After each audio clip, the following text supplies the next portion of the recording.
I'm a little...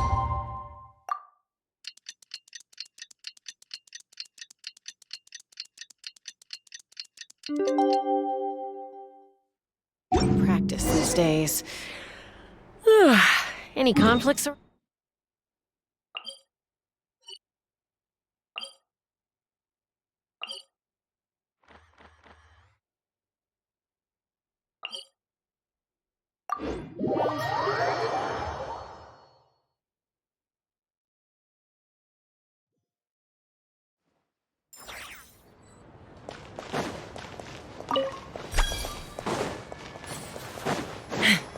Take me up!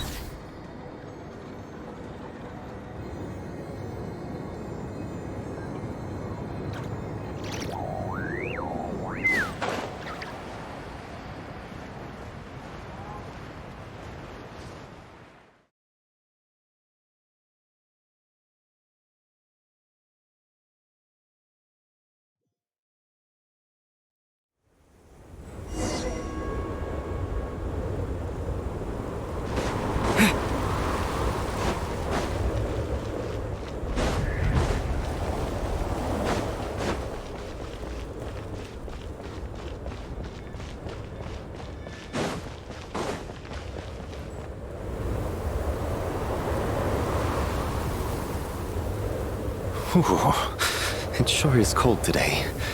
I wonder how much heavier the snow's gonna get. Here to see Odette? I just need to see your tickets for the preview.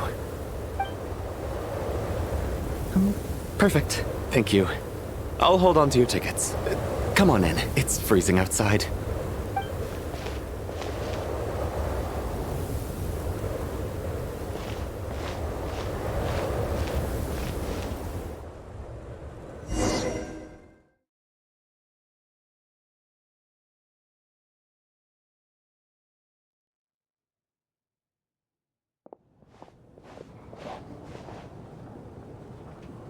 I think I'll leave the Lelic question until after the show's over. Then I'll go find Odette.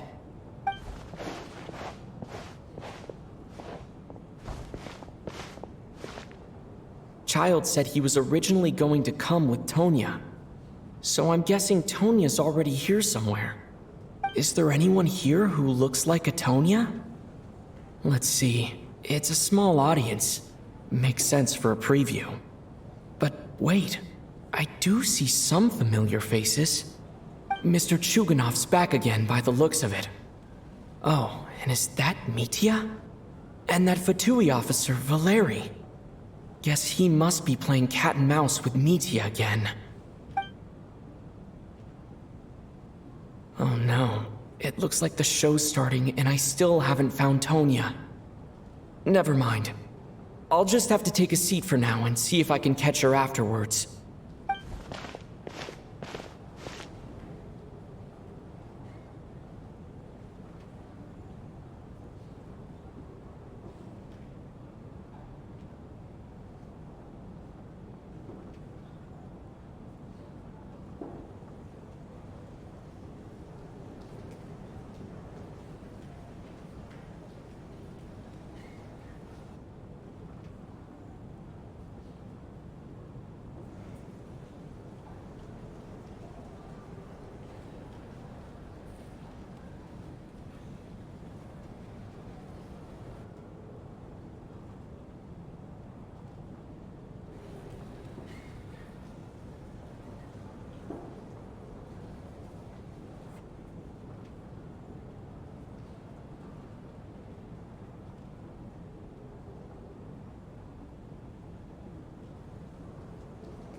Members of the audience, I'm a staff member here at the theater.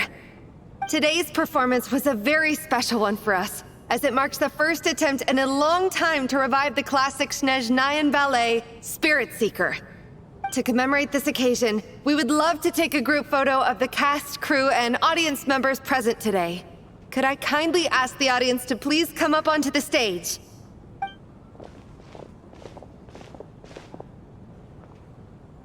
All right, everyone, huddle in a little more.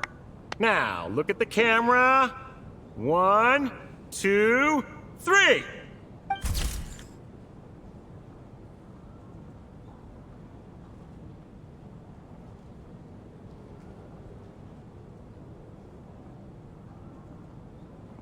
Are you quite satisfied, Mr. Energy Scientist? I rather hope you don't have any other escape plans to add to my workload today. What are you talking about, Sarge? This was simply my way of inviting you to watch Miss Odette's new show with me. And wasn't the performance spectacular? In the future, I heartily encourage you to take a leaf out of my book. Find some soul-nourishing pastimes to enrich your time outside of work. It was indeed a fine performance, but I must correct you on one point. This is not time outside of work. These are working hours. Working hours and non-working hours are just a social construct. Human technology can never advance if we're too rigid in our thinking, Sarge. May we leave now? Already? I mean, I was kinda hoping to soak up the atmosphere for a little longer, but... No? Okay, guess I'm pushing my luck. Didn't seem like too much to ask, but fair enough. Off we go then, Sarge. Back to the land of working hours. Lead the way. That has to be her. She's the only person in the audience around Tonya's age. Excuse me, are you Tonya? Huh? Your brother's busy today, so I took his ticket. Don't worry about him, he's fine. Oh, okay. Sorry for the trouble. What's wrong? Are you sick? No, I'm fine. It's nothing. Maybe she caught a cold on the way here because of the weather.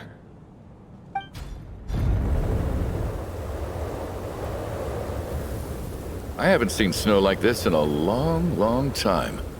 It's most unusual. I know. It's completely white out there. You can barely see a thing. I've never seen such heavy snow in my life. Let's wait it out for now. You'd be lucky not to freeze to death in this weather, let alone find your way. Well, look at that. Maybe we shouldn't be in such a rush to get back after all. What do you think? Let's wait and see. Why do you need to take it so seriously? Fate has given us this wonderful chance to take a break. We owe it to ourselves to make the most of it. Come to think of it, there's a small inn not far from here that always keeps plenty of extra blankets on hand for guests.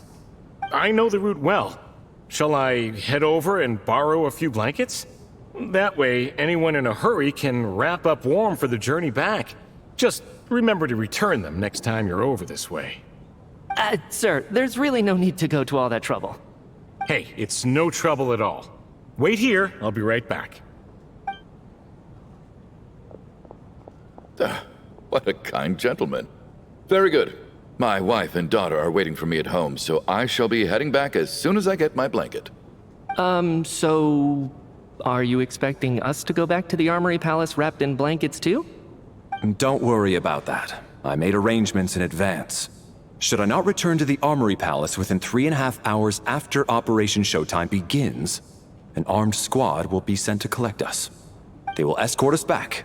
You are one of our key military personnel, so any weather-related risks must be eliminated.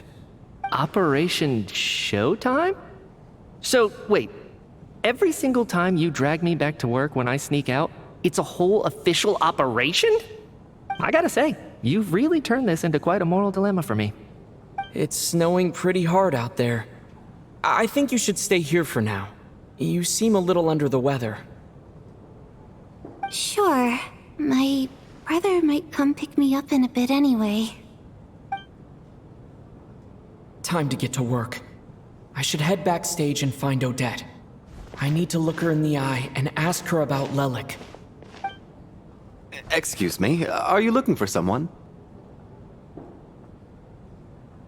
A fan, I'm guessing? Today is just a dress rehearsal, so Miss Odette won't be meeting with fans. She's taking a well-earned rest right now. Sorry, but that area is currently off limits to everyone except the cast and crew. Bad timing, I guess. Well, I might as well stick around. I doubt Odette will be leaving before the snow lets up in any case.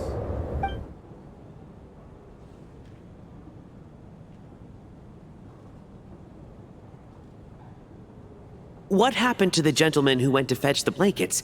How has he still not returned? I was thinking the same thing.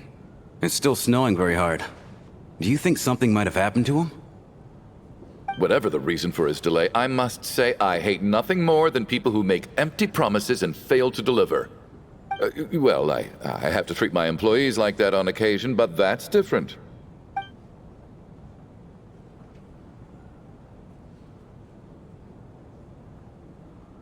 You seem anxious, Mr. Valeri. It's been nearly 4 hours since I left the armory. The army should have arrived to extract us by now. They know how much I despise tardiness and disrupted plans. There's simply no reason that they shouldn't have shown up by now, barring exceptional circumstances. Surely a snowstorm like this one counts as such. Few things in this world can stop the Snezhnayan army, Mr. Mitya. And a snowstorm is certainly not one of them. Why don't you go out and take a look? They might be right outside, waiting for your orders before they dare come in. An absurd hypothesis. I have no intention of leaving your side for even a moment until I have escorted you back to the Armory Palace. This doesn't look like an ordinary snowstorm to me. That guy who left earlier, it looked like he just vanished into thin air. Either that, or my eyes were playing tricks on me. A man-eating snowstorm? Come on. Night hasn't even fallen yet. Spare us the ghost stories.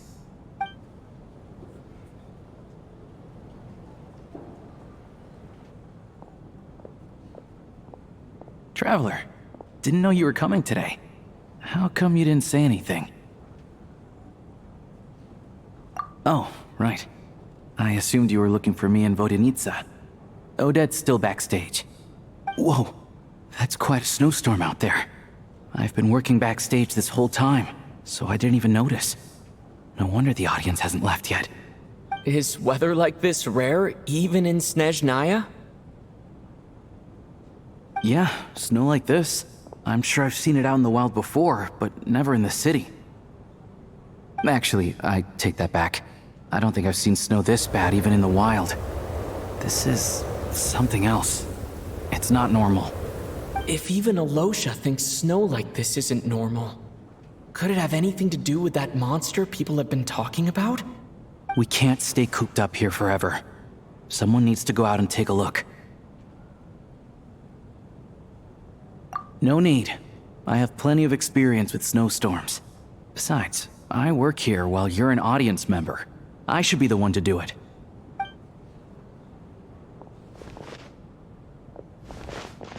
Everyone by the door. Careful not to let the snow soak into your shoes. In a snowstorm, you gotta look after your toes above all else. Heading out, my man? Be careful.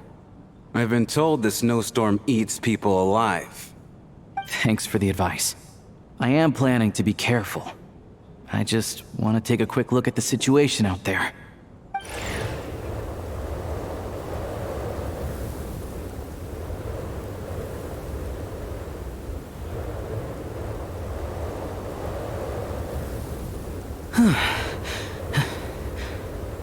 He's back! He's back! How was it? What's going on out there? Did you see any soldiers patrolling the area? Something about this storm isn't right. There's no one out there. I didn't see a single soul. And something in the air gives me the creeps. This isn't your average snowstorm. I suspect it might be related to recent events in our nation. I strongly advise everyone to stay here until the snow dies down. Are you serious? So all of us are trapped here now? That sounds a little far-fetched to me. You want to go outside and see? I, for one, am not risking my neck in that weather. This just turned from a minor delay into a major hassle. We can only hope that our friend who went to fetch the blankets just ditched us and went home. Is it really that bad? But my daughter, I won't be able to read her a bedtime story tonight. Huh? What are you all still doing here? Whoa! It's snowing hard! So now we're stuck here? Oh, this is terrible! Luckily, it was just a dress rehearsal today, so there aren't too many people here. On the bright side, the theater's always well stocked with supplies. If the snow still doesn't let up as we get into the evening, you can spend the night here, everyone. At least, I assume that's alright? Odette? Fine by me. This seems like a sensible backup plan under the circumstances. My thanks to the theater for being so accommodating. What are you staring outside and praying for, my man? You anxious to get home too? Oh, Your Majesty the Tsaritsa, I beg you, please do not let tonight's snowstorm stop. This is a golden opportunity to spend the night under the same roof as the 2 top stars in all of Snezhnaya. It's a once-in-a-lifetime experience. I think I've changed my mind. Sir, if you so much as look at us funny, you'll be seeing stars in a whole other way. Behave yourself, or you'll be begging for that blizzard. It's getting colder. We need to keep the indoor temperature up. Close the door and lock it tight. Let's head somewhere warmer.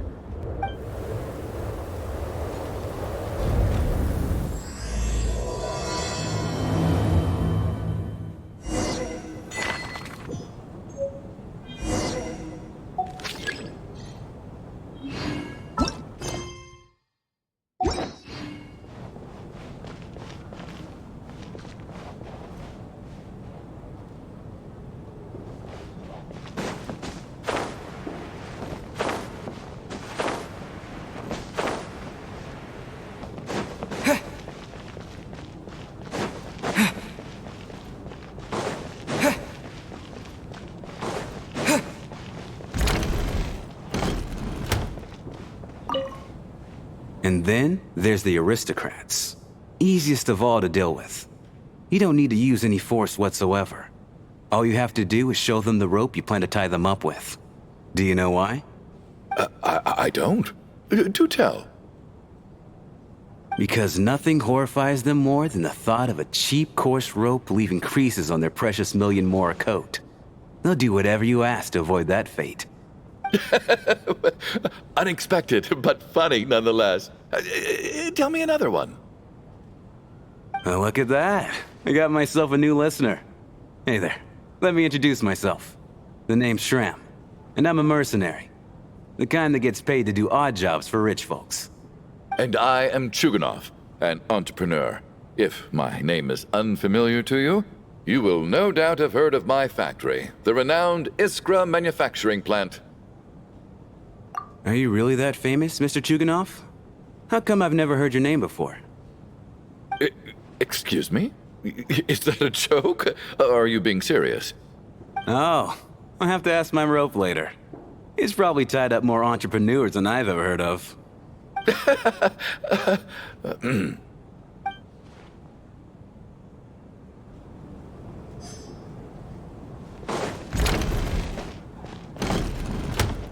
How are you feeling, Tonya? I'm fine. Sorry to worry you. I'm used to it by this point. I take medicine for it. My brother usually helps to get it ready for me. Child must take great care of his sister. He's never mentioned Tonya's illness, though.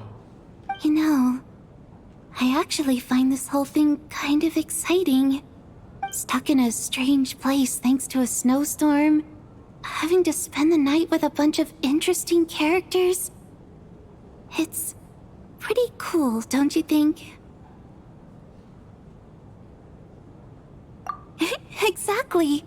It's like one of those stories where an ordinary school trip turns into a magical adventure. I've always wanted something like that to happen in real life.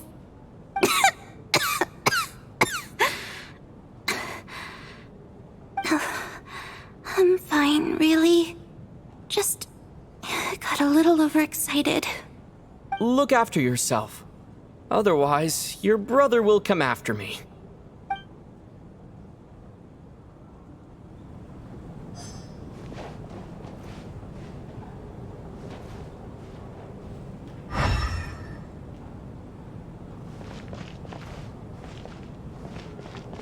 My husband has major trust issues. To him, I doubt even this snowstorm is a good enough excuse for me to stay out all night. That's the price of marrying into wealth. You'll get used to it. I'm not about to stop you if you want to leave, but don't drag me along. Hello? Can I help you?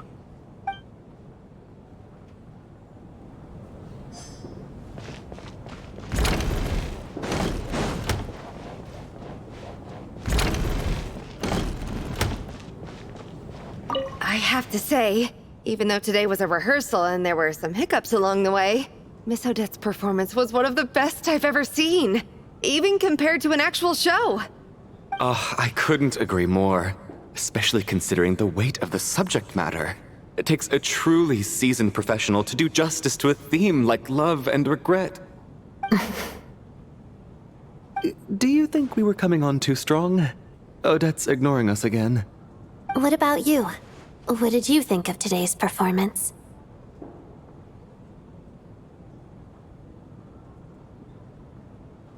Oh my, that's very flattering of you. Thank you. I'll make sure to save a ticket for you when the show's performance ready.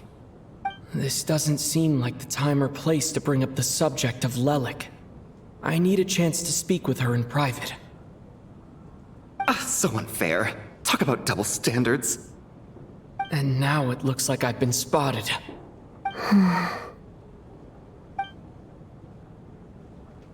You know Mitya too? No, I don't. I just have a feeling that he might be dangerous.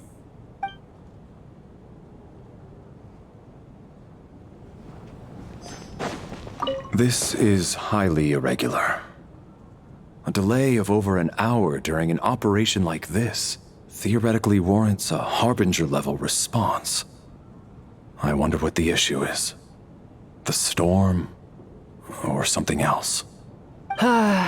Sarge, the day you learn to let go and just enjoy moments like this is the day you'll finally understand the meaning of life. Why, hello, sir. I believe you were the one sitting at a nearby table back at Podvorye Restaurant. Any friend of the theater's star performers is a friend of mine. It's a pleasure to meet you. I'm Mitya from the Energy Commission. Greetings. Major Valeri, head of the Special Assignments Battalion. Armory Palace Royal Grenadier Guards, 1st Regiment. I am here to ensure Mr. Mitya's personal safety. Please let me know if I can be of any assistance. Mr. Traveler, I cannot help but notice that Miss Odette is stealing glances at me. Any idea what that could be about? I've racked my brains, but I can't think of anything I might have done to offend her. Perhaps she noticed me spacing out during her performance? So, Mr. Mitya, is your work related to Project Stuzha? Yes, that's right. The higher-ups in the Fatui transferred me from the Energy Commission to the Armory Palace because they wanted me to... Really? I can't even talk about that? Pretty sure it counts as part of my private life. All right, I won't say anything. Sorry, Traveler. As you can see, I'm afraid this pleasant chat will have to end here.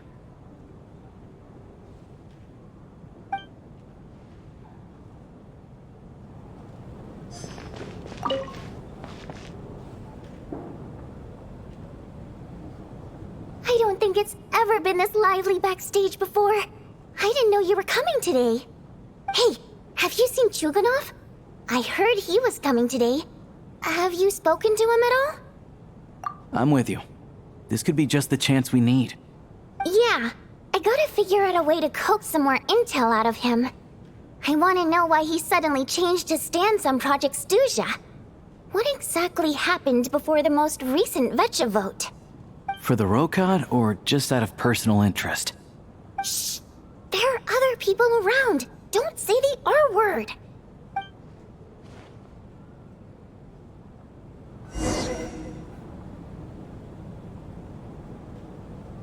How's it looking, Alosha? No change from this afternoon. Heavy snow with no sign of slowing down. May I have your attention, please? The storm is unlikely to stop tonight, and it'll be even more dangerous outside at night than it was during the day. We at the theater owe everyone here a duty of care. Therefore, we strongly suggest that you stay on site overnight and avoid going outside unless absolutely necessary. In a few short moments, we'll give you a tour of the theater's various quarters. You can choose to sleep in the VIP room, the office, or backstage. Or on the stage if you'd prefer. We won't mind. I'll pass on sleeping on the stage. What if the snow is stopped by tomorrow morning? The early birds in the audience might think we're part of some experimental new show. A drama about sleeping? That could be fun. Maybe we could come up with a title for the production. Not bad. Clear selling point, at least. Could be a big hit. Anyone who doesn't wish to sleep on the stage, please follow me. I'll show you to the rooms.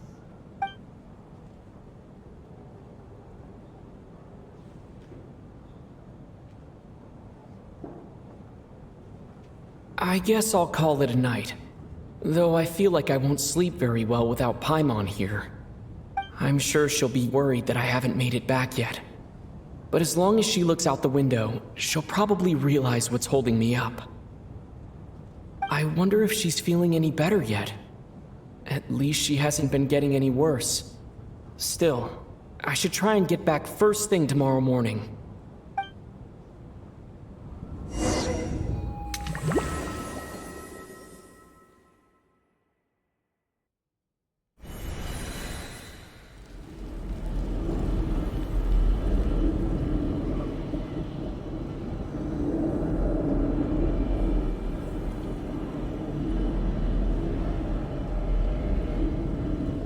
Ah, finally.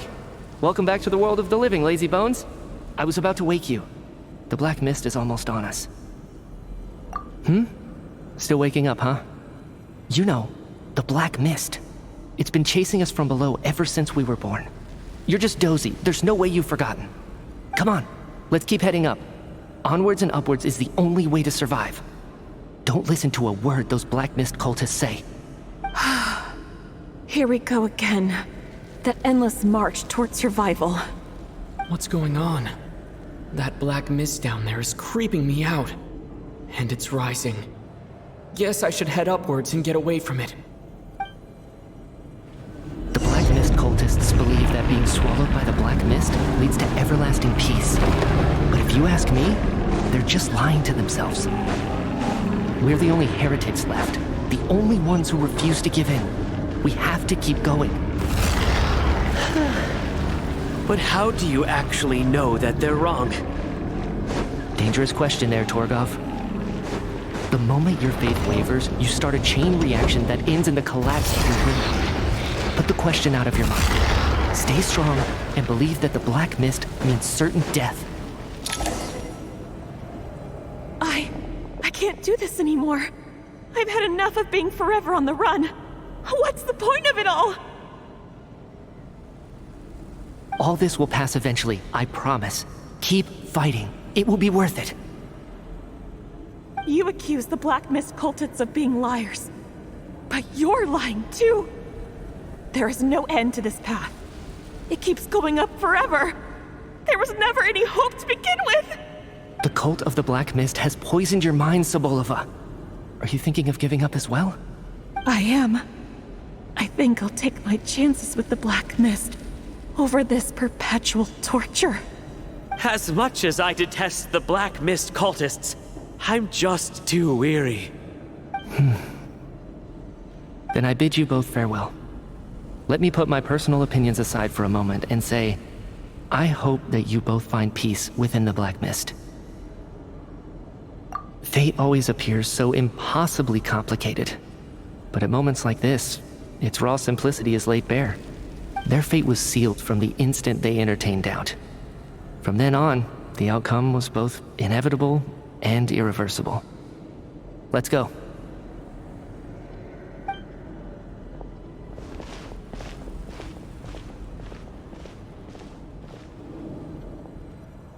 Torgov and Sobolova are gone. I never thought the day would come when even they would be swallowed by the Black Mist. It's just you and me now. Yes, it looks like it's satisfied. For now. This happens from time to time, but it won't be long before the Black Mist starts chasing survivors once again. No one knows how to stop its advance for good. Well, we should make the most of the precious moments of rest that those two bought for us.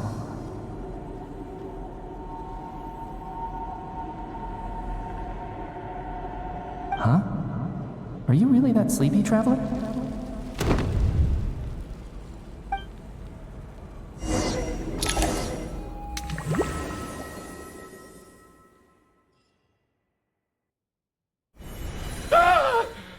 Help!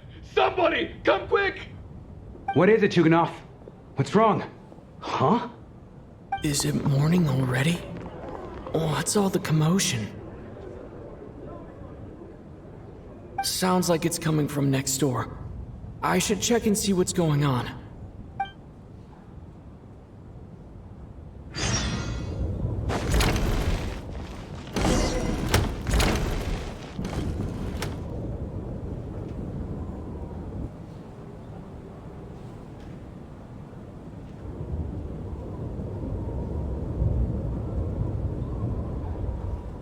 Don't look, Miss Tonya. Stay here. Okay. What happened to them?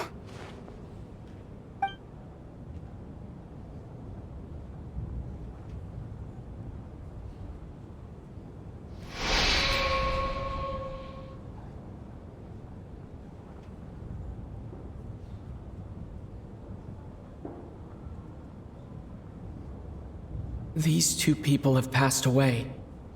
And the strange thing is that somehow, I knew this was going to happen. I knew that they would be the ones to die. Have I seen this moment before? Or did I have some kind of premonition? I can't remember what it was. Let me take a look.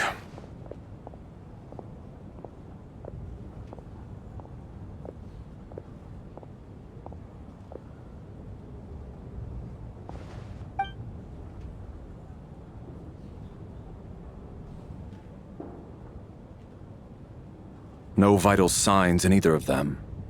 They're dead. The cause of death, however, remains unclear. No wounds on the bodies, no signs of a struggle, and no skin discoloration caused by the buildup of toxins. But just last night, they were chatting and joking away. This is so sudden. Could they have had pre-existing medical conditions? Even then, the odds of them both dying of sudden complications on the same night are extremely low. It's hard to believe that they died of natural causes, nor does this appear to be a suicide. Who was the first to discover the bodies? It was me. But these deaths have nothing to do with me, officer. I got up early because I wanted to see if the snow had stopped. Then I noticed that the door to this room was open, and it looked like there was a man and woman inside. I just went over to see what was going on. I had no idea they were... I can corroborate this. I was doing my morning exercises near the stage. When I saw Mr. Chuganov heading this way, I followed him. I can also confirm that I didn't see a single person approach that room before him. The snowstorm was raging all night, and it's still going now. There's no way someone could have come in from outside, correct? You mean an intruder? No, not possible. I slept by the door last night as a precaution. There's no way I wouldn't have noticed if anyone had tried to open it. Everyone, split into pairs and search the theater for anyone in hiding, or any signs of suspicious activity. I'll follow up with a full search of my own shortly. Go, there is no time to waste.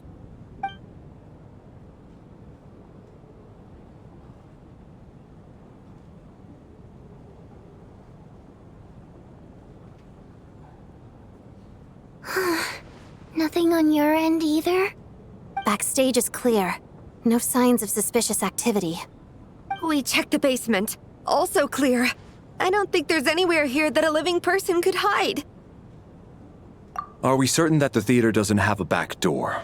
Or any tunnel or passageway wide enough for a person to fit through? No, there's nothing like that. If people were sneaking in through some secret tunnel to avoid buying a ticket, we'd have sealed it off ages ago. I also checked the windows. All of them are locked from the inside, and there's no sign of anyone entering or leaving. It sounds like we can safely rule out the intruder theory. If anyone came in during the night in this weather, there'd be no way for them to avoid leaving footprints or water stains. This can only mean one thing. It's like one of those murder mysteries you see in novels and plays, isn't it? The ones where the killer is one of us. We can't quite jump to that conclusion just yet. Could he be right? It's hard to imagine something like that happening in real life. Set in a theater during a snowstorm, a murder takes place, and the killer is among us. It's such a classic trope that it seems unbelievable.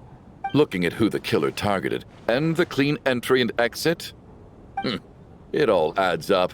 I know what this is. It's obvious now that I think about it. What is?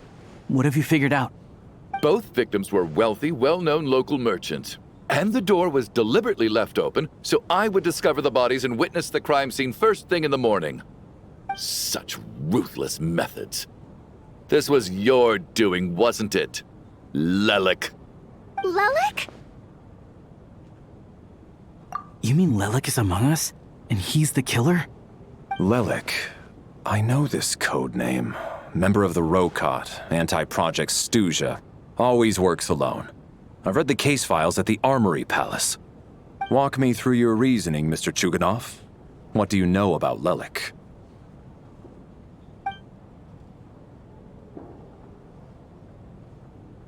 What now, huh? What now, Lelik? What more do you want from me? I already voted against Project Stuzha at the Snezhnaya. You snuck into my house the other day while I was asleep. Left a threatening letter. And I did all that you asked. But Project Stuzha cannot be so easily shaken. Not with the rooster in charge.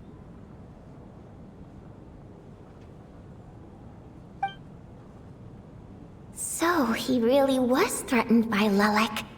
That makes sense. And now you're resorting to murder to threaten me. Isn't that right? I knew it. The Rokot despises the rich. The lives of the wealthy are but refuse in your eyes.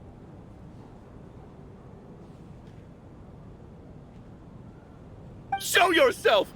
Which one of you is Lelik, Tell me!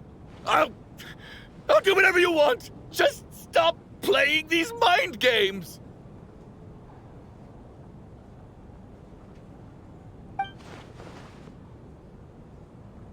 Was this really Lelik's doing? Would Odette really do something like this? If Odette really is Lelik, this seems out of character. But then again, how well do I really know her? I'm probably the only one here with a compelling theory about Lelik's true identity. But if I reveal it now, I'll be putting Odette in the line of fire. What should I do? I don't think it's likely that Lelik killed anyone. At least from the stories I've heard, he's never killed anyone before. And his name has never come up in connection with any murder cases. Besides, even if Lelik did want to threaten you, why resort to such an extreme and roundabout method? It's not his style at all. Vodyanitsa doesn't know that Lelik might be Odette, but her assessment is pretty much identical to mine. Miss Vodyanitsa, why do you suddenly feel the need to speak in Lelik's defense? Defense? Oh, no, it's just... I'm worried that we're jumping to conclusions here, so I wanted to share my point of view. Also, I don't think the Rokot is as bad as you're making it out to be. Well, if you think I'm so wrong, what's your theory then, Why don't you tell us who the killer is? The case is still evolving, Mr. Chuganov. Please do not prevent others from expressing their opinions so early on in the discussion. Even so, there's no denying that the recent threat received by Mr. Chuganov may well be an important clue. So there's still a good chance that Lelik is right here among us. I can't do this anymore. I don't care if it's still snowing outside. I have to get out of here. Whoa, take a beat. We all know it's far too dangerous out there. Even the soldiers couldn't get to us. Go out that door, and you might not live to tell the tale. And whoever this Lelik is, they're surely not going to murder anyone in broad daylight. Be sensible, my man. You're safer inside. As much as I regret having to say this, I'd like everyone to cooperate and refrain from exiting the premises until further notice. Because as things stand, every one of us is now a suspect. Unless anyone has further information to share, let's adjourn for now. Feel free to keep searching for clues, but make sure you don't go off alone.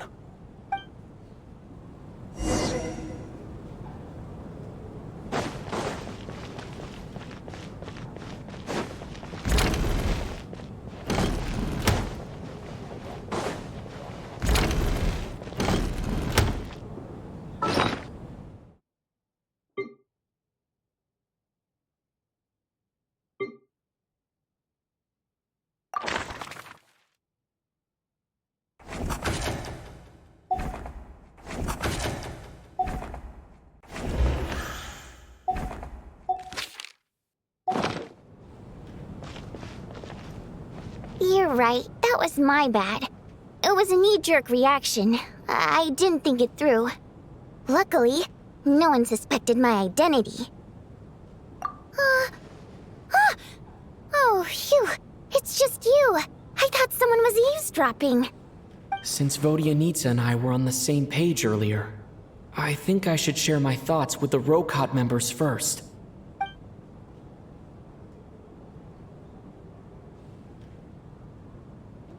Whoa. Are you serious? I don't know if this counts as gossip, but it's definitely on track to be the juiciest this whole year. Odette? Really? Odette? Oh god, how dumb does this make me look? Lelik has been right under my nose this whole time, and I didn't notice a thing. Actually, it's exactly what you'd expect. Sometimes, hiding in plain sight is the best strategy. And now that you mention it, the more I think about it, the more sense it seems to make. It all adds up. What are we up to now? 1, 2, 3, 4... Odette's identities. She's my coworker, specifically a ballerina, and also a Fatous, a member of the Rokot. Now, Lelik. It must be so exhausting. I just want to give her a hug. I guess since I've always known her as a member of the Fatui, it never even crossed my mind that she could be involved with the Rokot, let alone be Lelik. I don't understand. If she's with the Fatui, what reason could she have for being so opposed to Project Stusha? Probably best if you ask her that in person. Well, since you waited until now to bring this up instead of announcing it to everyone earlier, does that mean we're all on the same page here? Yeah. Lelik may not follow orders from the Rokot leadership, but as far as I'm concerned, she's never crossed the line. If anything, her actions benefit the poor. We need to confront her face to face. Do you think she'd really admit to being Lelik? I don't know. We'll have to see how it goes. For now, we'll work on the assumption that she didn't kill anyone, and see how much she's willing to tell us.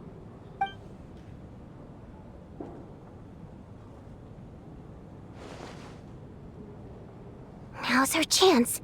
Odette's alone. Let's go. Hey, Odette. What is it, you guys? Shh. Keep your voice down. We need to talk. So, you're Lelik, aren't you? Alright, fine. You don't have to say anything or explain yourself. Just hear me out first. None of us believes you'd kill innocent people. Whoever murdered those 2 people last night, it wasn't you. The Traveler was the first to figure out your identity, but he kept quiet during the discussion just now. Still, it's clear where the group consensus is heading. Everyone believes Lelik is the culprit. If your identity is exposed, you'll be in a really bad spot. We're your colleagues, and we know what kind of person you are. I don't want anything bad to happen to you. So, can you clue us in? Tell us everything. The more we know, the more easily we'll be able to cover for you. All right. Yes, I'm Lelik. And no, I'm not the murderer. And thanks, but I don't need you to cover for me. Actually, I'm planning to reveal my identity. Huh? You're gonna reveal that you're Lelik? Here? That's right. I'll admit I was surprised at first when Chuganov guessed that I was here. It was just a lucky guess, but it caught me off guard. But after taking some time to assess the situation and confirm where everyone stands, I don't believe I have anything to worry about. Are you sure you don't need a second opinion? Given the circumstances. Mr. Valeri! What?!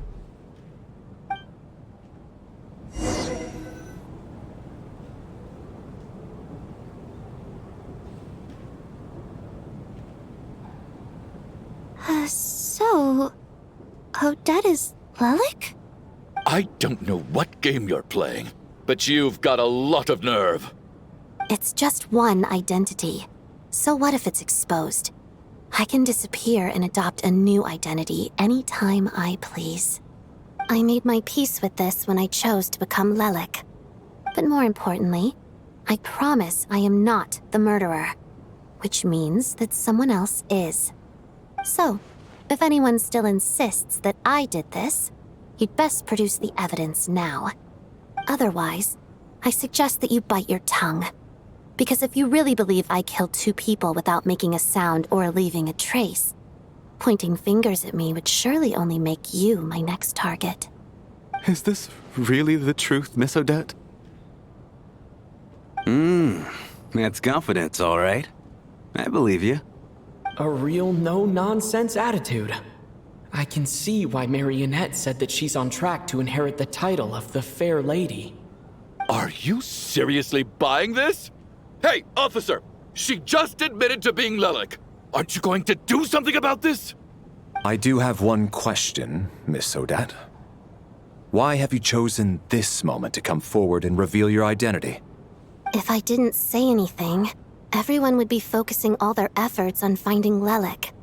And that is exactly what the real culprit wants. I don't want to be the scapegoat who lets the murderer get away with this crime. Despite all the accusations, she made the smart choice. A remarkable display of rational thinking under pressure. Clearly, Odette's talent extends far beyond the art of dance. She thought so far ahead. Ugh, why do I always feel like I'm one step behind her in everything? You've convinced me. Dealing with the murder case remains the top priority right now. Let's put the name Lelik and all related incidents aside until further notice. Nevertheless, the group still considers you the prime suspect. I assume you have no quarrel with that, Miss Odette? I understand. You're welcome to keep an eye on me around the clock. I have no objections. Mr. Chuganov? For my wife and daughter's sake, I'll let you off the hook for now. But don't think you're forgiven for breaking into my house and threatening me. Just wait till we get out of here, Lelik. We'll settle the score then.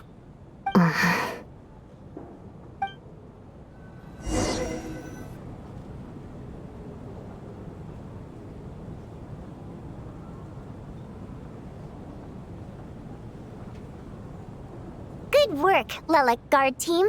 And Lelik, too. Here, have some hot water.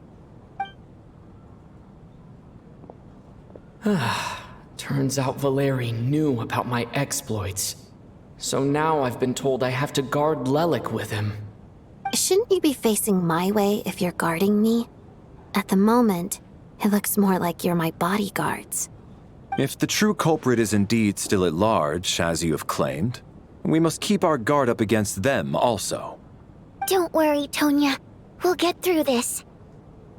Once the snow stops, The officials will step in. The investigation will get easier, and then we'll be safe. But once the snow stops, won't everyone just leave? You're gonna miss us, huh? Well, some of us work at the theaters, so we'll still be here.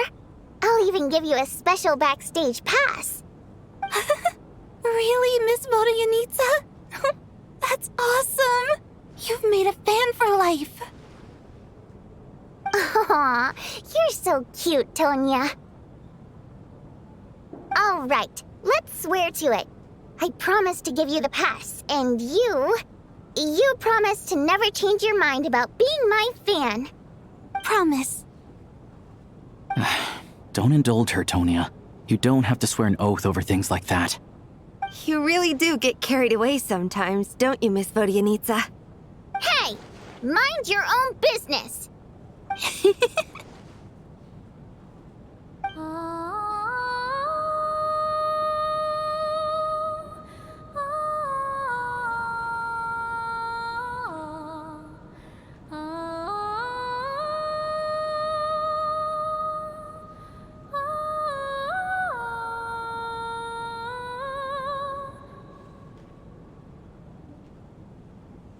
Don't be nervous, Miss Water Imp. Everyone's here. There's nothing to be afraid of. Excuse me? Do I look nervous? Don't be ridiculous. No. You sound nervous, lass. Oh. Wait, but how... Okay, plenty of people know that I'm a water imp, but still... How come you understand our primary mode of expression? Primary mode of expression. I've not come across that concept before. Do enlighten me, Vodyanitsa. Well, it's just... We water imps tend to communicate our emotions to each other by singing rather than facial expressions. The emotions we convey through song take precedence over our facial expressions. So, we think of it as our primary mode of expression. I'm impressed, Shram. I didn't take you for a man of culture, but you're clearly rather learned. It's not about being cultured or not. The thing is, this mode of expression can usually only be understood by other water imps. It's not a simple case of a song sounding happy or sad. And yet, you're clearly human, Mr. Shram. It's really not the big deal you're making it out to be. I think I just have a knack for it. Plus, I have a... very close friend who's a water imp. A delightful lady. But keep that a secret. Anyway, we spent so much time together that before I knew it, I noticed I could understand her expressions. Oh, I guess that makes sense. Still, the fact that you have a water imp friend is even more surprising. I'd better watch what I'm singing when I'm around you from now on. Hey, what are you implying? You're not secretly insulting the audience in your songs, are you? Heavens, why would I do a thing like that? It's getting late. We should discuss our sleeping arrangements for tonight. To guard against the killer, someone needs to keep watch. I suggest that we don't sleep in separate quarters tonight. It will be safer if we all stayed together. As long as someone keeps an eye on Lelik, I'm quite sure we won't have any trouble. Are you saying that you wish to bet your life on Miss Odette being the killer? Nonsense. Of course not. Then I propose the following arrangement for tonight. The Traveler, Odette, and I will form the Night Watch. We'll sleep in shifts, but 2 of us must be awake at any given time. An excellent idea. This allows us to handle the night watch while also keeping an eye on Lelik. Meanwhile, the rule of taking shifts in pairs resolves the other issue. Namely that we can't necessarily trust the Traveler or Valeri either. I expect that plan took you quite some time to come up with, didn't it? Actually, our field combat manual outlines a similar approach. Although the scenario there involves guarding prisoners overnight during field operations. That being said, I must clarify that I harbor no disrespect towards you personally, Miss Odette. In fact, Lelik's numerous covert operations make fine textbook examples for military agents. I care less about respect and more about the fact that you just robbed me of 2/3 of my sleep tonight. I'm calling dibs on being the first to rest. Good night.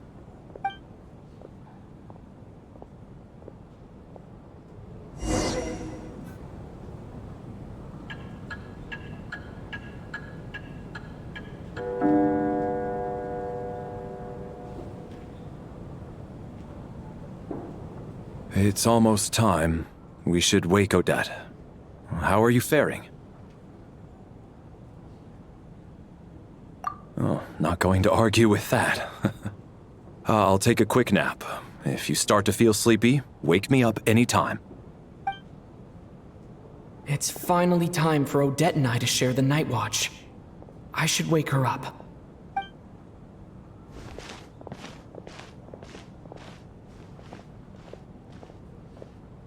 I came here to get information from her in the first place. Maybe I should think about what questions I want to ask before she wakes up. How long are you gonna keep staring at me?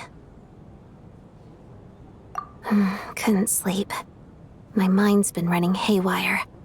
Plus, there's something I've been meaning to talk to you about. I had a hunch that you wanted a conversation too. Let's take this chance to clear the air, shall we?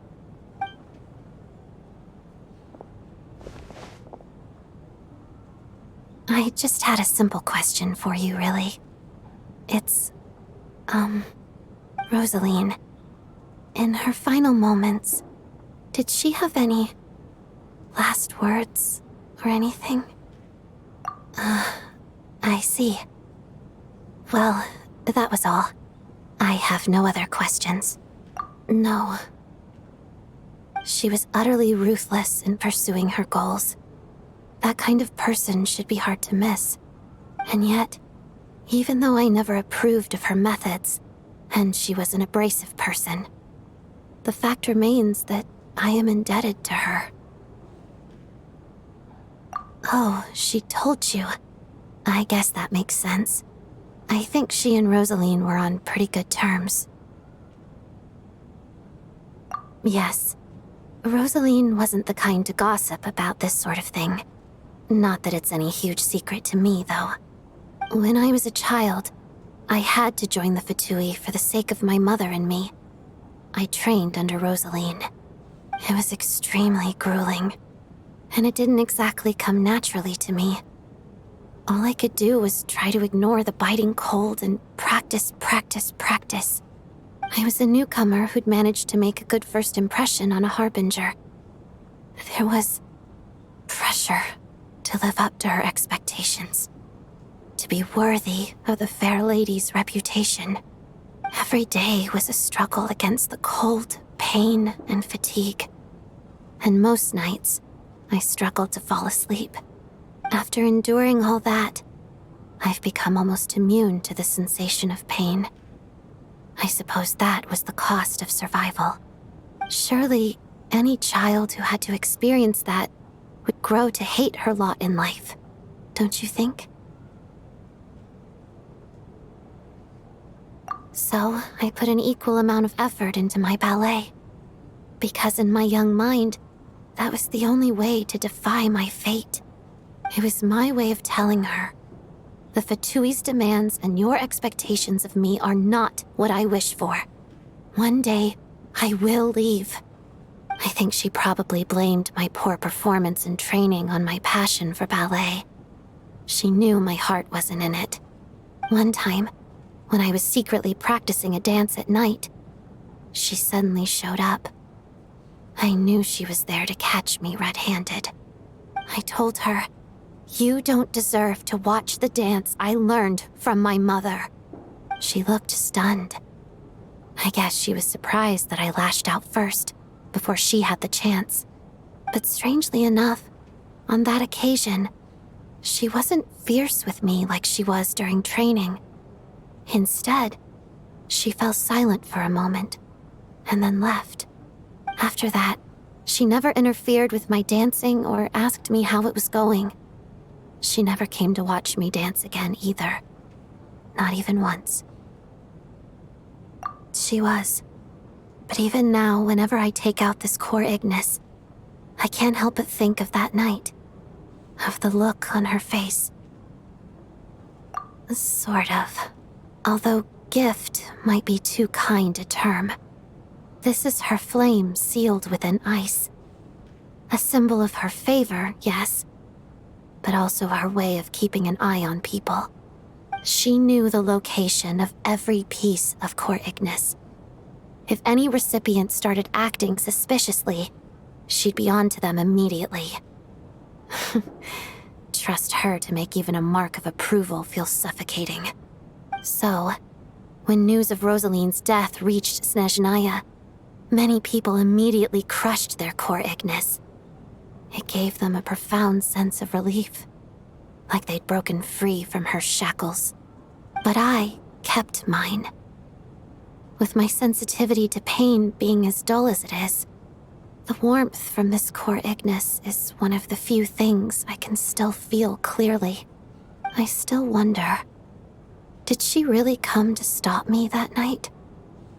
I wasn't sure, but I was scared, so I said some really awful things. I guess she didn't leave anything behind. Not that I expected her to. It's fine. It's just a bit of a shame that we couldn't settle our differences before the end. She did. Are you sure she was talking about this event?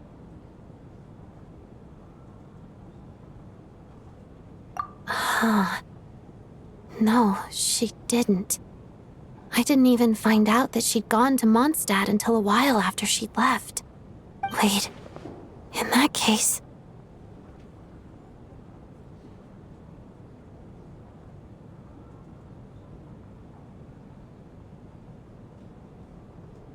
Okay, I will. Thanks for letting me know. There's something I'm trying to figure out. I'm beginning to suspect that Paimon's mystery illness is being caused by the energy research behind Project Stuzha. Paimon's very important to me, so I have to get to the bottom of this. I figured that since you're Lelik, you might know something about all this.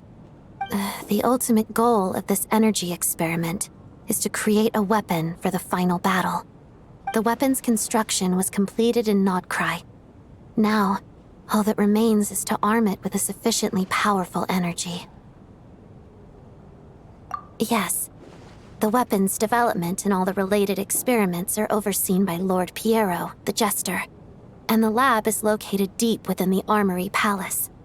I'm not sure why this experiment would be making Paimon feel unwell, though. The best way to get to the bottom of it would be to go there in person. Once we get out of here, I'll help you apply for an entry permit. And I'm hardly the organization's proudest member, as you know. You answered my question about Rosaline. I want to do you a favor in return. It's that simple.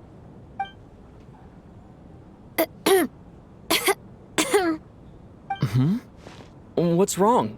Are you not feeling well? You two seem to be hitting it off.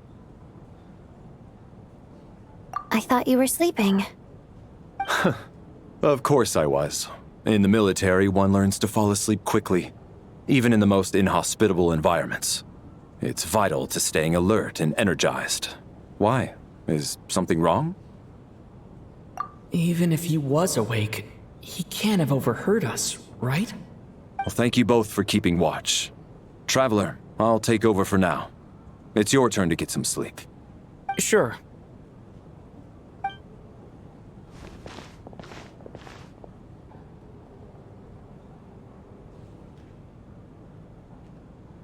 This is our second night here, but at least I've found out a little more about Paimon's condition. I hope she's been sleeping well the past couple of days. Why do I feel like I'm being watched?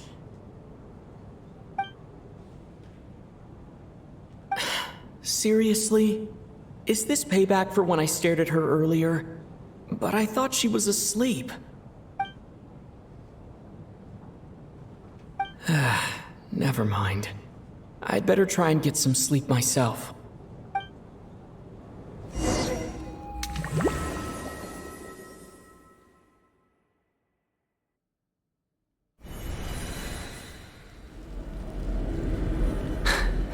Hey, what are you spacing out for? Are you reaching your limit too? How long have we been walking for? Do you remember? Time's lost all meaning. Ever since we noticed that thing above our heads. What was it called again? A star key? Or key star? Anyway, the person who named it was swallowed by the black mist. Whatever it's called, ever since we noticed it, we've been walking up and up, hoping that as long as we reach it, we can find a way out of this place. But it seems like no matter how far we walk, we never get any closer. Well, we've come this far. You never know. Maybe we're almost there? Come on, enough moping. Let's go. The black mist is catching up.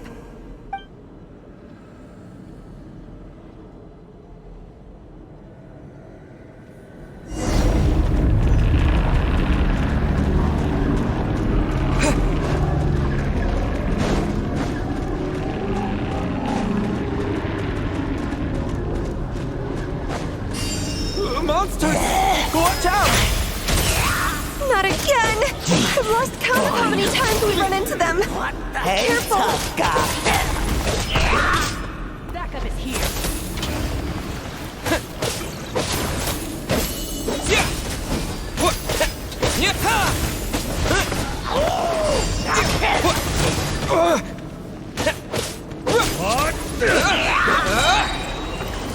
Fighting frog!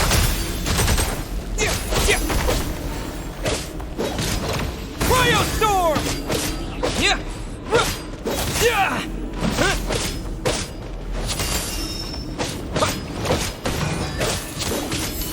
What? Backup is here.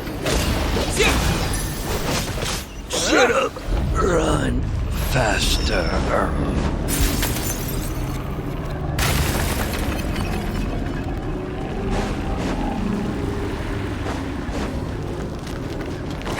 Here they come again! Get ready! You wanna fight? Let's go. Got it.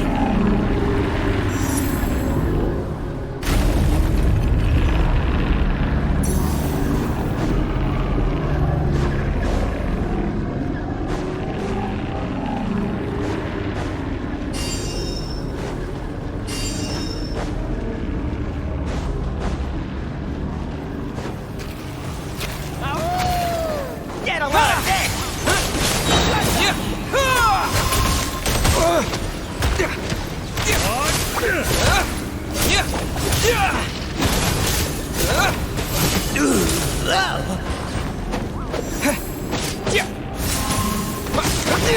Got him! Content!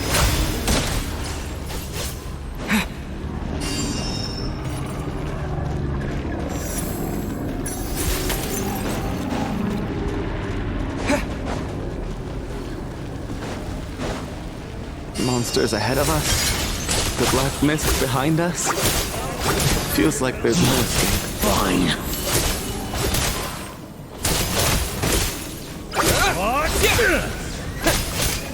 Backup is here. Shut up. Cryostorm! Faster.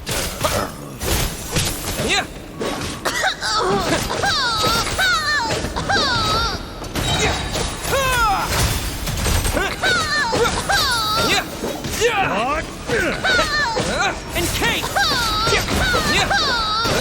Learned! Are you hurt, Coolish? No. I'm fine. It's just... Suddenly I don't want to walk any further. I get you. In fact, I reached my limit a long time ago. Sometimes it feels like there's hope where there shouldn't be. Yeah, The hope that the star gives us is the only thing keeping us going. But I'm not sure it's real at all. It may just be a collective illusion.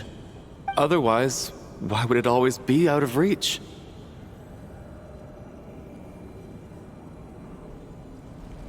We know you mean well, but you're only saying that to try and encourage us to keep going, aren't you? Thank you, friend. But enough is enough. Please don't give me any more false hope. Hope is poison in this place. You're going to continue, aren't you? I admire that. I've given up, but I wish you the best. May there come a day that you catch up to the star and leave this godforsaken place.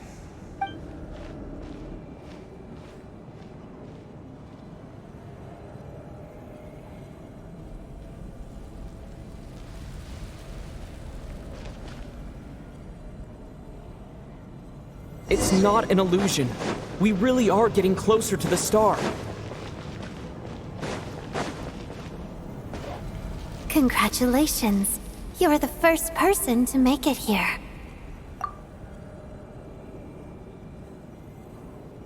I'm the star's envoy. The black mist has stopped rising. Its hunger is satisfied for now, having devoured your two companions. This is a good opportunity. I'll let you get some rest before we continue. What do you mean, leave? The star represents the starting point. It's the waypoint for the beginning. Congratulations on reaching the starting point. Once you are ready, we will head out and walk upwards. I will be right by your side the whole way.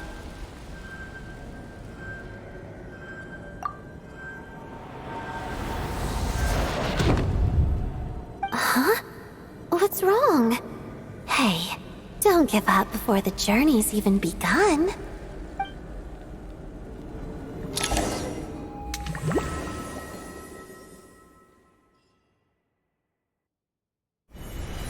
Rampana!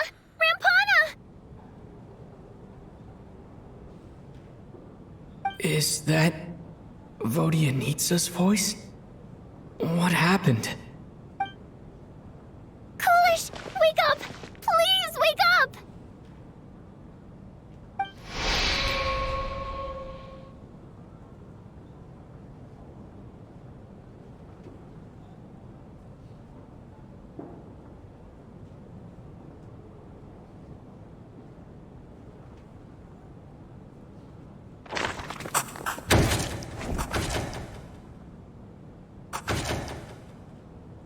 The situation is identical to that of the two casualties yesterday. We cannot ascertain the cause of death. At least there are some elements that we can rule out this time. They slept on the stage with everyone else, so I suppose the surrounding environment can't be a relevant variable. Rampana. Coolish. Weren't some of us keeping watch last night? 3 of us, in fact. How could you not notice something was wrong? I'm as confused as you are. Certainly nothing unusual happened on my watch. Likewise, and from what I've observed so far, both Miss Odette and the Traveler can be trusted. To be honest, I didn't get a wink of sleep last night. I couldn't help but think I was the target, so I just laid there with my eyes closed. I heard the Traveler and Lelek chatting, but otherwise I don't recall hearing any commotion during the night. Me too. I didn't want to wake everyone up, so I was concentrating hard, trying not to cough. I hardly slept at all. If anything had happened, I'm sure I would have noticed. Then, what could possibly be causing this? Once was bad enough. I can't believe it happened again. I worked closely with Rampana and Coolish for so long. I never imagined that one day they'd... And on the stage of all places... Vodyanitsa. 4 victims in just 2 days, and we still don't have a single lead. I need to get to the bottom of this as soon as possible. And above all, keep Tonya safe. I'd never be able to look Child in the eye again otherwise. Still snowing? Yes, I just checked. Still no sign of anyone outside either. So we only have ourselves to rely on. If you ask me, this killer can clearly strike whenever they please. The Night Watch was a useless endeavor from the start.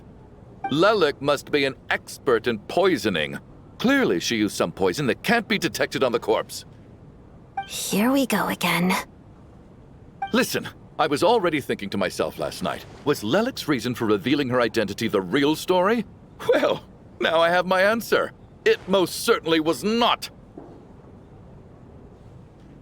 She's been playing us for fools. You get off on this, don't you? Revealing your identity, only to carry on with your killing spree? That's a hideous thought. One that only a hideous mind like yours could dream up. How dare you? That's enough.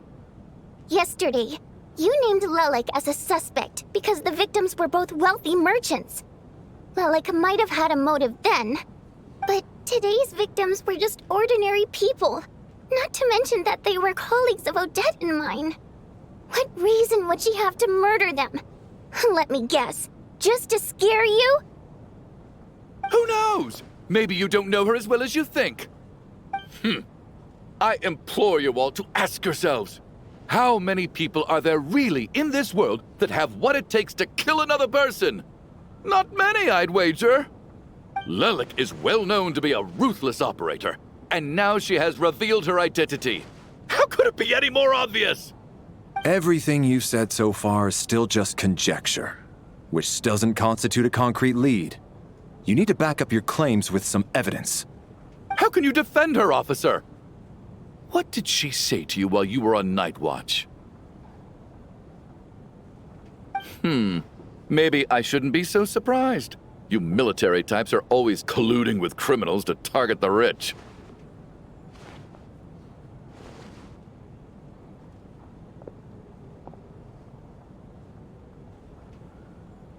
All so you can get your grubby paws on our hard-earned fortunes, then tell us to fall in line.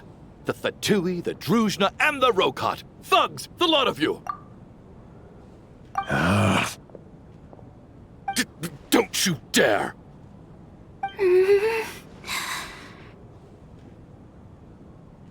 Sir, but you were the one who told us not to stop other people from expressing their opinions yesterday. 4 people have already died. Only yesterday I was chatting with Mr. Coolish. Then we woke up in the morning and he's...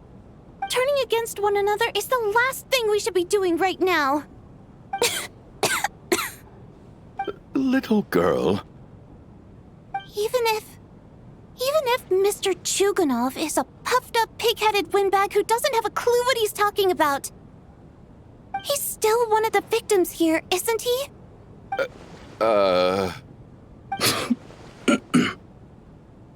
Quite. I had no intention of resorting to violence. But you're right, Miss Tonya. I ought not prevent him from speaking his mind. In any case, I believe Mr. Chuganov has calmed down a little now. We may resume our discussion. I don't think there's any need for that. What is there to discuss?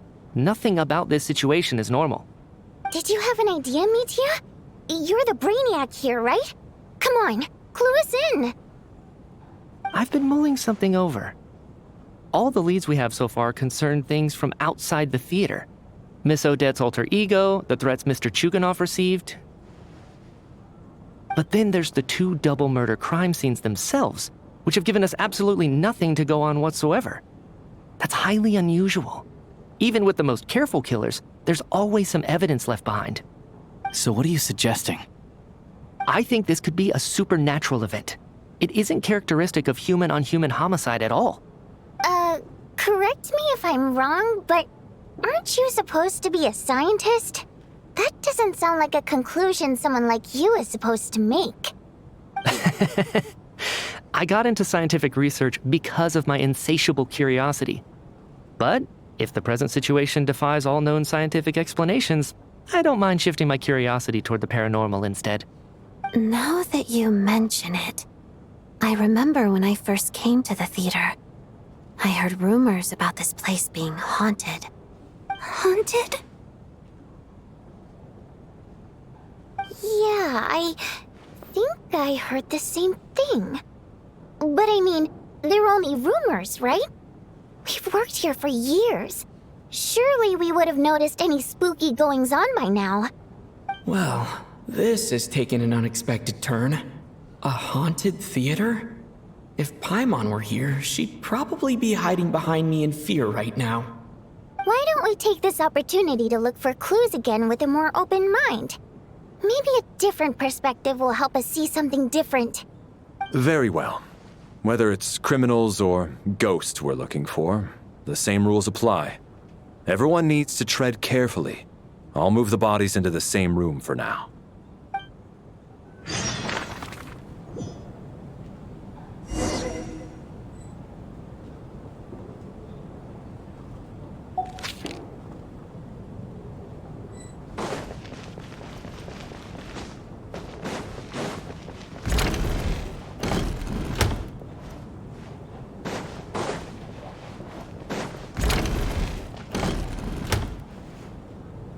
Valeri, come take a look at this. You too, Traveler. Some sort of notebook. What is it for? It's the on-duty logbook for the theater. Kulish was the main person to use it. He mostly used it to record any unusual incidents during a show, audience numbers, exit times, and so on. Yes, he'd always have this logbook with him when he checked tickets at the entrance. This should confirm a lot of key details about the recent show. So, you find anything unusual? Yes. The number of people. I've checked and double-checked, but the numbers just don't match what's recorded in the logbook. Apparently, we have an extra person among us. Are we certain that logbook is accurate? Could someone have sneaked in without buying a ticket or something? Unlikely. Kulish took his duties very seriously. I've rarely seen any errors in his work. Not to mention that this was a dress rehearsal, meaning smaller audience numbers and tighter ticket restrictions than usual. Everything would have been well within his control. We no longer have our tickets with us, do we? They got collected on entry. I assume there's no way we can check them again. Unfortunately not. The theater recycles tickets. Once people are in the door, they don't tend to leave until the show ends, so we collect the tickets at the point of entry.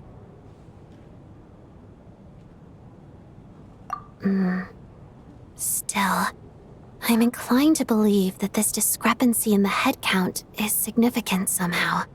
Did an extra person just materialize out of thin air?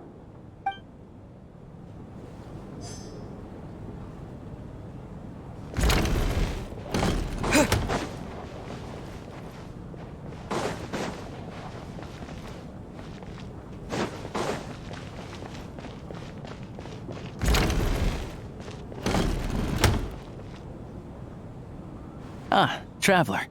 Since you're here, come take a look at this. Alosha found it. We're both curious to hear your perspective. It appears to be an investigation report. And the focus of the investigation was the rumors of haunting we heard about earlier.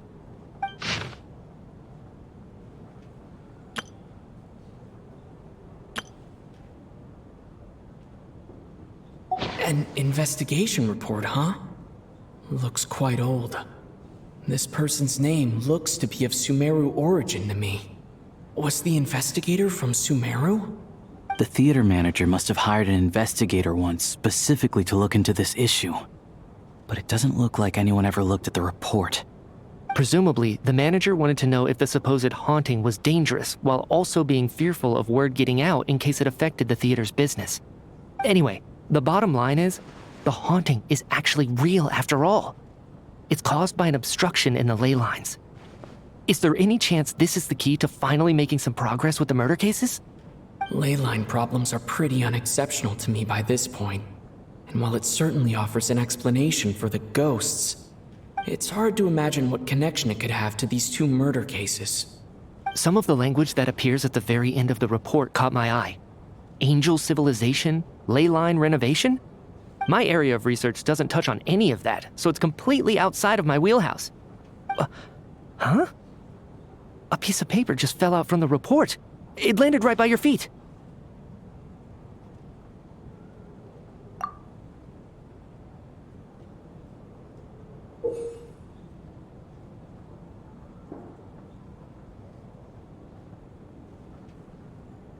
How unnerving. It was tucked inside the report, so it must be a note left by the author. Death is near. Is that supposed to be what's going on here? With us in the theater? But if so, how did the author foresee it? Could he predict the future somehow? Maybe things are more complicated than we thought. No, wait a second. If we take the report and the note at face value, they completely contradict one another. The report definitively concludes that the hauntings in the theater are harmless and cannot affect the real world. But the note seems to be warning of potential danger. The question is, what exactly does the note mean by death?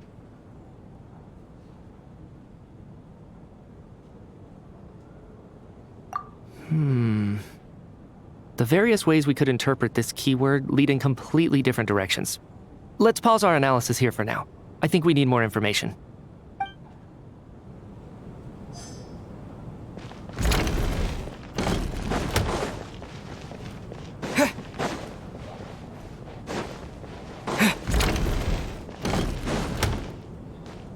Tonya, did you find anything? Not yet. Still looking. So... Are we supposed to be looking for something paranormal? I think I'd prefer teaming up with you than looking around on my own. This looks like somebody's notebook.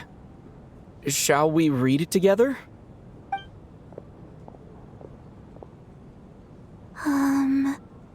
Well, it doesn't look scary or anything, so I guess it should be fine.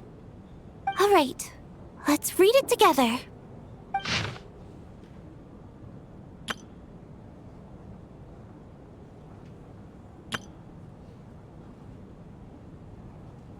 Huh.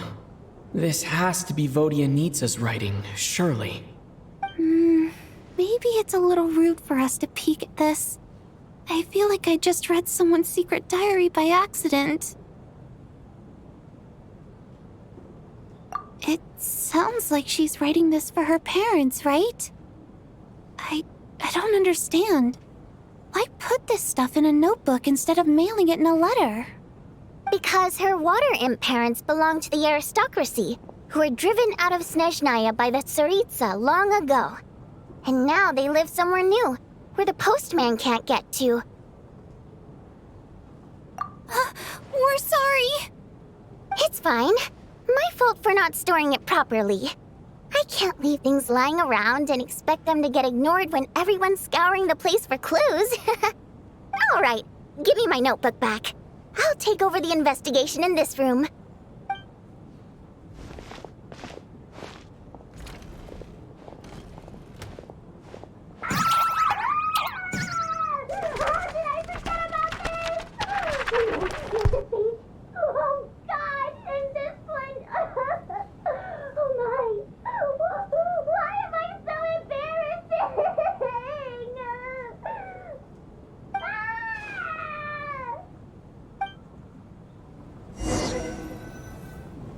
If we take all this together, it's not impossible, is it?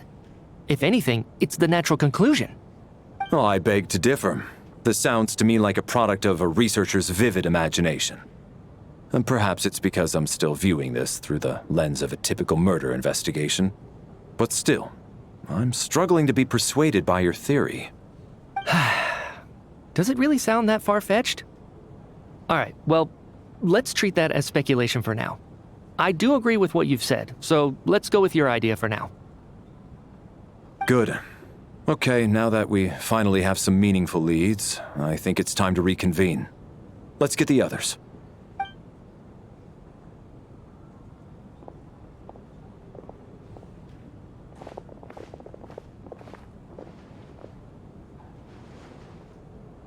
So, that's about everything we've discovered so far. I'll share my theory first. Based on what we've learned from the logbook, I believe the extra person among us is most likely the killer. If the killer had simply bought a ticket, it would have greatly increased the risk of their identity being exposed. I expect he or she either hid in the theater ahead of time, or found a way to slip past the ticket inspection. They then blended in with the group and waited for an opportunity to strike. What about the note found in the investigation report? Any thoughts on how that fits in? The killer may have simply planted it there as some sort of sick joke. I've seen my fair share of psychopathic killers. They love playing cryptic mind games. So, it has nothing to do with the haunting of the theater after all. This theory makes sense to me. If we have an audience member unaccounted for, chances are they didn't come here to watch the show. Could it really be that simple? So, in other words, all we have to do is find out who got in here without a ticket, and all our problems will be solved? Then let me make one thing clear. All the theater staff should be well aware that I came here for the rehearsal legitimately, yes? There's no way I'm the one who didn't have a ticket. It's true. I hear you used every trick in the book to get a hold of that ticket, too.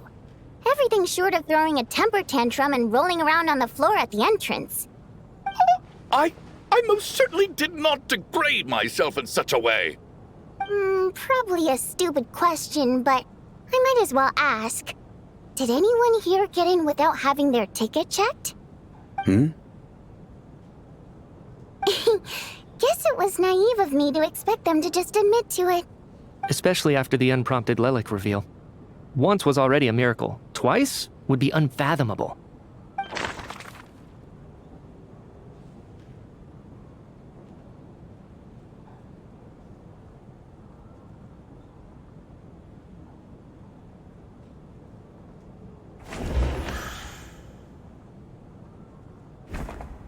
I don't believe any of us here knew Shram before all this. If no one can verify Shram's identity... Mr. Shram, did you really go through the ticket inspection to get in here? Huh? Me? Why am I being singled out, my friend? Do I seem that suspicious?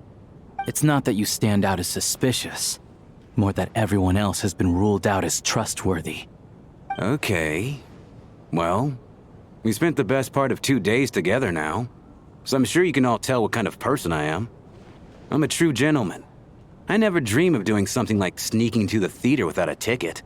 Yeah, I have no doubt that you're a good person.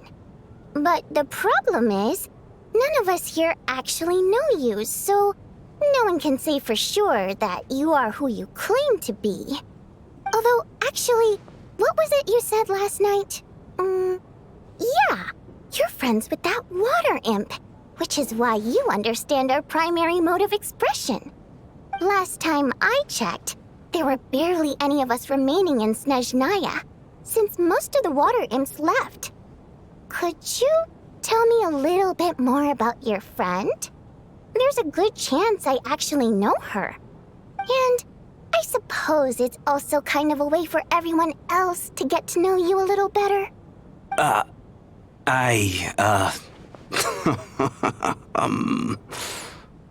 Good grief. Are you blushing? Pull yourself together, man. Stop giggling like a teenage boy. It's revolting. Hey, revolting is a little strong. All right, fine. I'll admit it. That water imp friend of mine, the truth is, we're dating. I was just the bodyguard hired by our family. But the stars must have aligned, because sparks began to fly between me and their daughter. Never in my wildest dreams did I think I'd get so lucky. We don't need details. Just get to the point. Okay. I'm just a little hesitant to reveal her name, that's all. You know how it is. These are delicate times. Even with me to protect her. If word gets out that she's dating a human, both the Fae and human factions will give her a hard time. Really? Wait, no. That can't be. Huh? Shram, what the devil are you talking about? Why is everyone looking at me like that? Surely you can understand where I'm coming from. Delicate times? Factions? Yes? You know, the Civil War? Last time I checked, the Fae and the humans were still at each other's throats. If I'm not mistaken, the last significant civil war in Snezhnaya history was over 400 years ago, when Her Majesty the Tsaritsa had just taken the throne and was consolidating her reign. What do you mean, 400 years ago? What's going on here? Is Shram from the past? All right, Mr. Mitya, you win this round. As far-fetched as it is, it appears that your theory may be correct. I'm just as amazed as you are. I didn't even believe it myself, to be honest. Is someone going to explain what's going on here? From the look on your face, you figured it out too, haven't you, Traveler?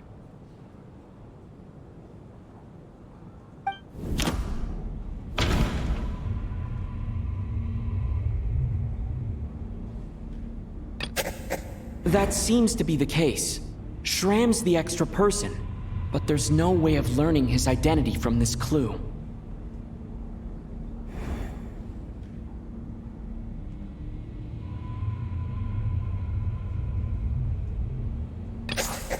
The theater's ley lines have been modified to block souls within its grounds from returning to them. Some souls can even wander this place forever. Mr. Shram's statement proves he is from hundreds of years ago. And according to the investigation report on the theater hauntings, Mr. Shram is very likely a lost soul wandering the theater.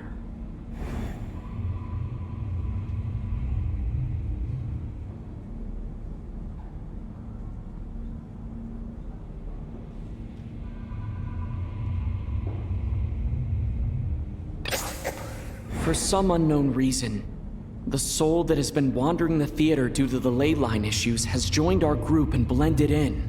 Yeah, that must be the immediate reason why the ticket count doesn't match the number of people present.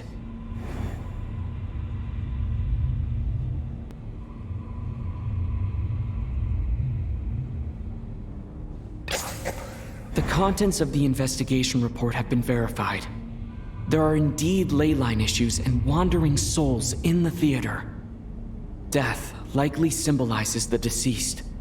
Mr. Shram, for instance, death is near.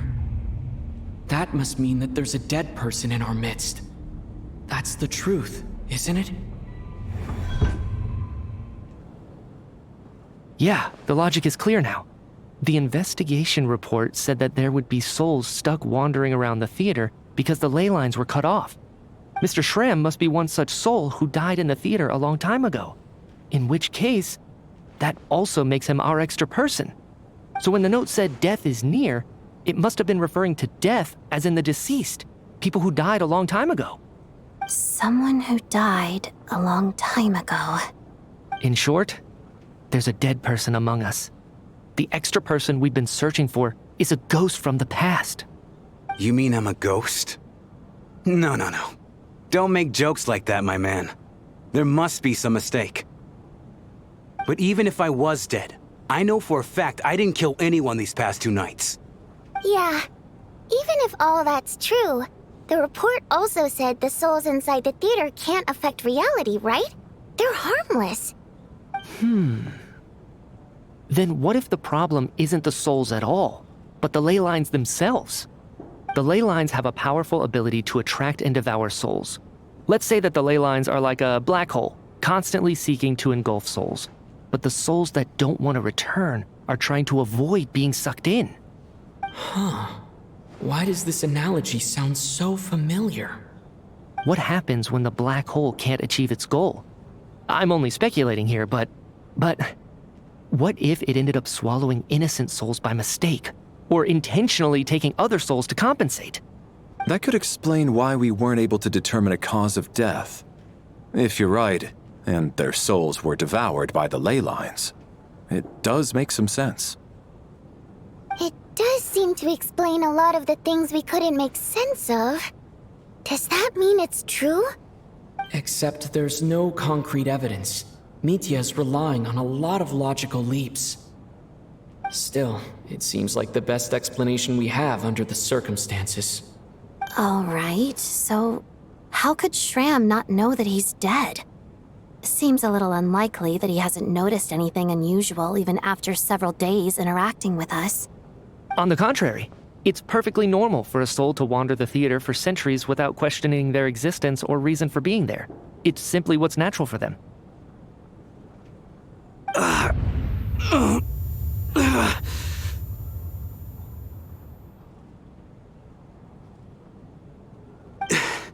You know what, Mr. Brainiac? I think you might actually be right after all. I'm trying to remember and... even though my head feels like it's going to explode, I think... it's all coming back to me.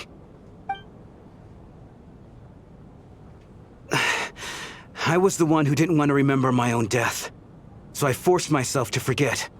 Well, I'm sure those are painful memories. My lady and I snuck out to go on a date one day. We bought tickets for the theater. It wasn't really my thing, but I was just happy to be together. All of a sudden, a group of people burst into the theater, shouting for all the water imps to get out, performers and audience members included. It was clear the conflict between humans and Fae had reached a boiling point. This time, the extremists were even coming after the water imps who had nothing to do with the war. I thought I could pull one over on them, so I took off my jacket, draped it over my lady, and tried to sneak out amid the chaos. But I got caught. They started shouting, calling me a traitor to humanity. But I was going to do whatever it took to buy her a chance to escape, no matter how many people stood in my way. I had to, both as their bodyguard and out of love. It's all right, friend. You can stop there if you want. You don't need to dig all that up again. It's just... even now, I'm still struggling to accept the truth. How could I be dead? I'm sorry, everyone. If I'd known I was a dead man walking, I wouldn't have dragged you down with me. If I'm the cause of all this death, then punish me however you see fit. But, Mr. Shroom... No. I refuse to be a burden. I know what I have to do. You said I've been wandering the theater for centuries, right? I guess it's high time I got a breath of fresh air. Out there, I mean. I'll leave this place and take all this death with me. Go out on my own terms. Mr. Shram, I'm sure we can figure out a different course of action. My good sir, we both know I'm not supposed to be here. I should have accepted my death long ago. One way or another, this has to end. Unless you're saying this goes against another one of your military principles somehow. No, I'm speaking on a personal level this time. Let it go, man.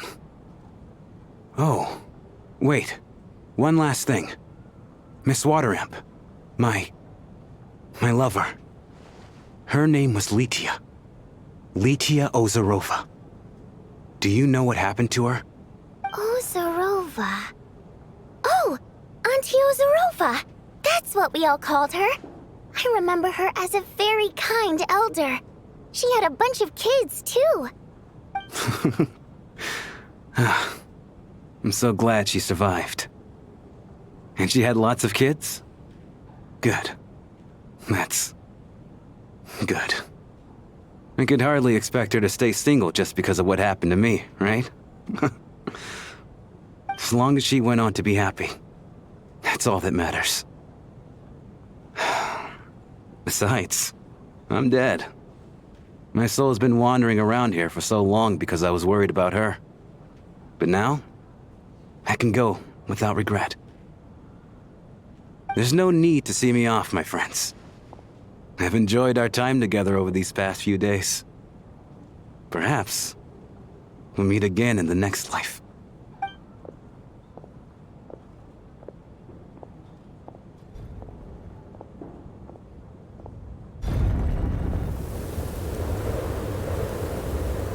Take care, my man. I knew Mr. Shrim was already dead, but I still feel so sad. Death is cruel, no matter how we might try to make sense of it. So, was the conflict between Fae and humans really that bad back then? I was only little, so I don't remember much. It's terrible to think that so many innocent people had their lives turned upside down. Even the historical records about that time period don't say much about it. All people know is that the Tsaritsa founded the Fatui, drove out most of the Fae aristocracy without explanation, then used her terrifying power to suppress the humans. It seems to me like the Tsaritsa chose to make herself the enemy. She downplayed the conflict, directing whatever animosity both sides had for each other at herself instead. That's also why, despite how brutal the conflict was at the time, there hasn't been much lingering tension between humans and Fae since. Things have been fairly harmonious for the past few centuries.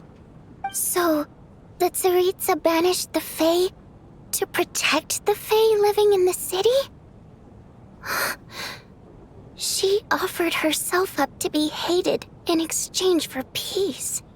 Maybe it's not quite as bad as it sounds. I don't think Her Majesty is too concerned if mortals hate her or not. And besides, there are very few who truly do. All this time, I had no idea. All right. If Mitia's theory is correct, then I think we can consider this matter settled. Let's all take a break.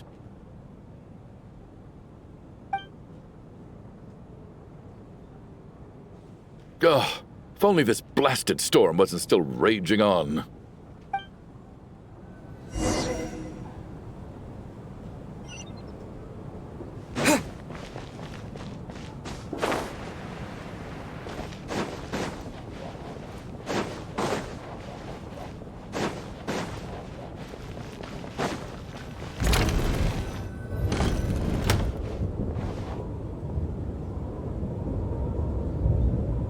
Looks like now we can just rest until the snowstorm stops. I still can't believe Shram turned out to be a ghost who'd been in the theater for hundreds of years. To think he was dead this whole time. What a strange turn of events. Knock knock. Huh? Knock knock. You know the door isn't closed, right? You don't have to knock. Think of it as a signal then. When I'm entering someone else's room and I knock, I'm here as Odette. If I don't knock, it's Lelik. Thanks. So, why did you come to find me? Is there something I can help with?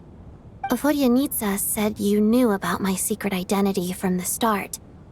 But when everyone was discussing who Lelik could be, you were worried that revealing what you knew would be unfair to me, so you kept it to yourself, right?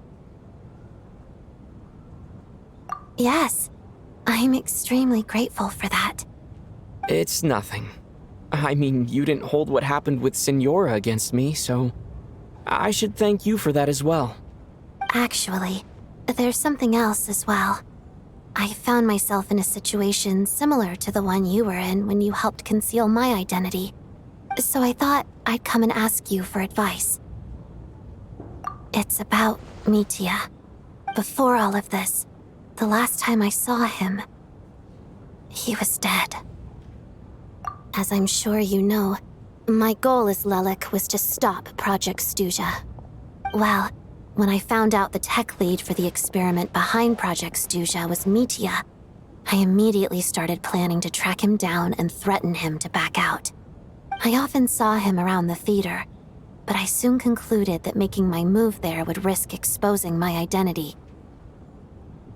So I decided to infiltrate the Armory Palace and go directly to his lab. That way, the threat would be much more effective.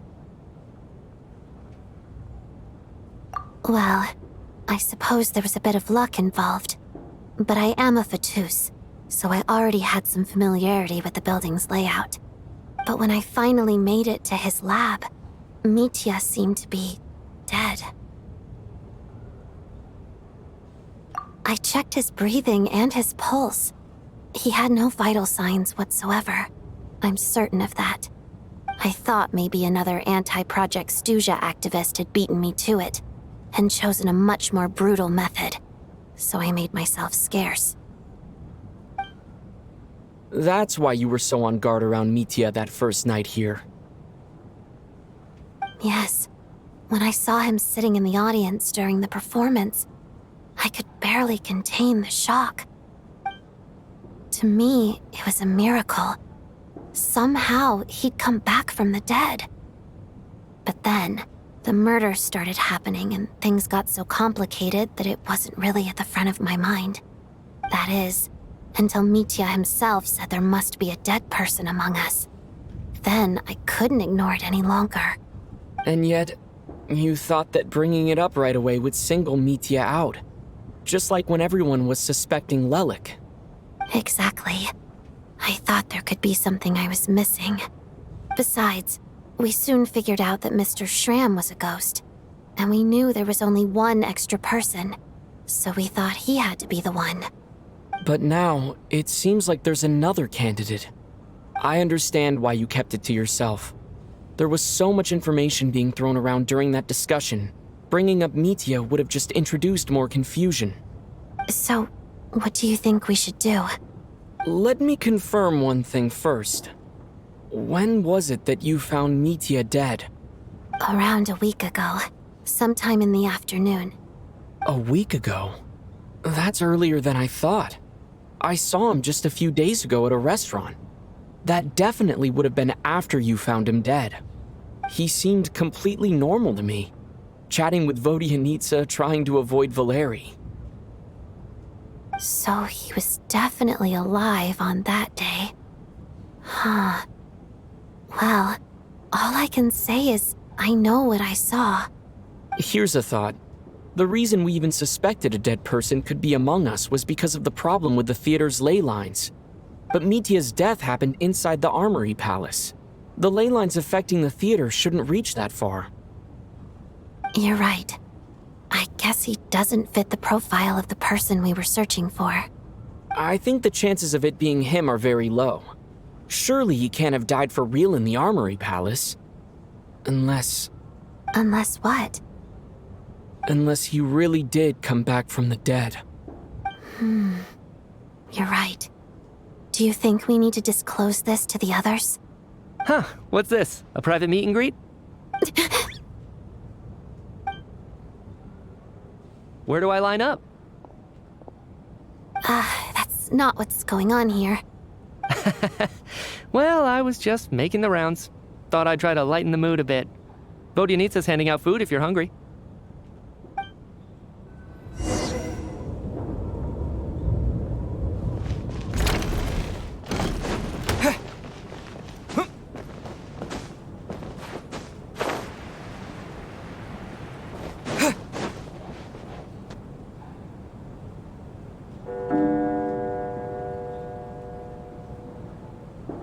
What is going on with this storm? Could it be connected to that monster that just arrived in Snezhnaya? I almost hope it is. Her Majesty the Tsaritsa left to vanquish that beast herself. We just need to wait for her triumphant return. Do you think people still feel the cold after they die? I'm wondering about Schramm. Oh, maybe we should have given him a coat before he went out there. Death itself is cold, isn't it? I'm sure the storm will embrace him. Well, I hope he has a safe journey. I'm going to miss him, I think. It's not like we can blame him for Rampana and Kulish's deaths. Thinking back on it, we barely made it out alive ourselves. Once we get out of here, how are we going to explain what happened to their families?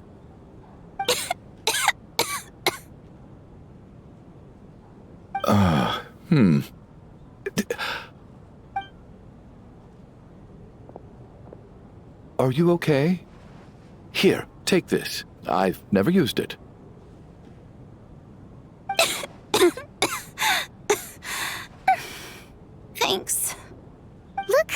Mr. Nice Guy all of a sudden. Is it because Tonya stood up for you this morning?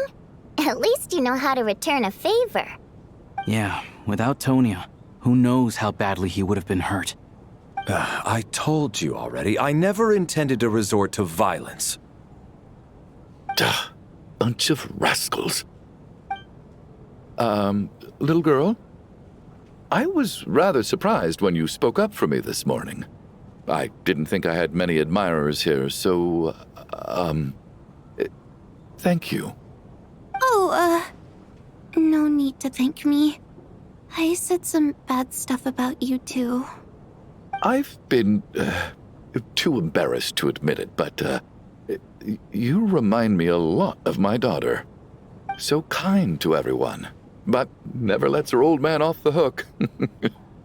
Unless my wife and I are having a fight, then she's always on my side. Especially when she was little. Every time I took her out...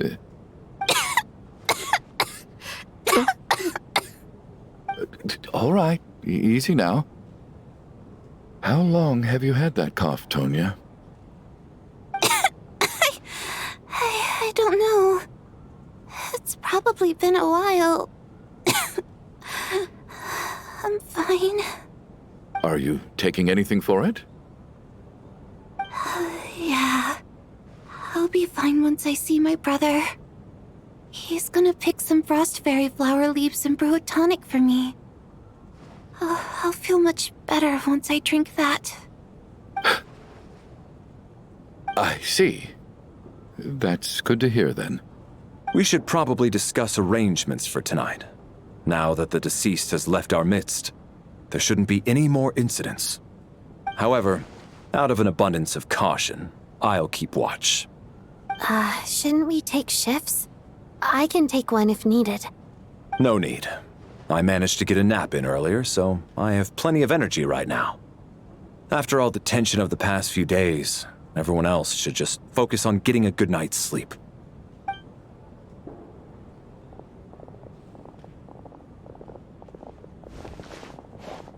What a long day. This whole situation turned out to be way more complicated than I expected. But Valeri's right. I should just try to calm down and get some rest. The last thing I want is to give myself nightmares.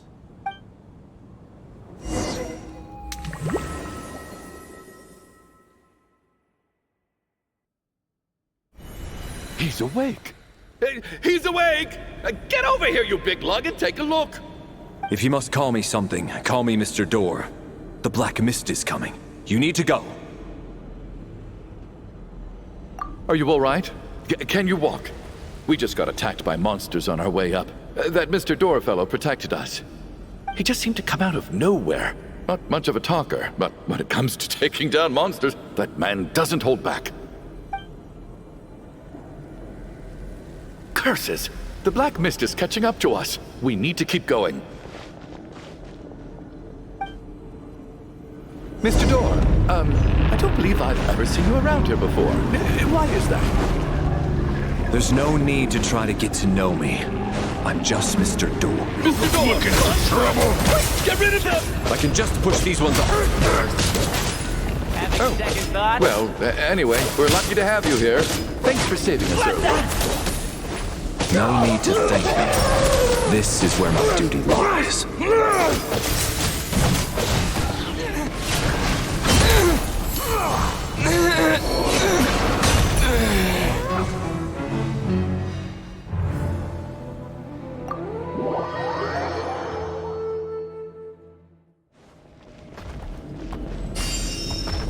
Looking for trouble? Face my fists?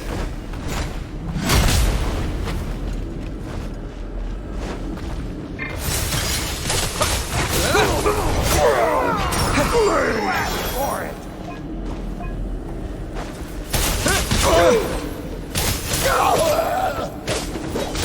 Curse you! Yeah, and Kate! You! Yeah! Fighting frog! Just you wait.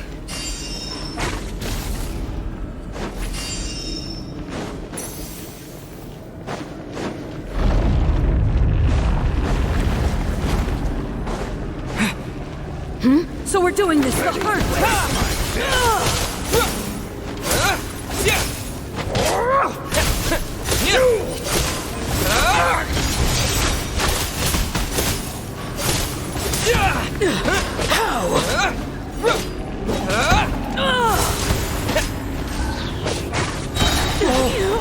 Remarkable work, Mr. Door. If I had your muscles, I'd do the same.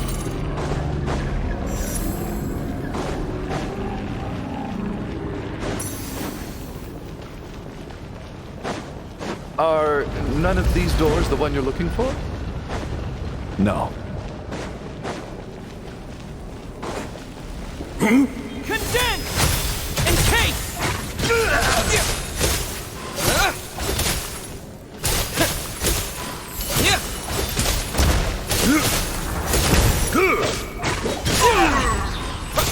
Condense and crystallize. Could this be? Fighting frog! Impossible. Impossible. I'm so exhausted, and the black mist is still rising. Oh. Wait, look! There's more monsters down there. Are they coming from within the black mist? No! They're gaining on us!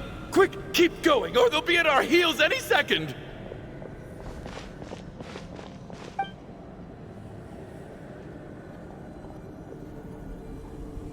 Mr. Door, what are you doing? We need to get out of here. They're coming! Found it. This is my door. What? You mean you're going to stay here? I am a door. This is where my duty lies. No! You saved us. We can't leave you behind. You must keep going. A door can only keep things out for so long. You must make haste. But... Oh, you're right. Let's go. We can't let Mr. Door's sacrifice be in vain.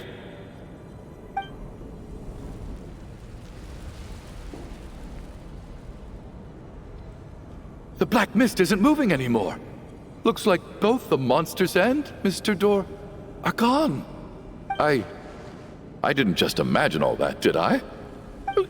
Surely I wasn't so scared out of my mind that I hallucinated a door as a human being. Oh, okay, good. There's no way we both hallucinated the same thing. Getting sleepy? Well, looks like we're safe for now. Go ahead. Let's get some rest.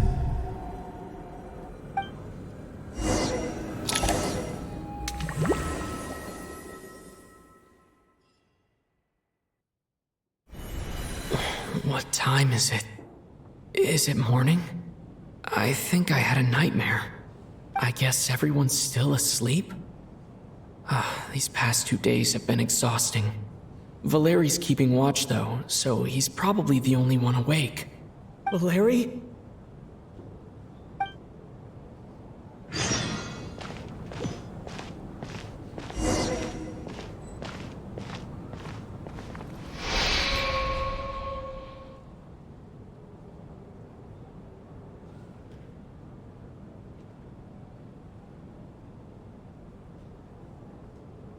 Wake up! Everyone needs to wake up!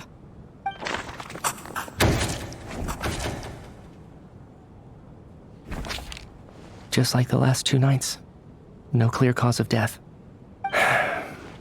I've been a real thorn in your side, haven't I, Mr. Valeri? Now you can rest in peace. But for me, life will be all the duller for not having to run away from you, my friend. How's Tonya? Is she okay? I just checked on her, and it doesn't seem like anything serious. She's just exhausted from the past couple of days, and she's still recovering from her illness. We should let her sleep a bit longer. That means Valeri was the only one who died last night. If Valeri was awake and keeping watch, it would have been impossible to kill him without waking everyone else up. That much is certain. This is so frustrating. Why has nothing changed since yesterday? I thought we already dealt with the dead person causing all this. Actually, one thing has changed. There's only one victim this time, not two. Does that mean...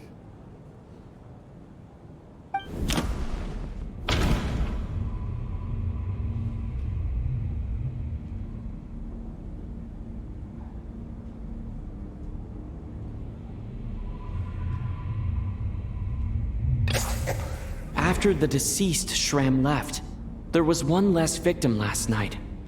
That more or less tracks. It's a reasonable conclusion, considering the only variable that changed. The number of people who die each night is equivalent to the number of dead among us. That's your theory, right? Exactly. We identified Mr. Shram, and the night after he left, the death toll dropped from 2 to 1. By that logic, there must be one more dead person left among us. Another one? But there was only one person unaccounted for in the ticket checks, right? The head count should match up now. Having an extra person was definitely a cause for alarm, but being one person short isn't nearly as unusual. Someone could have left in the middle of the show, or made it out before the storm hit. One more dead person among us. If Mitya's theory is right, then what Odette told me seems a lot more relevant. It's just, at the time, we had no reason to think there was more than one dead person. If only we'd taken it more seriously as a possibility. Maybe this could have been avoided. I'm sorry. This is my fault. I had information that could have been helpful, but I held back. I should have brought it up right away. I'm partly to blame as well. I was too quick to dismiss Odette's concerns. What is this about? What have you two been getting up to behind my back? Sounds like there's some big news you've been keeping from the rest of us. Well, we're all ears.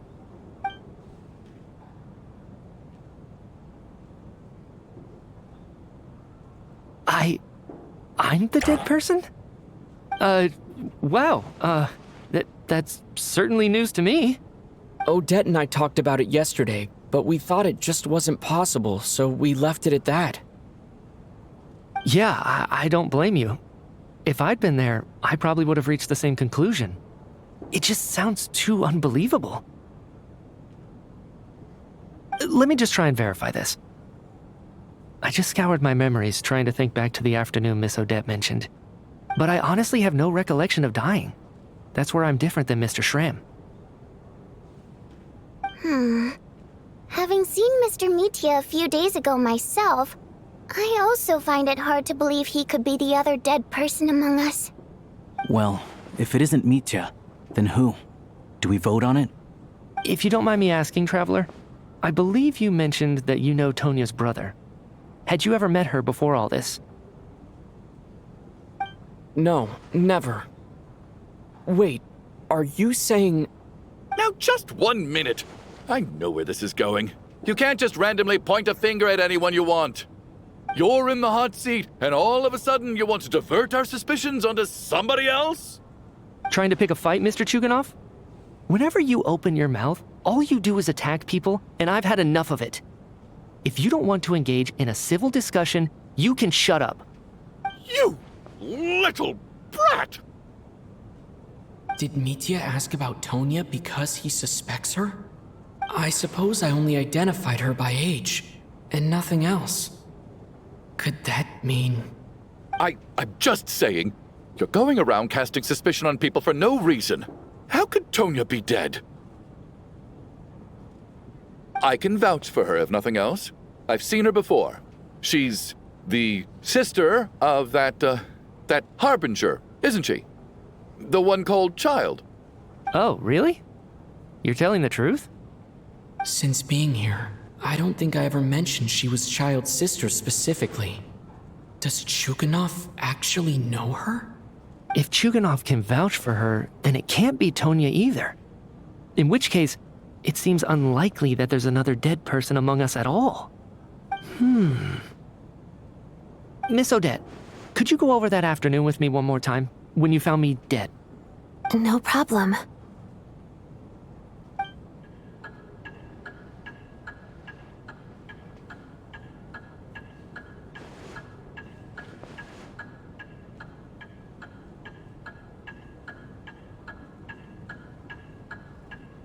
Huh. No matter how hard I try, I just can't remember anything about dying.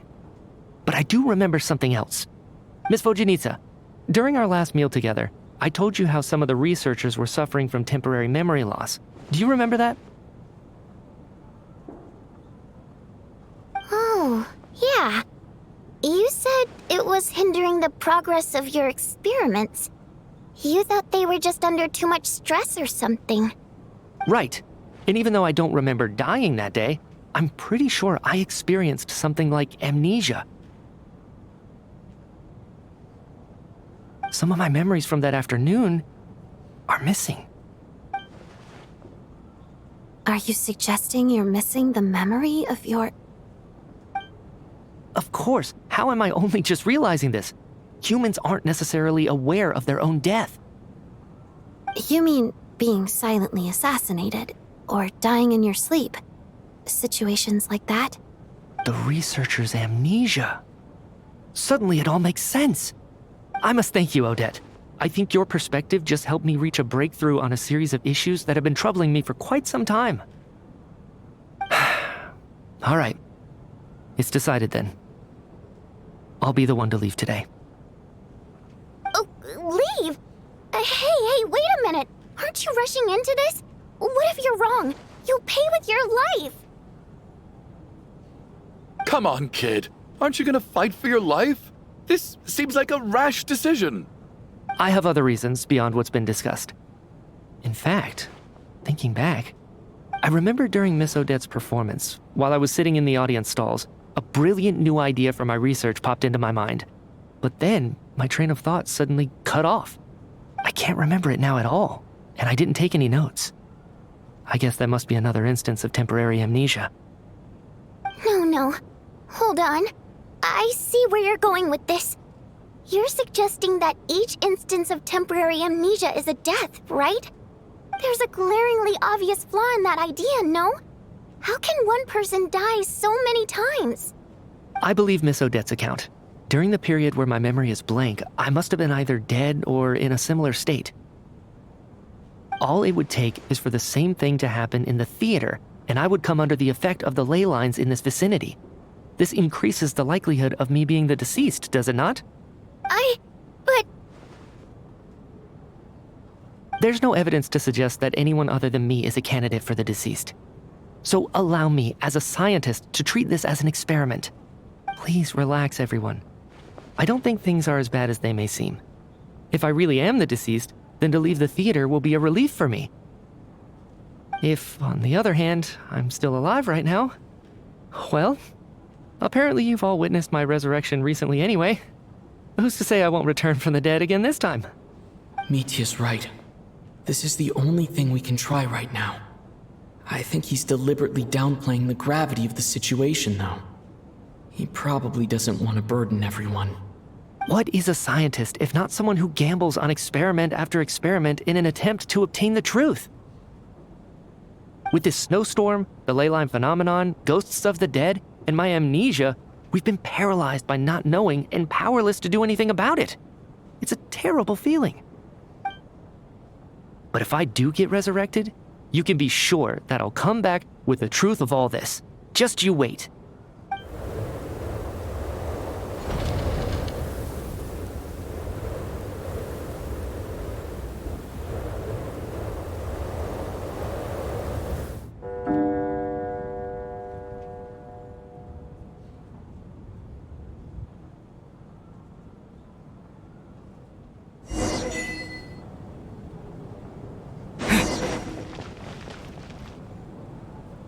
Poor Mr. Mitya. I didn't even get to see him one last time. Maybe it's a good thing that you weren't there to see it. It was a hard thing to watch. I hate goodbyes. Why does it feel like everyone around me is slowly disappearing? Not just in here, I mean. In the outside world, too. Maybe it's the realization that, at the end of life, everyone has to face it alone. Come to think of it, the main reason we're still alive right now is pure luck. Each morning here, for every one of us, there's the chance that we might not wake up. You could take it a step further and say that the same is true outside, too. Who can never be 100% sure when they drift off to sleep that they'll open their eyes again in the morning? If I make it out of here, I'm going to cherish every moment that I'm awake and live without any regrets. Without regrets. I feel like a strange sense of anxiety has been quietly growing inside me over the last 2 days.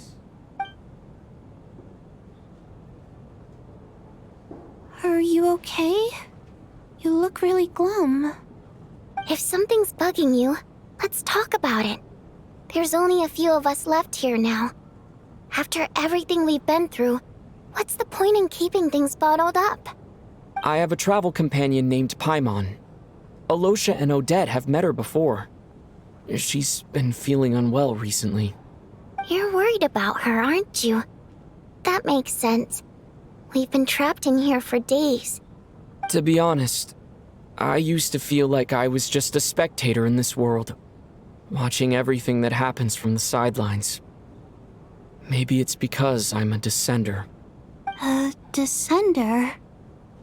But with Paimon by my side, over time, I slowly felt my connection to this world growing stronger. She loves eating, sleeping, and having fun, but she's also a great guide. It's her authenticity that makes this whole world feel more real for me. Over the last few days that we've been apart, I've often caught myself wondering, what would Paimon say if she were here right now?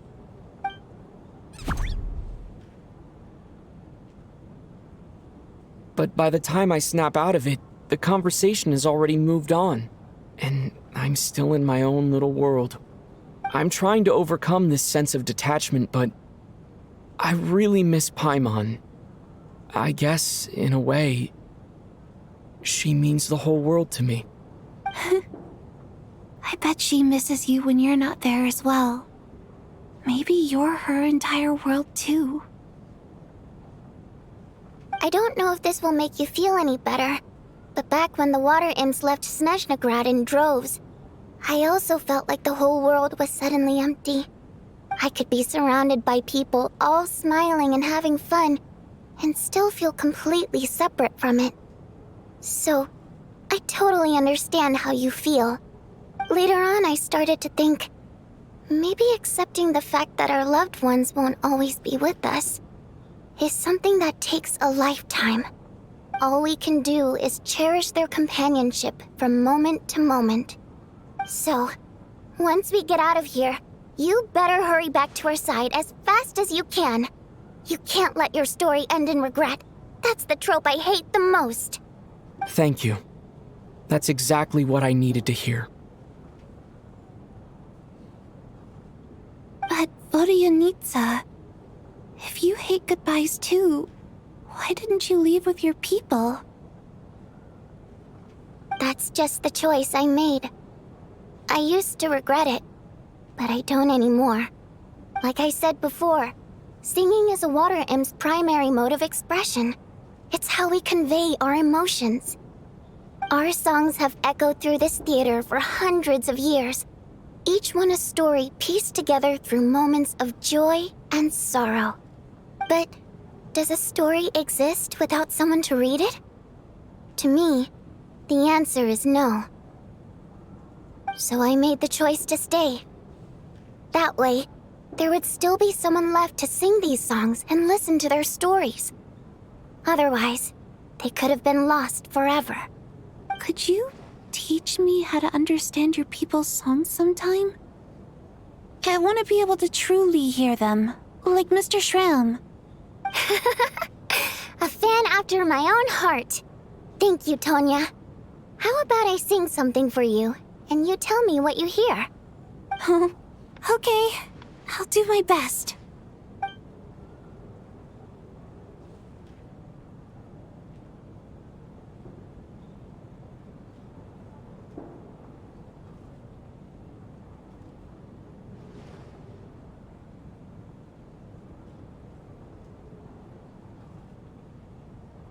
never heard that one before.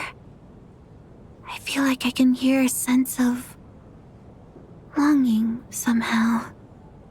I wonder why that is. Color me impressed, Tonya.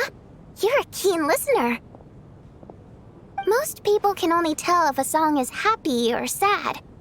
I didn't think you'd be able to pick up on such specific details. So, what's the song about then? Come on, tell me! I've actually never performed this song in the theater before, because it has more of a ceremonial purpose for our people. It's not meant for the stage. It means something like, "May those we have lost watch over us, and follow this song back home in the night, so that we might be reunited once more." No wonder I could hear that sense of longing. You sing it for loved ones who have passed away. I hope it reaches them. It's getting late, Tonya, and you're not well. We should all turn in early. I suppose there's no reason to keep watch tonight. Okay. But, before I go to bed, could you sing that song a couple more times for me, Vodyanitsa? Of course. Anything for my #1 fan.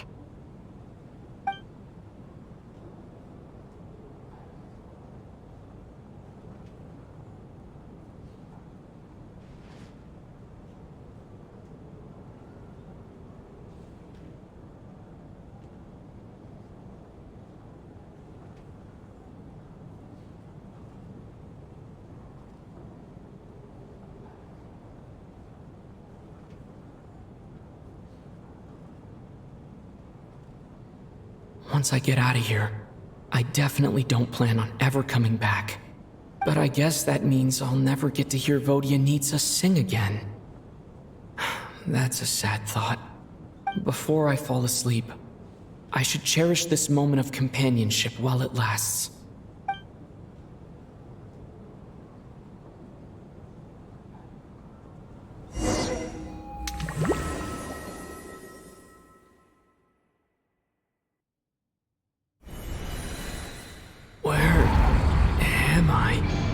It's so dark in here, and I feel kind of dizzy. Am I alone?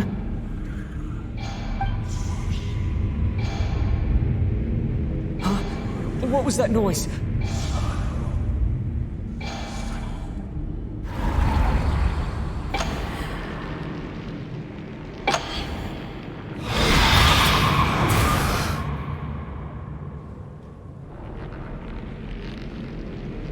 Return, O spirits.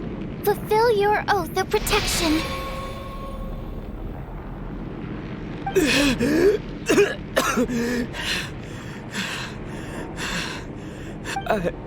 I'm alive? What just happened? No time for questions. Quick, over here. Turn on the switch. We need to bring back the light.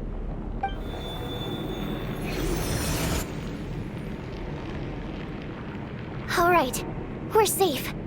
The spirit just now is called Night Prayer. The light subdues her, but she'll attack without a second thought in the dark. Sort of. I know it's hard, but you can't let this place go dark, or she'll kill you again. Yep. Luckily, I was here to resurrect you. Otherwise, that'd have been a real bummer. A bit more than a bummer, I'd say. Wait, so you have the ability to resurrect people? Sure I do. I'm your guardian spirit after all. I specialize in soul recall. Oh, it's nice to meet you, by the way. Thanks. It's nice to meet you too. All right, there's no time to waste. The black mist is already catching up. We need to avoid it at Night Prayer at all costs. Come on, let's go. We need to reach the next switch before the place gets too dark. If we bring the light back, Night Prayer won't be able to get to us. Sweet, sweet light! It's back! Now that's a sight for sore eyes.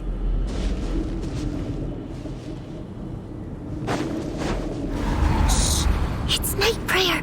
We need to move quick, but don't let her notice you.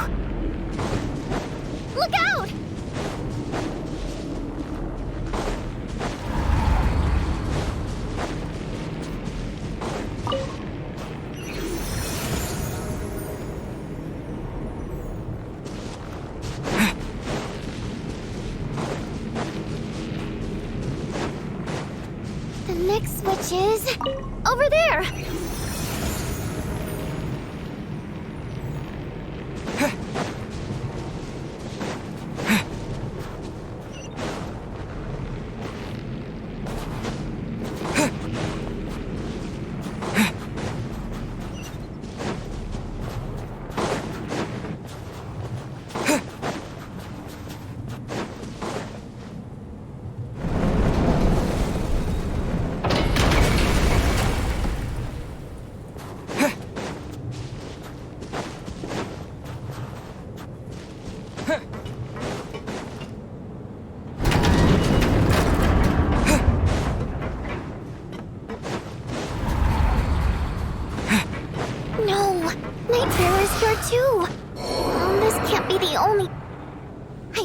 You die like this.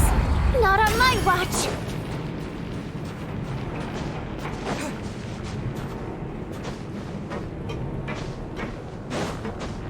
The switch is just up ahead. Hurry! It's too dark. We're not gonna make it. Come on, faster!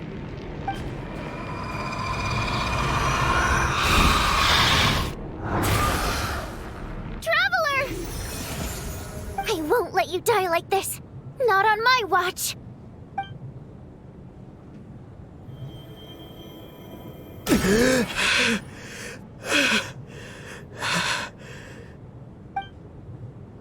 Even though it's not permanent, dying is definitely not a pleasant experience. Great. You're back. Yeah, thanks to you. Time for you to get out of here. Quick. Before the light runs out. What about you? You're not coming with me? I can't. I've already been used up. A guardian spirit's skills are finite. I can only resurrect someone so many times. I might not look any different, but my essence has been exhausted. Now, I will slowly start to fade away. I can go no further. The black mist is where I belong. It's okay. Why didn't you tell me sooner? Because it wouldn't have changed anything. That knowledge would have just burdened you. And a guardian spirit's role is to protect. But... Go. Now, before it's too late. I already hear Night Prayer approaching.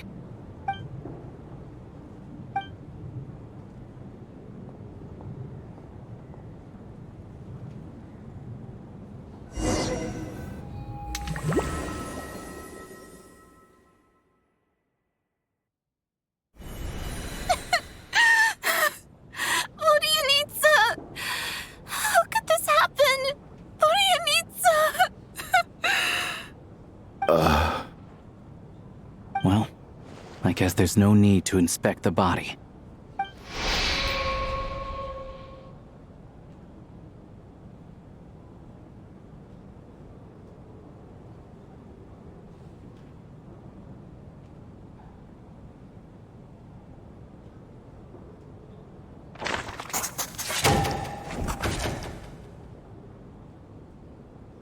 This wasn't supposed to happen. You lied to us, didn't you, Chuganov? You've been lying from the start. Take a long, hard look at yourself before you go around accusing other people. I suspected you on day one, Lelik, and now look where we are. By some strange coincidence, you've never been targeted. You just happen to have survived this long? No, you should be the prime suspect. And you, little hunter, ever so content with staying on the sidelines. Yet, you were the one who stopped us from leaving from the start! Why are you trying to keep us here? Now you're just lashing out indiscriminately. That's either a sign of anxiety or a guilty conscience. Where was all this passion and bravado before? Decided to fight until the bitter end. Is that it? Is that a threat? Fine, bring it on. You think I'm afraid to die after all this? You want to kill me? Go ahead. I'd like to see you try. After all the trauma of the past few days, everyone's been pushed to the breaking point. Valeria and Mitya aren't here anymore. Someone else needs to step up and take charge. But first, I need to think this through. Considering everyone left, who's the most likely candidate for the deceased?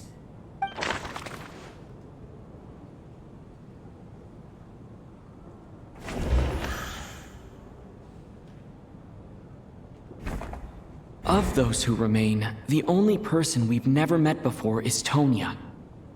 There is room to doubt her true identity. People are easily misled by first impressions. Now that I think about it, Child Sister was in fact a label I imposed on her due to my own assumptions. But Mr. Chuganov vouched for Tonya's identity yesterday. With basically no other possibilities left. Could it be?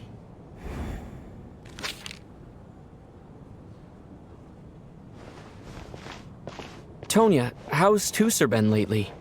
Tusser? Your brother Ajax must have mentioned me in his letters home, right? Did he say anything about a blonde traveler?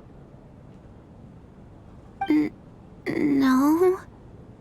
And my brother's name is Razik, not Ajax. Chuganov, looks like it's your turn to do some explaining. Yesterday, you said you could vouch for Tonya. Why did you give us a false testimony? I knew you were behind this, Chuganov. You've been lying through your teeth from the start. Everything about you is fake, down to the wife and daughter you're always talking about. Your entire family man persona is a charade, isn't it? That night, when I infiltrated your place as Lelik, I noticed you were home alone. Didn't think much of it at the time. Just thought everyone else was out. But thinking back on it now, that doesn't seem very likely. My guess is, you live alone, don't you?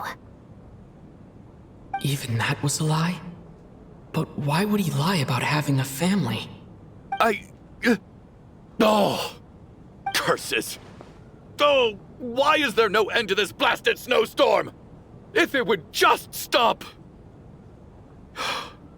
If it would just stop. I think I remember now. I know how I ended up here. It feels like a distant memory. But at the same time, it's just like it was yesterday. The reason I'm always coughing is because I got sick with frostbite. The locals usually call it the snow cough. It's not a very common illness. It's partly genetic and partly caused by the cold climate, but it can be fatal. They sent me to the hospital as soon as they found out I had it. And I spent so long lying there in that hospital bed. After a while, I felt myself growing weaker and weaker. Nothing seemed to be working anymore. Neither the treatment that the doctors were giving me, nor the medicine my brother was brewing from frost fairy flower leaves. So one day, I told my brother that I wanted him to take me outside for once, so things could be like they used to, just for one day. I wanted to meet loads of friends, experience new things. He agreed. He snuck me out of the hospital, and we escaped. We got to the theater, bought tickets, and went inside. Oh, it was all so exciting. I remember the show very clearly. It was amazing. But I found myself getting sleepier and sleepier. Oh, Tonya. When I woke up, I couldn't find my brother anywhere, so I guessed he'd already left. But there's no way he'd leave me behind. So I decided to stay here and wait for him. At the time, I figured he'd probably gone to brew some more medicine for me. I was planning to chew him out for abandoning me when he got back. Tonya, it sounds like by then you'd already... Yeah, I know. I understand now. Dead, aren't I? This cough and the feeling weak, it's probably just my body's memory. After all of that, it turns out I can't blame my brother after all. I was the one who abandoned him. I'm sorry, everyone. I realized this much too late. It seems like death skewed my perception. And now I've dragged you all into this mess. Your name probably isn't even Tonya, is it? Didn't that ever strike you as odd over the last few days? Well, when I was little, my brother and I read a storybook, and Tonya is the name of one of the characters. When we escaped from the hospital, our family and the hospital security were looking everywhere for us. So when you first approached me and said my brother had sent you, and called me Tonya, I thought he must have chosen a fake name that only the two of us would know. Because he was afraid of getting caught. No. It seems like that was just wishful thinking. At least your memory of death isn't painful. That is a small comfort. Now it's your turn, Chuganov. Talk to us. I believe no lie is ever told without a reason. You're right. I was lying. I happened to know that the Harbinger child and his sister Tonya managed to get tickets, so I lied to you and pretended I knew them. And yes, I was lying about my family too. The truth of the matter is, I lost them a long time ago. I just refused to accept reality. And now I've spent the second half of my life living a lie. I'm a joke. My daughter's name was Iskra. And before you ask, yes, Iskra, as in Iskra Manufacturing Plant. She also died from the snow cough. She was just 6 years old. If she were still alive today, she'd be around the same age as little Tonya here. After Iskra passed, my wife couldn't bear to face those memories either. So she chose to start a new life without me. One day when I came home from work and saw the empty room, I felt like I couldn't breathe. Subconsciously, I started to imagine that they were still there. I soon discovered that this was the only thing that made me feel any better, so I just embraced the delusion. Nothing more than a pathetic means of escapism, I know. But at least it's not a crime. So explain your false testimony, then. The night before last, when I was chatting with Tonya, she mentioned that her brother would brew medicine for her from frost fairy flower leaves. Combined with her various symptoms, I suddenly understood everything, including the fact that she was deceased. The snow cough used to be an incurable illness. I would pick frost fairy flower leaves to brew medicine for Iskra too. It took hours and hours on the stove. But the year after my daughter passed away, the jester of the Fatui announced that a cure for frost blight, also known as the snow cough, had finally been developed. It turned out that all previous treatments were completely ineffective. No better than random concoctions. That was the final straw for me. I just couldn't take it anymore. Just one more year. One more year, and everything would have been okay. So, more than anyone, I know full well that in this day and age, no one in their right mind would still be using frost flower leaves to brew medicine for the snow cough. Poor Miss Tonya, therefore, had to have been from an era when snow cough was still a terminal illness. So, you projected your daughter onto her? Even though you knew she was one of the dead? That doesn't make any sense. You knew she was already dead. What did you hope to achieve by protecting her? I just don't believe in your crackpot theories, nor do I approve of your actions. How can you just declare a living person dead and throw them out into that snowstorm? Nitia's gone. My good buddy Shram's gone. And now it's Tonya's turn, isn't it? The others I can make my peace with. But little Miss Tonya, here she is, standing right in front of us, alive and breathing, and fighting her own battles. Yet you're quite happy to say she's dead? I just want her to live. Once this snowstorm is over, the very moment it stops, I'm going to march out that door and find someone who can fetch the very best medicine for her snow cough. I'll be damned if I'm gonna let you cast her out into the snowstorm before I have the chance to cure her. Not again. Not this time. Not when the cure is right within our grasp. I'd never be able to forgive myself. Mr. Chuganov, stop. I can't let you do this. Tonya. By the sounds of it, you've known I was dead since the night before last, right? I really liked Mr. Valeri, Mr. Mitya, and Miss Vodoyanitsa. And now they're all dead because of me. I'm not happy about that. The reality is, you've been trying to fight your own demons through me. But all you've really done is trap me inside your delusion along with you. No! Listen to me. I want to save you. I do! Well, at this point, I'm quite sure that I'm dead. I don't need to be saved.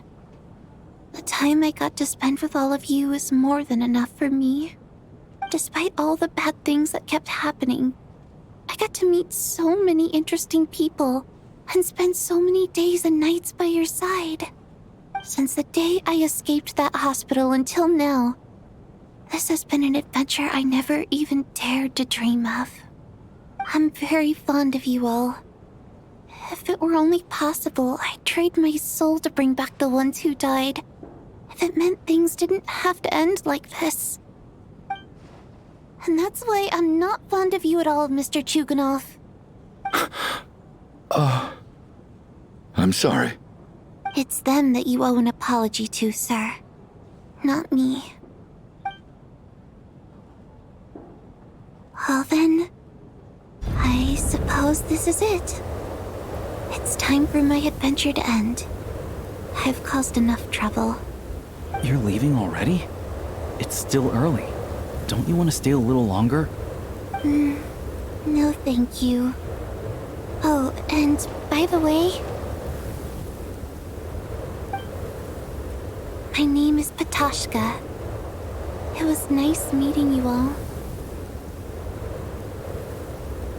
Feels strange that we're only being properly introduced now that it's time to say goodbye.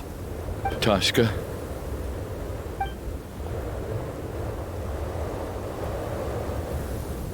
What are you doing, Chuganov? Are you crazy? Let me leave. I can't keep lying to myself anymore. In your dreams. Don't think you're getting off that easy when you had a hand in the deaths of so many people. The Fatui have honed quite an array of enhanced interrogation techniques since they were founded. Once we're out of here, Lelik will personally give you a taste of every last one.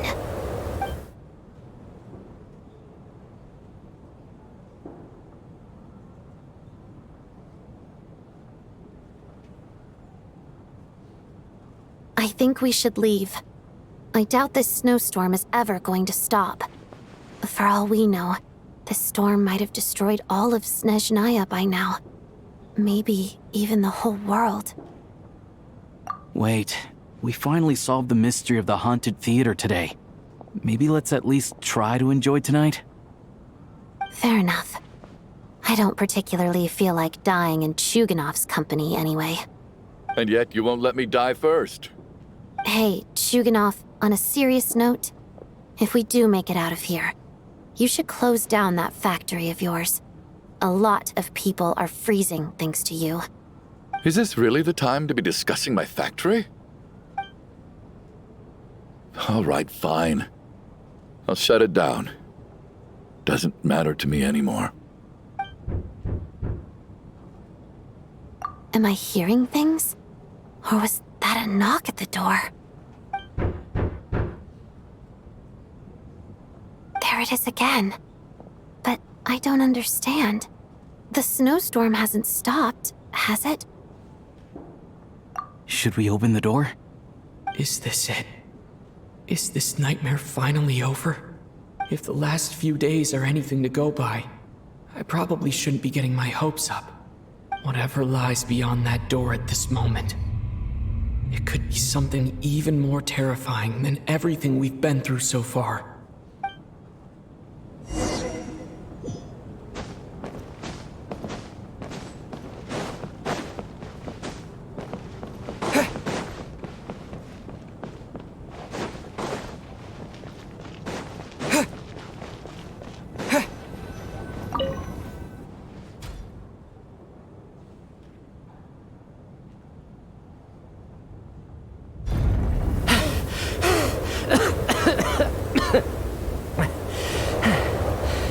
Hey everyone, I'm back. How are you doing? Feeling any better? Much better, thanks. Whew, it is so good to have you guys here. I was a little worried that the theater would be empty by the time I got back. Let me see. Tonya and Vodyanitsa are missing, which means... Vodyanitsa died last night. And then you discovered that Tonya was the other dead person. Am I right? Not Tonya. Pitashka. First, tell us how you made it back here. Given the conditions outside, no one should be able to return alive. You're right. The thing that got me back safely was... a song. I heard someone singing. After walking into the snowstorm, my mind grew hazy. I don't know how long I walked through the storm before my mind completely slipped away. Then, suddenly, I heard the sound of singing. The voice instantly brought me back to my senses, and I regained consciousness. So I followed the voice, searching for the source of the singing. I searched and searched, until finally, just a few moments ago, there was the entrance to the theater, right in front of me. I've actually never performed this song in the theater before, because it has more of a ceremonial purpose for our people. It's not meant for the stage. It means something like, "May those we have lost watch over us, and follow this song back home in the night, so that we might be reunited once more." That must have been Vodyanitsa's Requiem. Who knew it actually worked? That song is meant to guide the souls of the dead. Mitya, that must mean that you... Huh. No kidding. Seemed like I guessed right then. This is what I've been so desperate to tell you about. When I first stepped out of the theater, I was still quite lucid. My memory of it is still pretty intact. I remember the outside world being completely different than what I'd expected. It was like this was a world where only the snowstorm existed.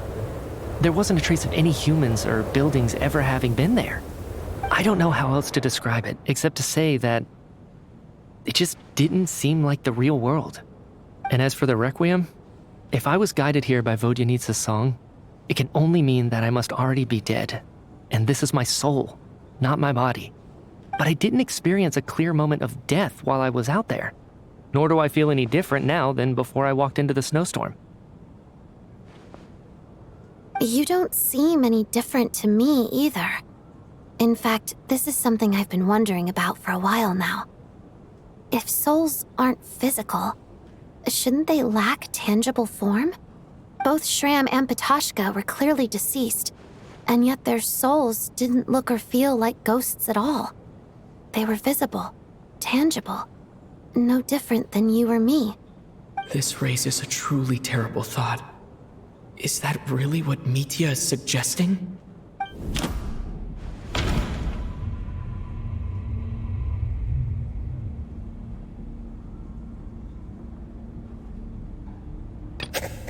Dreams can't explain everything. And this isn't the Sub-Zeru's festival.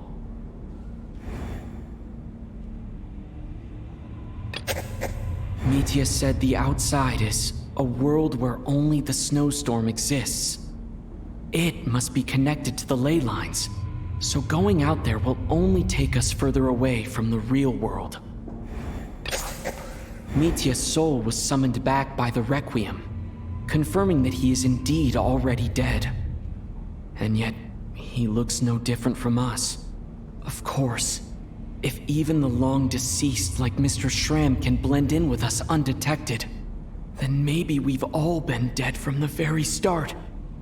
And all of us are now souls wandering the theater.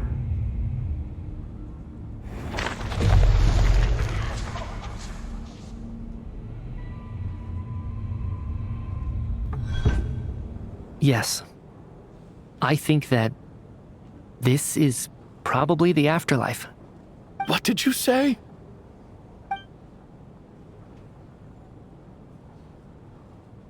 You heard me. We died in the theater. All of us did.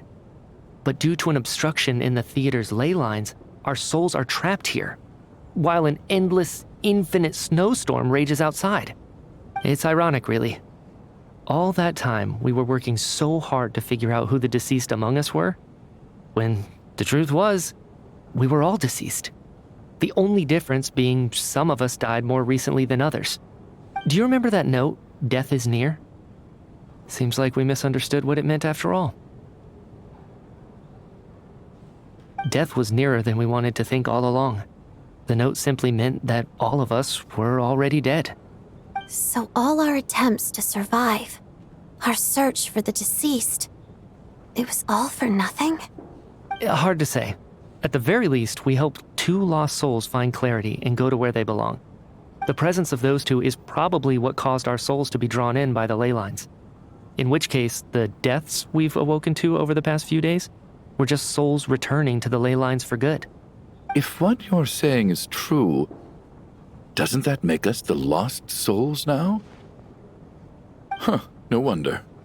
This afternoon, when I was moving Vodyanitsa's body, I noticed that the other bodies in the room hadn't decayed one bit after all these days. That's further proof that those aren't physical bodies at all, but merely our shells here in the afterlife. Am I really dead? This doesn't feel real to me at all. No, that's impossible. This cannot be how it all ends. I still find it hard to believe that all of us are dead. How exactly did we die in the real world? None of us have any memories of dying, right? Not even knowing how we died is preposterous. Good grief! Surely there has to be some reason. Exactly. It's hard to rest in peace when you don't even know how you died. It gave me lots to think about as I strode out into the snowstorm. I racked my brains trying to remember the cause of my death, the exact moment I died, the root of all of this, right up until my consciousness faded. Wait. Hold on. Right before I lost consciousness, I think I saw something. I can't remember. And I think I lost my notebook and pen.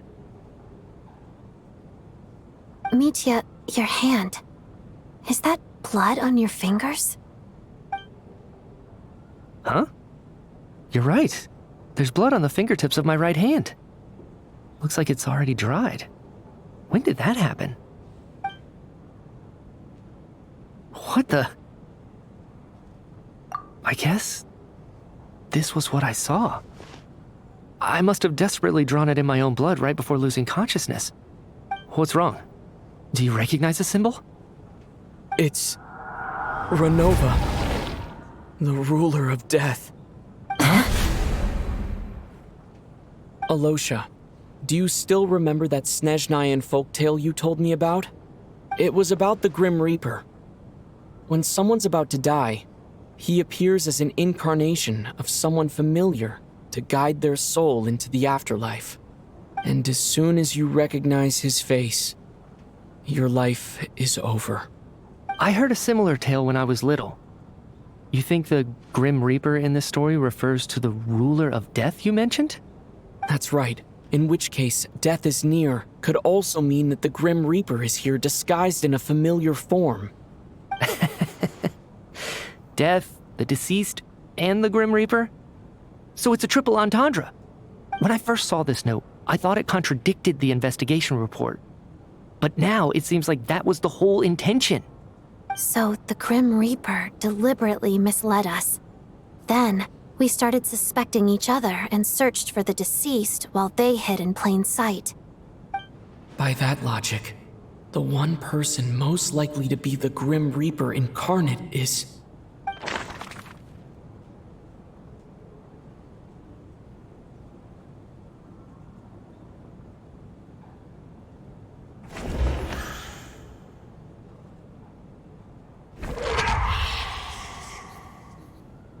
No doubt about it. It's Alosha. Looking back at how everyone has acted over the past few days, Alosha is most likely the Grim Reaper lurking among us.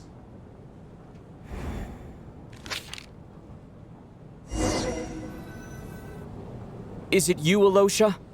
You were the first to discover the investigation report, and you had plenty of time to slip the note inside to mislead us. So? Surely you can't suspect me based on that alone. What if someone else found the investigation report first, slipped the note inside, and then put it back without telling anyone? There's no denying it. The note could easily have been slipped in much earlier than it was discovered. That's not all. I've also noticed that although on the surface, Valeri, Mitya, and sometimes I were the ones taking charge of the situation, looking back now, even though you didn't say much, you were always subtly guiding everyone from the sidelines. What do you mean? You were the one who emphasized how dangerous it was outside and insisted we all stay here.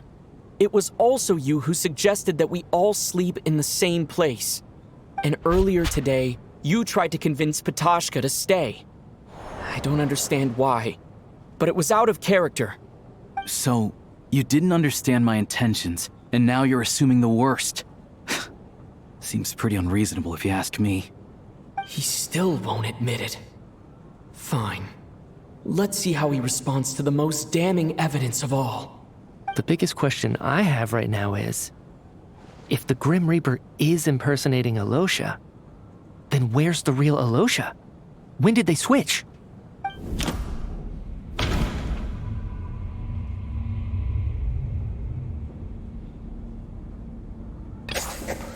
That's right. This was the moment. Right at the start.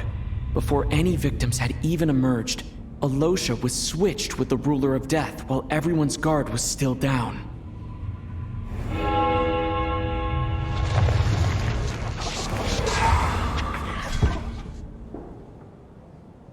When all this began, right after the performance ended and the snowstorm began to pick up, no one suspected anything unusual. We just assumed we were snowed in. It wasn't until we discovered the bodies the morning after that we realized something out of the ordinary was going on. But it's clear now that the oddities actually started earlier than that, when Dimov walked into the snowstorm and never came back. Right. So Mr. Dimov was the first victim, not Sobolova and Torgov. And if we pinpoint that moment as the beginning of this incident, then one thing becomes clear. Alosha, you are the only person who walked into the snowstorm and came back without the help of Vodyanitsa's Requiem. More precisely, Alosha never came back at all. The one who came back was the Grim Reaper. Not bad. Well, since you've backed me into a corner, I suppose there's no point in keeping up the act anymore. Alosha? You're the Grim Reaper? I am no such tired cliché. Mortals should address me as the Ruler of Death.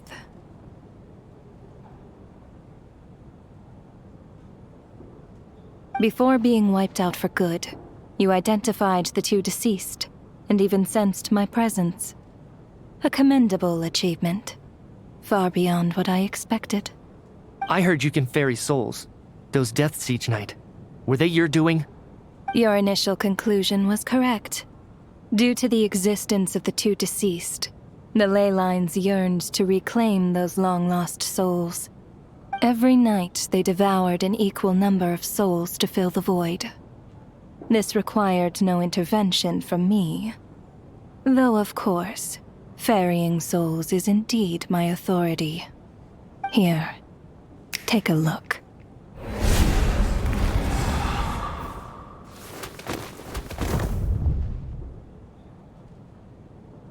What are you doing? That takes care of today's too. Don't get so worked up. You are already dead, and your souls must return to the ley lines. I know we're already dead. You murdered us, didn't you? Murdered? No. Murder is when mortals usurp my authority. Death is my jurisdiction. If I require someone to die, I need not resort to such laborious methods as murder. You simply met the criteria to trigger my curse of death. I know about the curse of immortality. So there's another death-related curse too? You cursed us? When? And why would you do such a thing? So often, humans pray to me, begging to know when their death will come and what form it will take. But few people ask why. If you must have an answer, know that death comes simply because one's time has come. So you're not gonna tell us the truth? Hold your tongue. By all rights, you shouldn't even be allowed to speak with me. Those angels from the past are to blame for the reckless renovation of the ley lines here. It's made my work on this occasion infuriatingly complicated. Work? So trapping us here, making us watch our friends die, that's just another day at work for you? You clearly have a lot of questions. Fine. As a reward for your remarkable accomplishments over the past few days, I shall answer a few of your inquiries, provided they aren't too unreasonable. After the physical body dies, the soul must return to the ley lines for that person's death to be considered complete. My work encompasses the entire process of death, including, naturally, the guiding of souls into the ley lines, with which you are now so familiar. You must also be rather familiar with Natlan's Night Kingdom, I presume? It was I who supported the creation of the Night Kingdom. It provided a convenient means of guiding the souls of Natlan. Here, too, the ley lines connected to the theater underwent some modifications. The angels hoped to make them capable of accommodating the souls of some special creations. But this actually hindered their ability to accept ordinary souls to some degree. This effect manifested itself after you died from the curse in the theater, leaving you stranded in the afterlife, unable to achieve a complete death.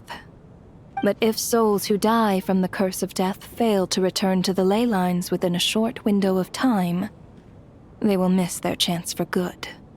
Then, they will remain forever suspended between life and death, no longer subject to the authorities of either. So if you don't resolve this matter soon, and see all our souls return to the ley lines before long, we'll escape your control. Mitya sharp. This must be what Renova was worried might happen, and the reason she got involved to begin with. But if you have the authority to guide souls, why didn't you just show yourself and get it over with? Why hide among us in the form of Alosha? You seek to understand the mind of a god. Very well. I'll tell you. This is a theater, and I decided I wanted to watch a show about death. That's why I encouraged you to take the events to the stage. I found myself getting quite immersed. I suppose the entertainment you provided makes up for all the trouble you've caused me by being so defiant in the face of death. There. Are you happy with my answer? Can't say I am. Really? But it fits the stereotypes you humans have about gods. Just moments ago, you were complaining about how infuriatingly complicated your work here has been. Work is work, I get it. There are times when it's a huge pain, but you just have to get it done, right? That's a rather unique perspective for a human. You are in fact correct. There is a pain point in this case. Due to the obstruction in the theater's ley lines, There is a hard limit on the number of souls they can receive each day, making it impossible for me to ferry all your souls at once. Revealing my identity too soon would inevitably have led to futile resistance, and there was a risk that any souls who chose to run would disappear. Then there was the issue of the 2 lost souls you called the deceased. The way you resolved that quandary was all part of my design. That's what I don't understand. If all of us were souls of the dead, what made their presence among us special? For centuries, they have refused to return to the ley lines, exploiting the issues created by the angel civilization to resist being drawn in. Centuries of obsession accumulated during this process. You may think of this obsession as the resentment of the dead, and in this quantity, it was a bomb that could have detonated at any moment. It reached the point where I could not afford to leave it unchecked. But the only way to fix it was to help them acknowledge their own deaths, make peace with their regrets, and willingly walk into the snowstorm. Only then, with my guidance, could they finally return to the ley lines. Otherwise, you would not like to know what the consequences would have been. I vaguely remember seeing Batashka, but in the most terrifying form. Was that in a dream? Is that what would have become of her if she hadn't returned to the ley lines? I see your dreams brought you many revelations. So you see, death in fact grants wisdom to mortals. Souls connect to all things in the world and see the chain of cause and effect between them. It's nothing unusual. Anyway, giving psychological counseling to lost souls is not my strong suit. That is more of an angel's role. It was something I could not resolve directly using my authority, so I decided it was easier to leave the bomb defusal to you. Meanwhile, of course, their presence caused the souls of other members of your party to return to the ley lines each night. From where I stand, that was killing 2 birds with 1 stone. As both issues slowly resolved one another without me having to lift a finger, all I had to do was stay close by and keep the situation under control. Then use my authority to wrap things up at the end. And, of course, while I was at it, I thoroughly enjoyed watching this drama, dealing with death from a mortal perspective, play out on the stage. Sounds like you had it all figured out, Grim Reaper. I just did the math. You said there's a hard limit to the number of souls the ley lines here can receive each day. It's 2, isn't it? That much is obvious, even to a fool. It's time to review this whole affair. If the ley lines can only take in 2 people per day, I need to go over the deaths from these past few days again.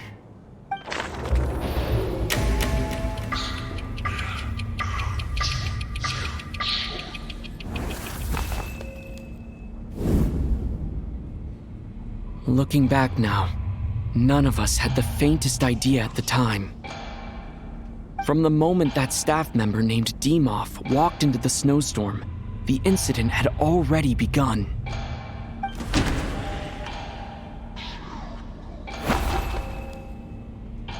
No.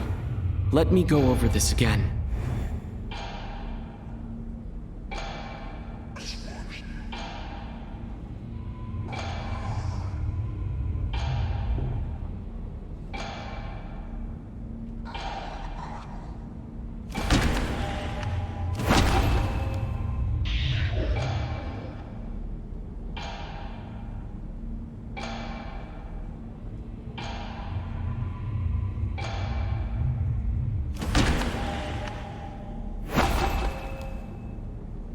No. Let me go over this again.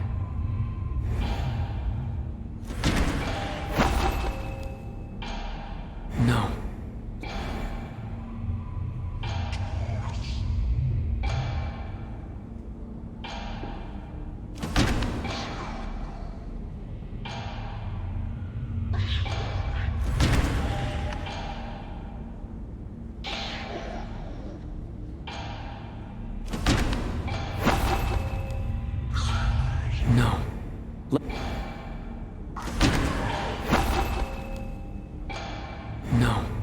let me...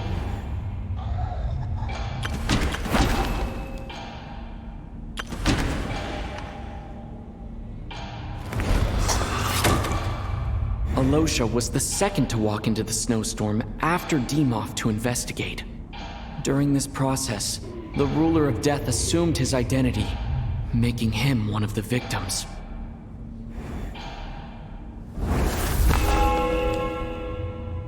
During our first night in the theater, everyone was caught up in the novelty of it all. No one could have expected there would be victims the very next morning. Despite all the confusion, and with the help of hindsight, we finally began to realize that something was amiss with the snowstorm.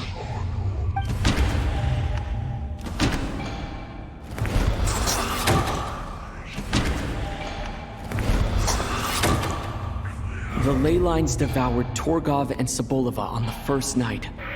At the time, we thought this might be a murder case connected to Lelik.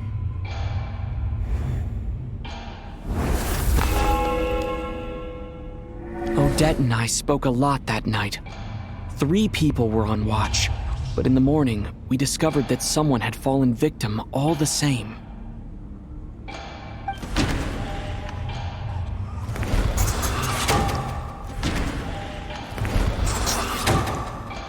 The deaths of Kulish and Rampana caused everyone to stop suspecting Lelik. Unexplainable phenomena occurred one after another, leading Mitya to suspect that we were caught up in a supernatural event.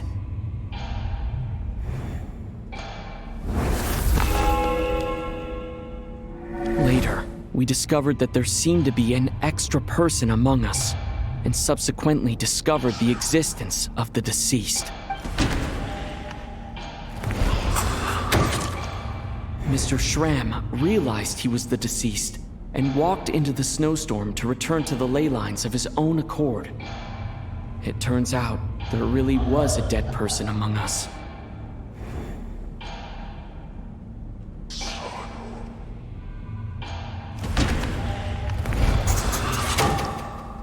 He thought it was all over, but Mr. Valeri's death was a rude awakening for everyone. The ley lines consumed him during the night regardless. A lot happened today. Mr. Valeri's death led us to discover the connection between the number of deceased and the number of victims during the night.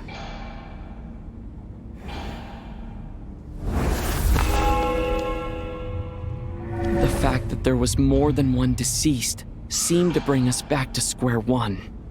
Odette revealed some information she had been keeping to herself.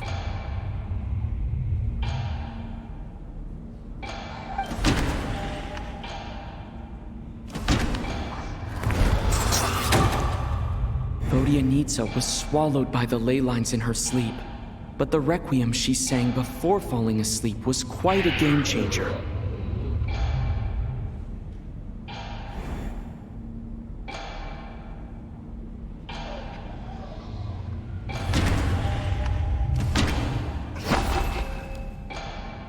Although Mitya did indeed walk into the snowstorm that day, he returned from the ley lines with the help of Vodyanitsa's requiem.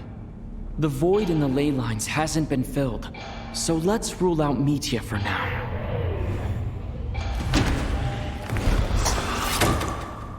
As it happened, Patashka filled the void left by Mitya's return from the ley lines by walking into the snowstorm this morning. The girl I thought was child sister Tonya turned out to be another of the theater's deceased. Come to think of it, Patashka was about to walk into the snowstorm at that time. And Renova, unaware that Mitya would return, was concerned that her soul would overflow from the ley lines. That's why she used Alosha's voice to try and persuade her to stay behind. Looking back, I suppose that was an early slip-up on her part.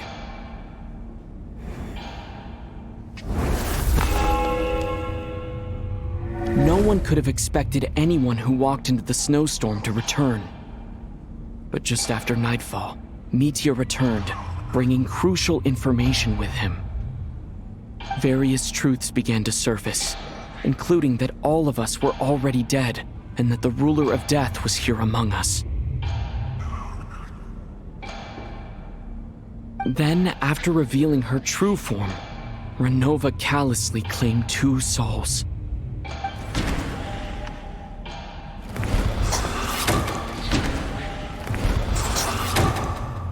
In fact, everyone was already dead by the time we took the photo.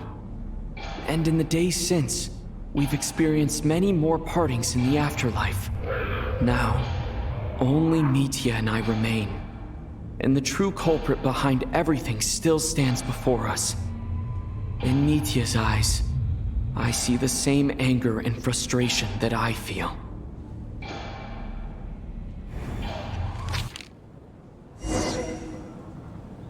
That covers everything. It's all clear now. Your work isn't finished here yet, is it? The Traveler and I are still standing here, safe and sound. The Water Imp's song threw things off a little, but it is of no consequence. The ley lines have already anchored your soul, and the first ray of light tomorrow morning will take you back. I, meanwhile, need to review my attitude towards the Water Imp race. So the reunion in the night that Vodyanitsa mentioned, I suppose that was never meant to be a permanent reunion. That just leaves you, Traveler. My power only allows me to temporarily separate your soul from your body. The ley lines of Tevat would not accept you, and your soul is firmly anchored to your body by your will. For a descender like you, who is not bound by Tevat's rules, your death can only be brought through the most violent of means, such as directly destroying either your body or soul. I have no interest in involving myself with Descenders, for now. Although, this may change if Asmodee remains missing, or you insist on interfering with our affairs. One last question then. All our struggles and sacrifices here, they were meaningless from the very beginning, weren't they? Death abides no reason. Besides, what you call sacrifice is merely a concept created by humanity. To me, it is nothing more than a self-indulgent charade in the face of death. Mere mortals fantasizing that their actions could reclaim something from my grasp. A truly laughable idea.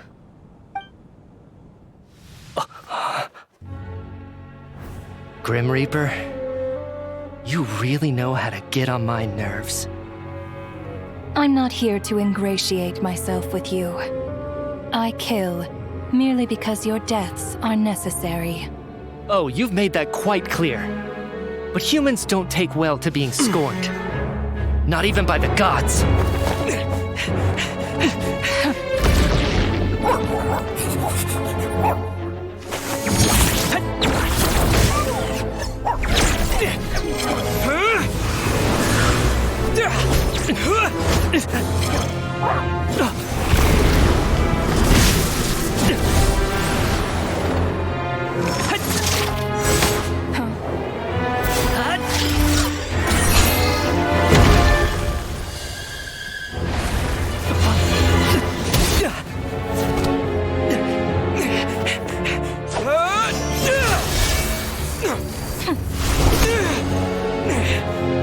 This is futile. You must know that you are powerless against me in my own domain. I suggest that you save your strength. For what? Maybe we can't change it. But if nothing else, we can at least teach you to have some respect for the dead. Audacious.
How are you holding up, Odette?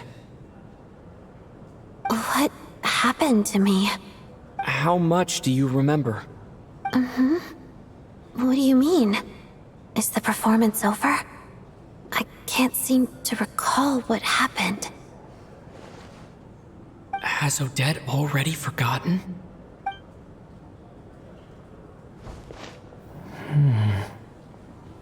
Mitya? Oh, I'm sorry. I guess I spaced out there for a second. Remind me who you are? Don't you remember anything?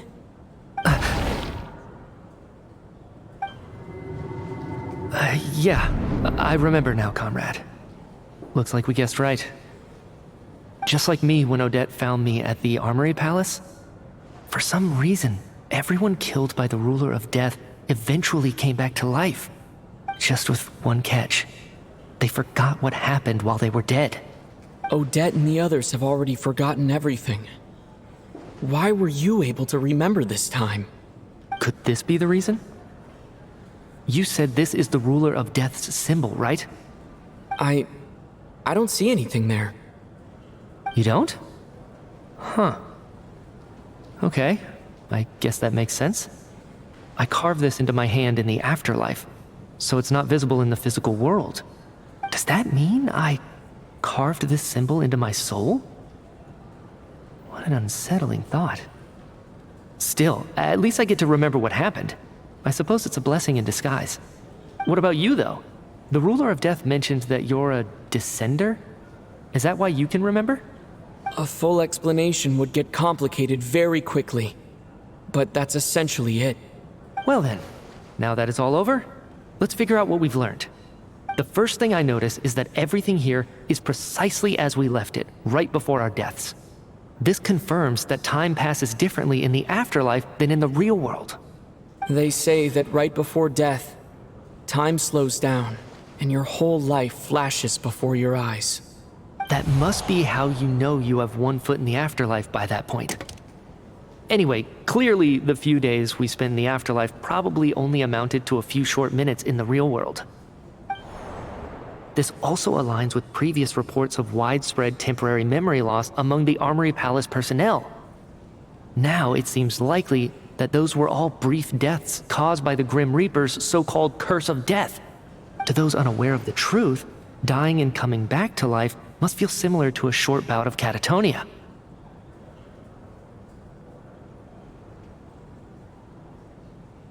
This leaves me with a couple big questions.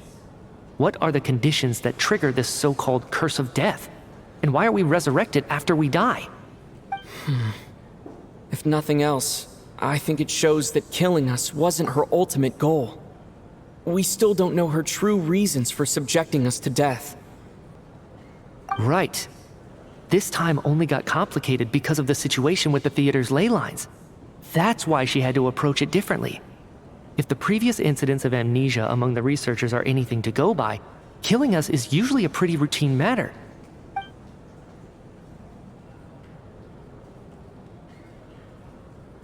Come to think of it, wasn't I about to note something down before I died? I can't remember what it was, but I think it was something related to my research project. Sorry, Traveler. I'll catch up with you again later. Right now, I have to make a trip back to the Armory Palace. Sir, if I may, no one of your description has ever shown up in my investigations into Mr. Mitya's friends. Yet, you two seem very familiar with each other. Could you perhaps tell me where he was in such a rush to get to? And, by the way, Have we ever crossed paths? Forgive the presumptuousness, but I feel a vague and indescribable sense of familiarity about you. I can explain everything. Could you help me gather everyone in the theater in one place?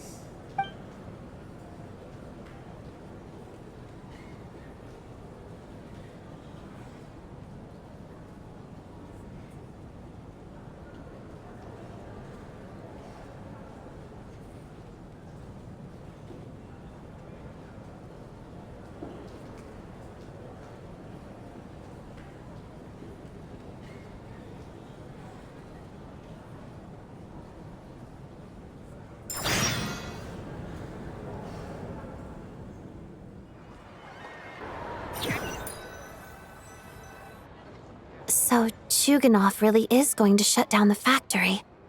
I guess this theater incident actually did us some good after all. So, you said I promised to take you to the Armory Palace while we were in the afterlife, yes? I believe you. I think I even have a vague memory of it. Agreed. Let's check in on her first. The whole reason for our trip to the Armory Palace anyway is to figure out what's going on with her health.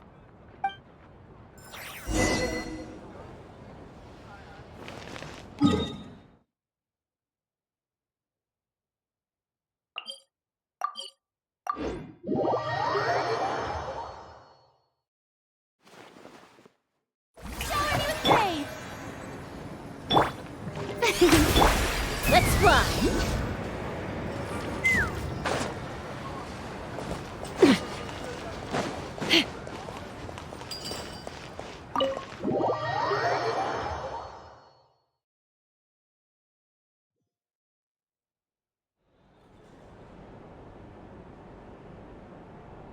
I'm finally back, even though a long time has passed from my perspective. As far as Paimon's concerned, I probably just went out to watch a very short show. I should keep my emotions in check when I see Paimon again, or it'll seem weird. Wait. The atmosphere here feels off. Shh. Stay quiet. Let's go inside and take a look. Have we still not been able to notify Child yet? We need new orders. What if that person comes back again?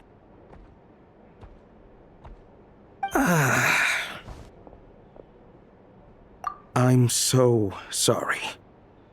Under the circumstances, there was really nothing we could do. Tell me, what happened to Paimon? It was the Jester. He came here in person and escorted Miss Paimon away. He's the director of the Fatui. His authority supersedes all others and cannot be questioned. There was nothing we could do. How long ago did he leave? And what was Paimon's status? It was about an hour ago. Miss Paimon was fast asleep at the time. The Jester simply walked off with her as if it was only natural. I assure you, he absolutely did not use any force. Do you know where they went? The Armory Palace, most likely. Lord Piero, the Jester, has been overseeing the experiments there lately, keeping a close eye on their progress. Everyone in the Fatui has heard about it by now. I'm surprised he came in person. Whatever his reason for taking Paimon, he'll most likely return to the Armory Palace first, which is exactly where we were headed anyway. Then lead the way, Odette. Okay, let's go.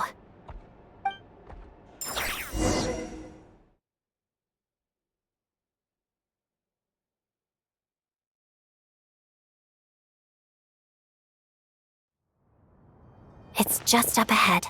Quick, let's get inside. No, I'll go alone. You know I'm planning to force my way in. You're with the Fatui, so you should stay outside. I was hardly planning on taking you through the official channels anyway. I'm here to force my way in, just like you. I may be a Fatus, but I'm also Lelek, enemy of Project Stuzha. Paimon's safety is paramount right now. With me around, you'll have an extra pair of hands. There might be devices inside that are easier for an insider to deal with. If you say so. Let's go. There's no time to hesitate.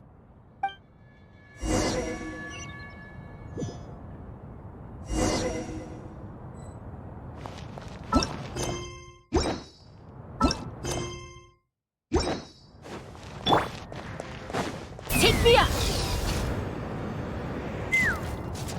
Hey, who are you? This part of the Armory Palace is under restricted access. What do you think you're doing? No questions, please. We're short on time.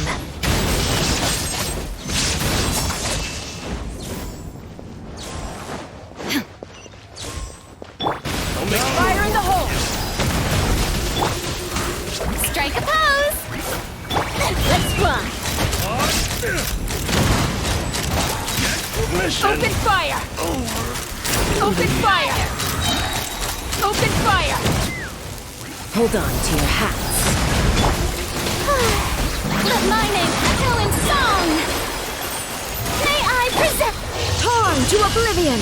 Illusion shattered! Pyroclastic surge! Rev the take me up!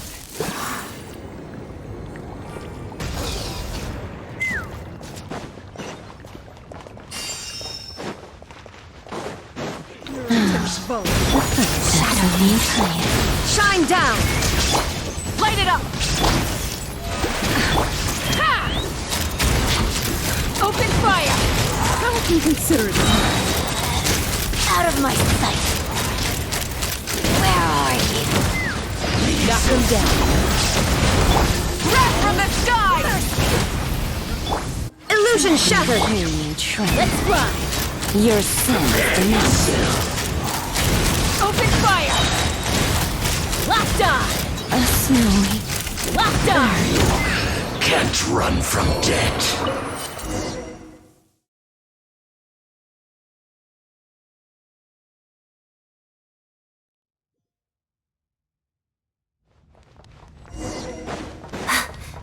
Let's begin. Do you have a pass? Where are you coming from? So, you're intruders, huh? Blame me for what happens next! Take me up! Nowhere to hide!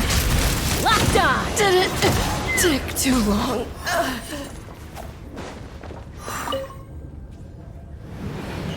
The Armory Palace is hidden this deep in? This place is much bigger than I imagined. They're conducting top-secret research after all.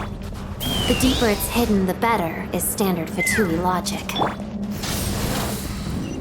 The style doesn't really look like the Fatui's handiwork, though. Looks like we're in for a tough fight. Intruders! Stay alert!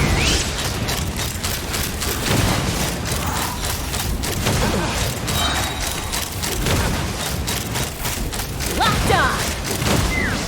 Knock him down. The show begins! Time to shine! Wrath from the sky! Rev the engines!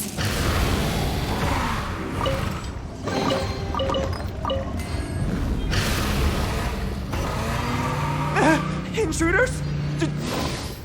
Just what are you guys trying to do here? Crystalline Adagio. Pirouette. No one interferes with a jester's work! No escape! Bullseye! You're pretty sharp. Locked on! Time for the big one! Fire in the hole! Pyroclastic surge!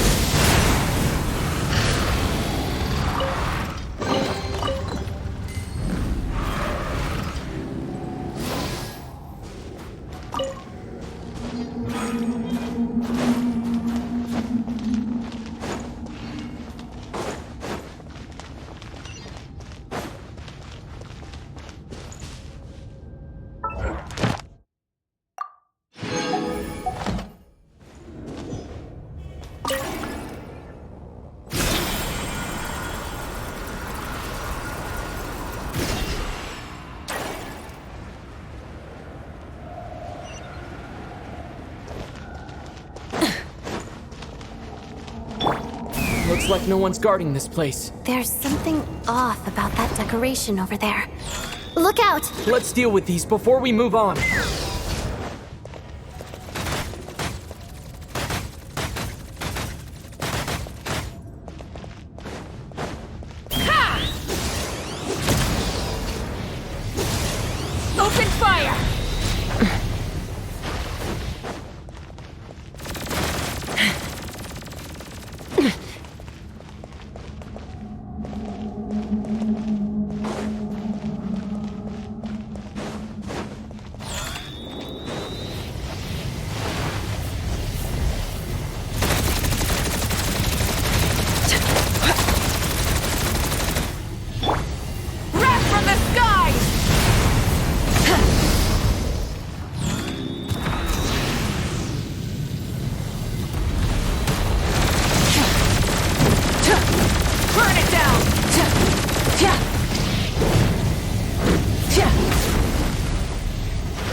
the engines!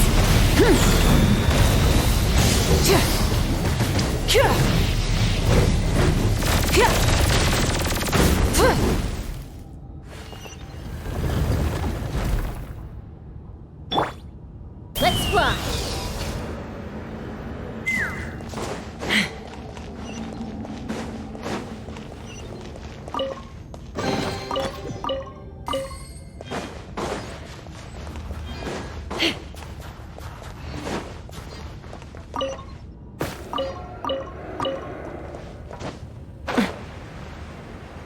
The researchers here probably don't know that we're uninvited guests. Let's try not to hurt them. What's the big star from the theater doing here? That's Miss Odette. She's a member. Was the whole reason for Project Stuja to support the research here at the Armory Palace? Just what are the Fatui and the Tsaritsa planning?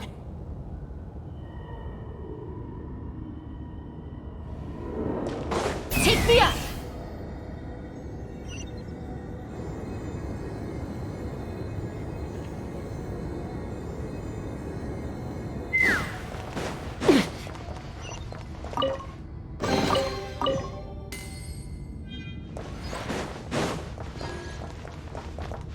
Whoa! Who are you? Never seen you around here before.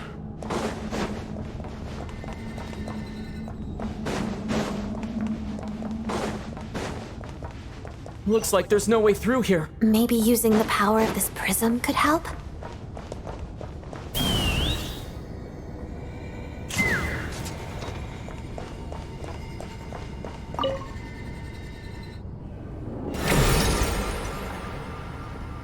I think I see some images. It's the prism's power at play, causing images of the past to reappear, albeit only as illusion.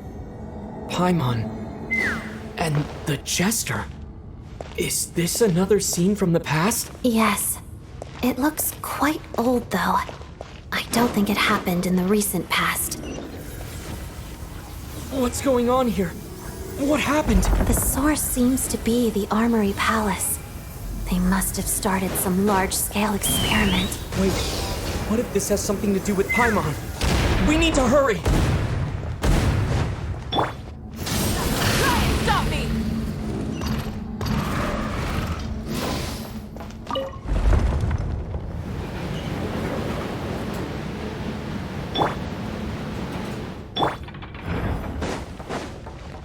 We're almost there. The Armory Palace is just up ahead. Paimon, please be okay.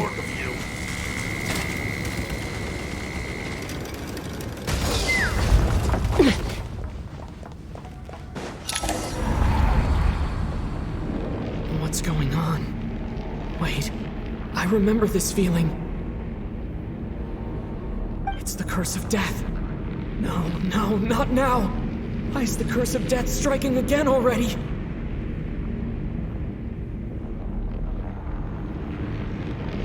Odette.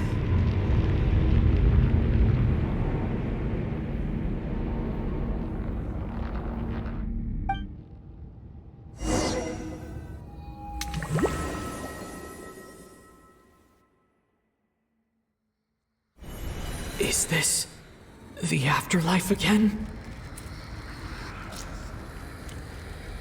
I need to find a way back to reality. Is that Odette's core Ignis? Could that be what just woke me up?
Odette? Odette! No signs of life. But past experience says that she should be resurrected before too long. Right? Did Odette intentionally use her core Ignis to guide my soul? I feel like something similar happened in a dream I had before. Thank you, Odette. If not for you, my soul wouldn't have found its way back to my body so quickly. And I might not have woken up so soon. But I'm sorry. I don't have time to protect you. I have to use the time you bought me to get Paimon back.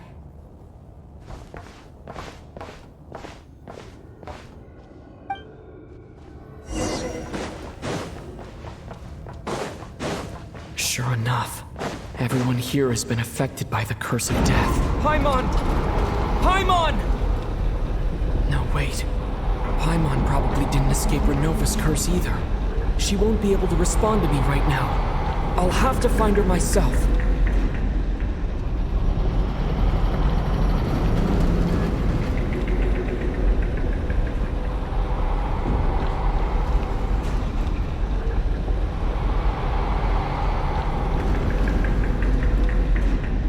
Mitya! Is this the laboratory he works in? What happened here to trigger the curse of death again so soon? I'll have to ask him when he wakes up. Finding Paimon has to take priority now.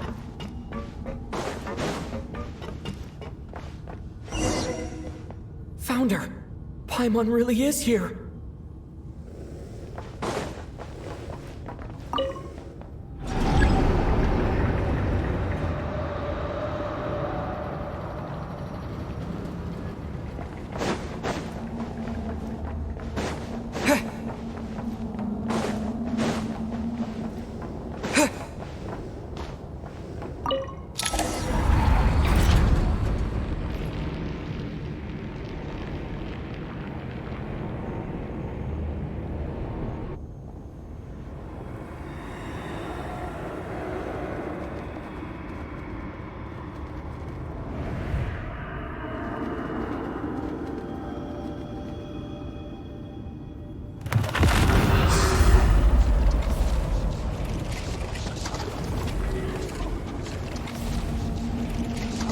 You don't learn, do you?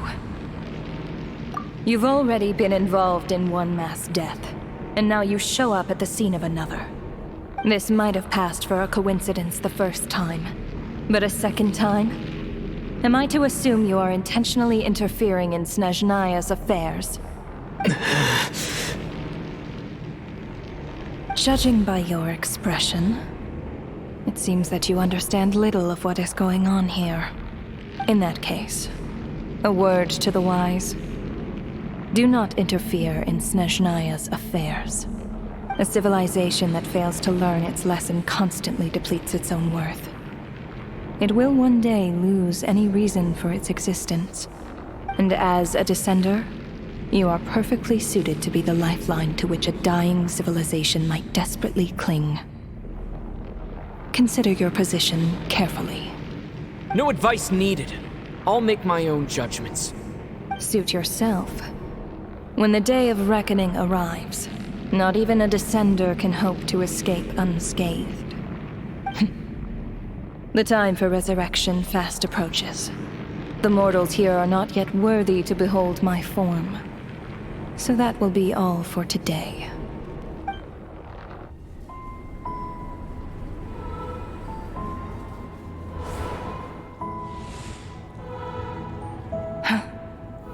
That thing is coming with me.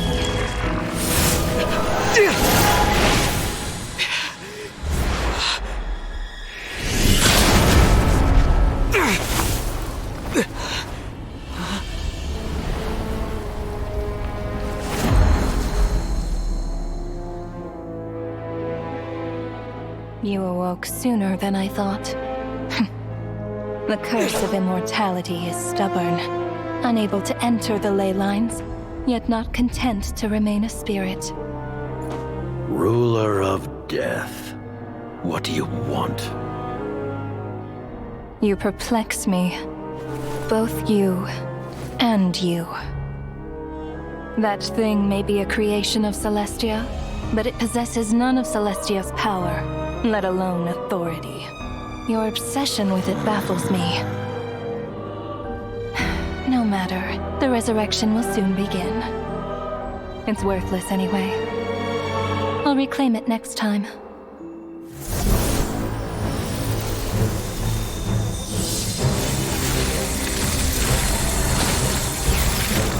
Hey, who says there will be a next time?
I missed you, Paimon. What are you talking about? We haven't even been apart for that long, have we? It was different this time. You seem to be in pretty good shape. Yeah, Paimon's back in tip-top condition. It's the weirdest thing. Paimon fell asleep earlier, and when she woke up, she found herself here. The Jester and that guy talking to him used some kind of energy on Paimon, and she could kind of feel it canceling out that other thing that was making her feel unwell. So, Mitya helped too? Apologies for leaving in such a hurry at the theater earlier. I was in a rush to verify some theories. Rest assured that your companion is perfectly safe. We reversed the effects that the experimental energy had on her. The Jester specifically instructed me to do so. I suppose this is our first official meeting, Traveler. I could not let Paimon suffer in her condition for a moment longer, and so I simply took her without explanation. I hope you do not mind. But why would a big shot like you care about what happens to Paimon? As I said when you first arrived in Snezhnaya, we once spent some time together in the distant past. Oh yeah, you did mention that. And Paimon did think you seemed strangely familiar the first time we met. I'm afraid the reminiscing will have to wait. Mitya, let us continue with the report. What conclusions, if any, did you reach from conducting the final experiment of our energy research ahead of schedule? The good news is, my hypothesis regarding the Ruler of Death has been verified. As for the bad news, I recommend we suspend the experiments and Project Mistleton until further notice. Currently, we have no means with which to make a breakthrough. I say this purely as a scientist, guided by reason alone. I will trust your judgment. We shall put the project on hold until the Ruler of Death has been eliminated. Wait, what are you guys talking about? You want to get rid of Renova? Like, how? By killing her? By whatever means necessary, so long as it removes the threat she poses to us. Until then, everything we do will be in vain. After what just happened, I've ascertained Renova's goal. Or rather, the trigger condition for the Curse of Death. Okay, let's hear it. What she's doing is blocking Snezhnaya's technological progress, preventing us from possessing any means with which to threaten the heavenly principles. Just like the little lapdog she is. So, any ideas, research, or experiments that lead to technological progress can trigger the curse. Just now, for instance, I was set to launch a final phase energy experiment ahead of schedule. If the experiment was successful, we could have achieved a crucial breakthrough. As expected, though, the moment the experiment began, all the researchers, technicians, and witnesses died from the curse. All that effort, not to mention the energy and materials we relied on Project Stuzha to gather for us, went to waste. In the end, nothing was gained. Does that mean something similar happened when we were at the theater? That's right. During the performance, I thought of an important breakthrough regarding the experiment, and wound up dragging everyone into this. So the nature of the curse seems to be something like, when moments of technological progress occur, all life in the vicinity is taken away. What a violent method. Of course, that meant the curse was normally limited to the Armory Palace. Since outsiders are forbidden from entering, this mass death phenomenon went unnoticed. Until Odette came along. I believe she was the first witness. The Curse of Death was triggered just before she infiltrated the Armory Palace that day. But you mentioned something about a final stage experiment. Doesn't that mean you've actually made some progress? That's right. Even with the gods locking certain key components out of reach, humanity can still advance technology in incremental steps accumulated over time. But, as I'm sure Renova anticipated, even incremental progress has its limits, a point where the truth you're seeking must be put to the test in an experiment. You mean the experiment you were just about to do? Yes, we were at a critical juncture, a moment where the quantitative was about to translate into fundamental qualitative change. With this single experiment, we could have brought everything we've worked for to fruition. But now, after already being forced to fumble around in the dark all this time, it feels like we've truly hit an impenetrable wall. As long as Renova's Curse of Death persists, we won't be able to advance the experiment or obtain any results. And with Project Stuzha having been in effect all this time, at our nation's current strength, repeated trial and error is simply unsustainable. Only by eliminating Renova first will it be possible to continue advancing our plans. But she's the ruler of death! She can just kill whoever she wants, right? That's gotta be the scariest power ever! Is it even possible to beat her? We'll see. But one thing's for sure. She definitely can't just do whatever she wants. The best proof of that is me, standing here, very much alive. You're saying... Wouldn't it be easier to just kill all of us researchers for good? Why resurrect us over and over again? Why let us advance our technology to this point? So, you're saying even the ruler of death has limitations we don't know about? Exactly. And I think that's where the key to our breakthrough lies. Regardless, the ruler of death has always been an obstacle we must overcome. Indeed, we must face life, death, time, and space. After all, our goal is the heavenly principles. The Fatui want to challenge the heavenly principles? For a long time, I've had a vague suspicion the Fatui and the Tsaritsa were targeting the heavenly principles. But hearing the Jester admit it is still a shock. No wonder the Tsaritsa's goal has always been kept a secret from the people. What kind of road will that lead Snezhnaya down? In that case... Lord Jester, I would like to request some leave. I'd like some time to organize my thoughts and go over the data. Granted. Get some rest, put the experiment out of your mind, and take care that the Curse of Death doesn't affect any civilians.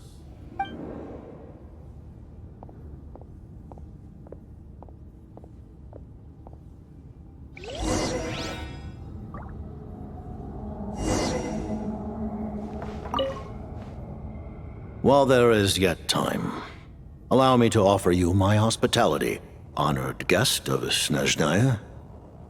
Is there anything you wish to know? I remember hearing the term Mistleton from Columbina. Yeah! Paimon wanted to ask about that when the name came up just now. What is it? Paimon's heard of Project Stuja, but not this one. As you know, Project Stuja is a series of measures enacted to consolidate our nation's resources, the greater purpose of which is to serve Project Mistleton. Many of the things you have encountered thus far are essentially for the advancement of that project. This includes the Kuvaki Experimental Design Bureau in Nocturne.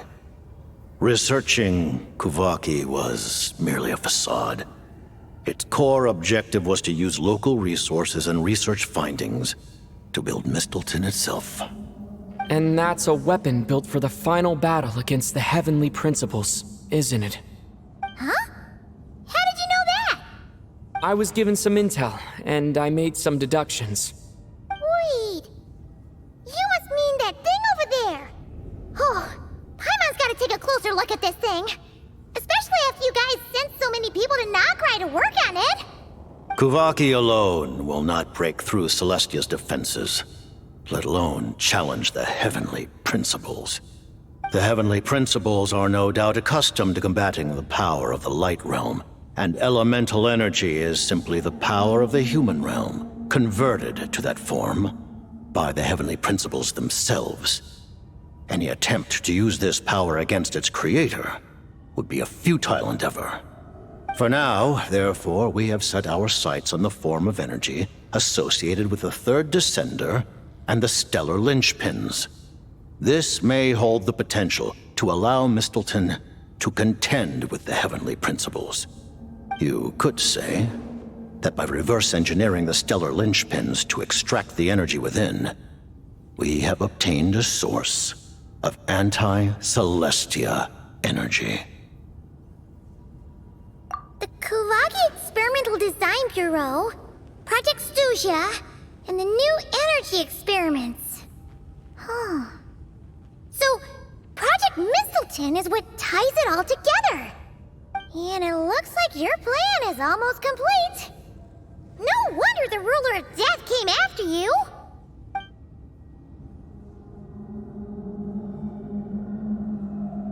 Her Majesty the Tsaritsa has embarked upon an expedition to vanquish a monster.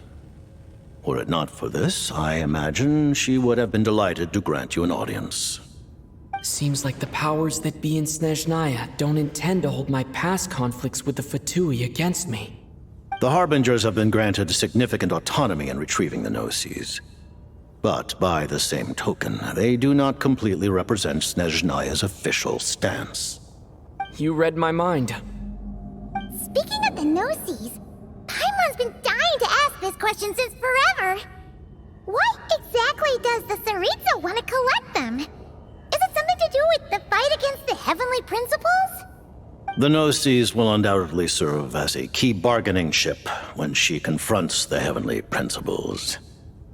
Beyond that, you had best ask the Tsaritsa herself. I am not sure if this information is mine to disclose. What do you mean, not sure? Don't you make the rolls? You're the highest-ranking Harbinger! Ugh, never mind. Taking on the Heavenly Principles is something most people wouldn't even entertain in their wildest fantasies. Why is the Tsaritsa so fixated on this? Intervat today. Civilization is nothing but an illusion. Something whose very existence can be negated at any moment. Our civilization may very well be destroyed in the struggle, but as things stand, the Heavenly Principles could choose to negate our existence on a passing whim. And we must not sit back and accept that fate. Only by changing the state of affairs, only by overthrowing the Heavenly Principles, can our civilization truly be said to have taken root. Otherwise, The fate of the people of Conria and Hyperborea is a cycle doomed to repeat itself. Accepting potential destruction in return for getting to control your own fate. Furthermore, perhaps this is still somewhat difficult for you to understand.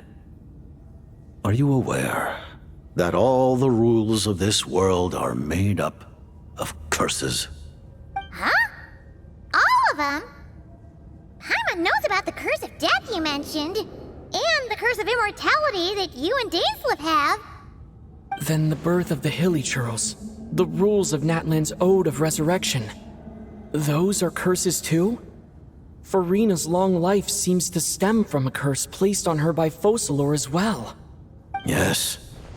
Even a god's love for humanity is a curse the heavenly principles inflicted upon the gods. What? The Tsaritsa has always had ample reason to hate the heavenly principles. If she can seize their authority, she will reconstruct the entire world, and when that time comes, humanity will be completely liberated from curses and lies. Look forward to it. It will be a world beyond your imagination.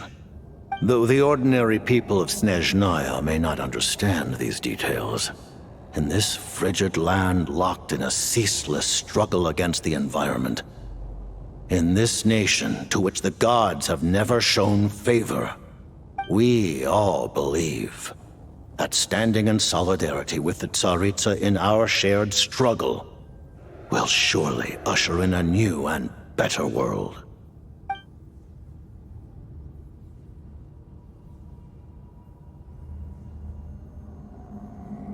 Paimon really doesn't remember. He's basically a stranger. You've gotta believe Paimon. Allow me to explain. The reason Paimon reacted to the anti-Celestia energy developed by the Armory Palace is because she comes from Celestia herself. More specifically, she is one of its creations. Paimon? A creation of Celestia? Oh, right. I was blinded by anger earlier, but thinking back on it, Renova also said that Paimon is a creation of Celestia. But she lacks Celestia's power or authority. As you know, the lunar fragments in Nodcry were pulled down from the sky using Fatui technology. But the first application of this technology was in Conria over 500 years ago. I used this technology upon the heavens, and the response I received was none other than Paimon descending from Celestia. I presented her to the Vinster King, but he took no interest in this gift, nor did it satisfy him. Paimon then took up temporary residence in my palace until, of course, the arrival of the Cataclysm. Wait, Paimon's a little confused. You're talking about things that happened in Conria 500 years ago. You're saying Paimon was there for that? But Paimon doesn't remember any of that. Falling from the sky, being given away as a gift, none of it. Having lived through the Cataclysm, perhaps you too were burdened with some manner of curse. Although, losing your memories would indeed be the smallest price I've ever seen paid. But it's not just her memory from Conria. Paimon doesn't even know how she spent the last 500 years. She only has memories from the past few years. No matter how hard she tries to remember. What was Paimon like back in Conria? Did she know a whole lot because she came from Celestia? Was she super smart? Unfortunately, when you arrived in Conria, your consciousness was like that of a newborn infant. None could say what kind of being you once were in Celestia. During the time you lived in Conria, your personality was no different from how it is now.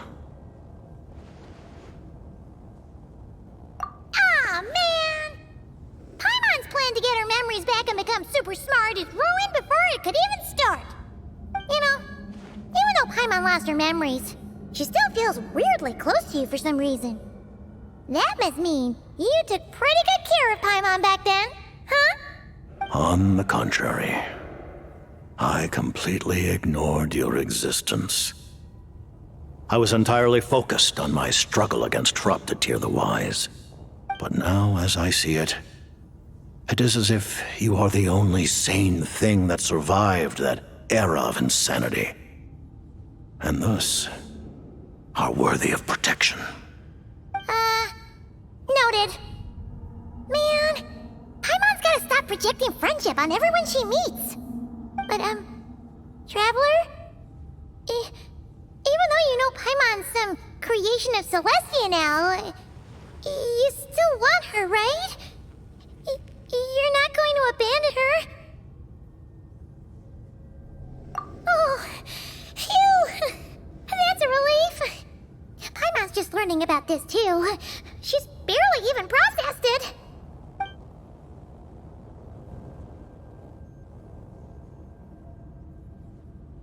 Thank you for telling me so much. I'm a bit surprised, honestly. I didn't expect you to be quite so transparent with me. Given the circumstances, the Fatui need not hide anything from our allies. Allies? To advance Project Mistleton, we must first resolve our issue with the Ruler of Death. And if I presume correctly, you have no intention of letting her actions go unpunished either, do you? That's right. Ever since she said she intends to reclaim Paimon when we next meet, I figured reconciliation was out of the question.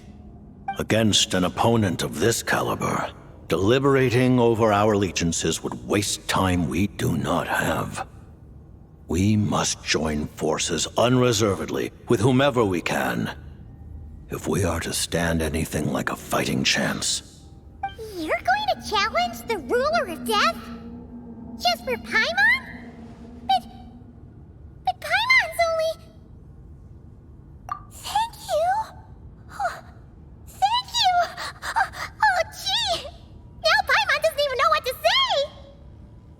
Anyway, Paimon's super touched! The Tsaritsa will return in triumph in short order, and the Fatui shall hold internal discussions regarding the enemy. The time for us to meet again will come very soon. Got it. Thanks for your help with Paimon. I'll be sure to look after her for you.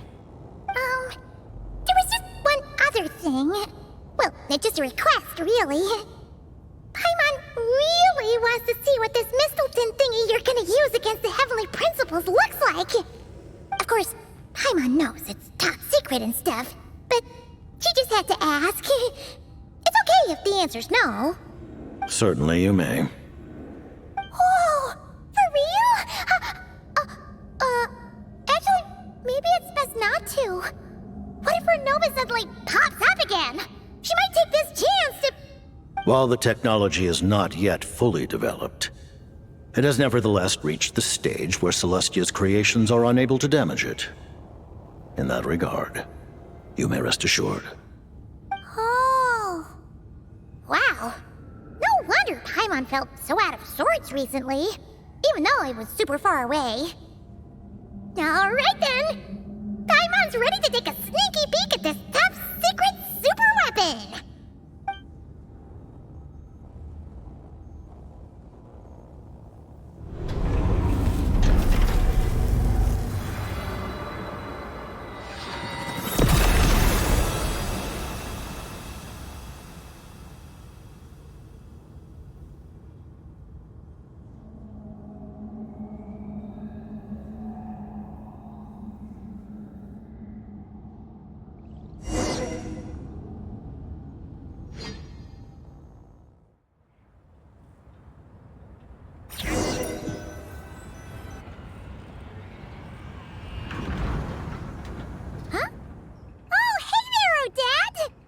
Paimon? You're okay. Thank goodness. You look well. Have you recovered? Long story short, yep, Paimon's all better. What are you doing here? Were you waiting for us? That's right. When I woke up, I wanted to go in after you, but the guards had woken up as well. It would have been tough to take them on alone, and there was no easy way to sneak past them. So I returned the way I came and waited for you here. It was thanks to you that my soul found its way back to my body so quickly. Thank you. Huh. That actually worked? Nice. I just figured I'd try my luck when that ominous feeling struck me. Really, you should be thanking this thing instead. Anyway, and now that things here are all taken care of, I have other things I should get back to.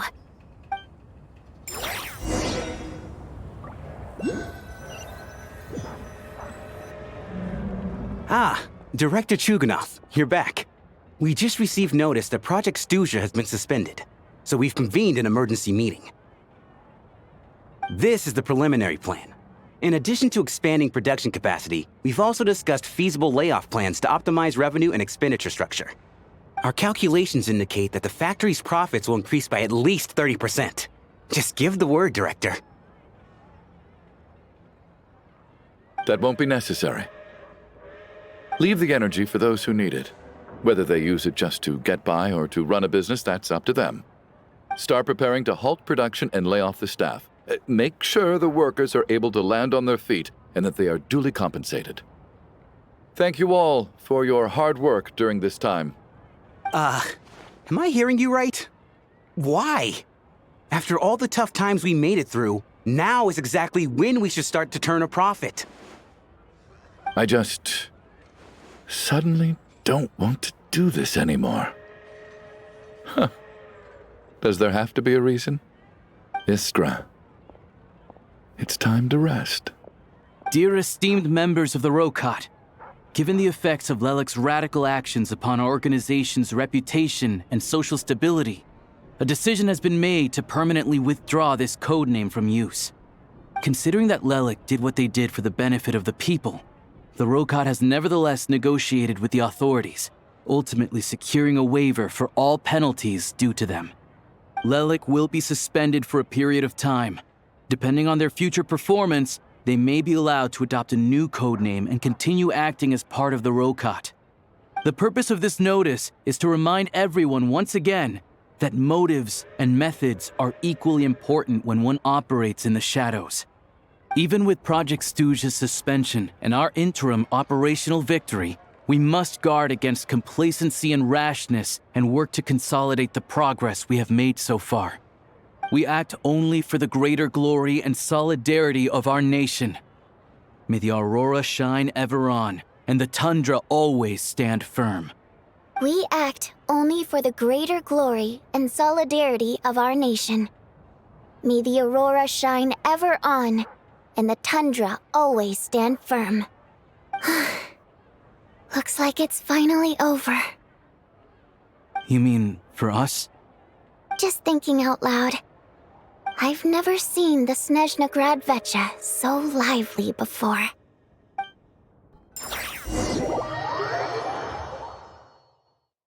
I never once thought I'd come here. But I understand everything now, Rosaline.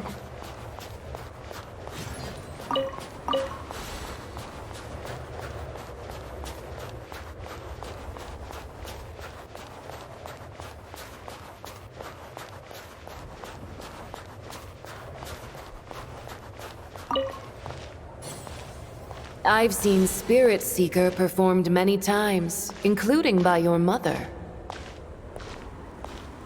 Why do you bring that up all of a sudden? Even though the choreography is always identical, every dancer finds a way to make it her own.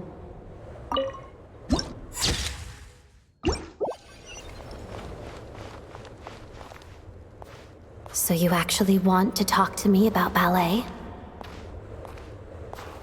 I just think it would be a pity if the dance was lost to history. She didn't teach it to you, did she? That was an unusually subtle taunt for you.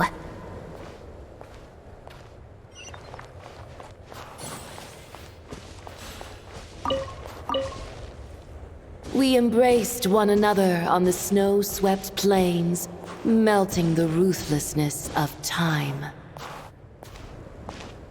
But when our bodies, in pieces, are cast to the winds, what of our love will remain behind?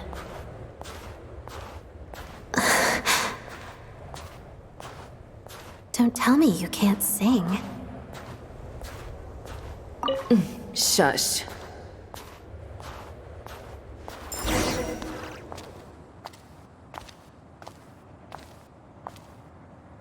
I understand her hatred.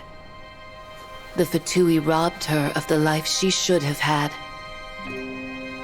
I never opposed her dancing. Yet still I became an enemy of her ballet. I'll just keep my distance. Many despise me. I'm used to it. You're certainly not one to shy away from confrontation. But children, they need a different approach.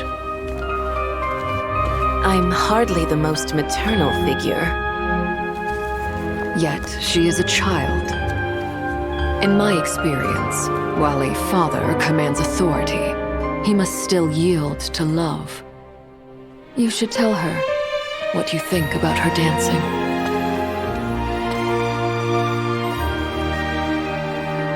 Odette will soon take the stage at the Koralyevsky Theater.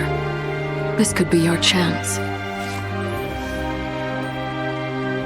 Geonosis secured. It went smoothly. I'll be there. Have them send me an invitation.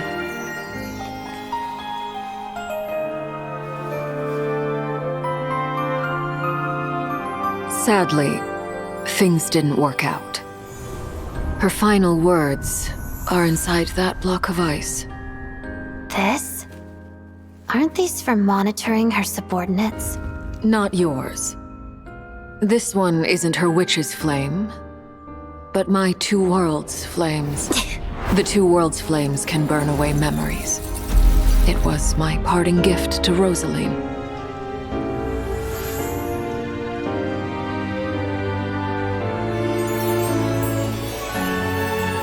If all goes to plan, she and I will both live to see the Tsaritsa succeed. I believe she'll find peace. But if anything happens to me, she needn't follow in my footsteps. The cryo-energy will fade away in time. Then the two worlds' flames will burn away all memories of the Fatui. She'll be free to dance. She deserves this. I will handle the aftermath. The choice is yours, child.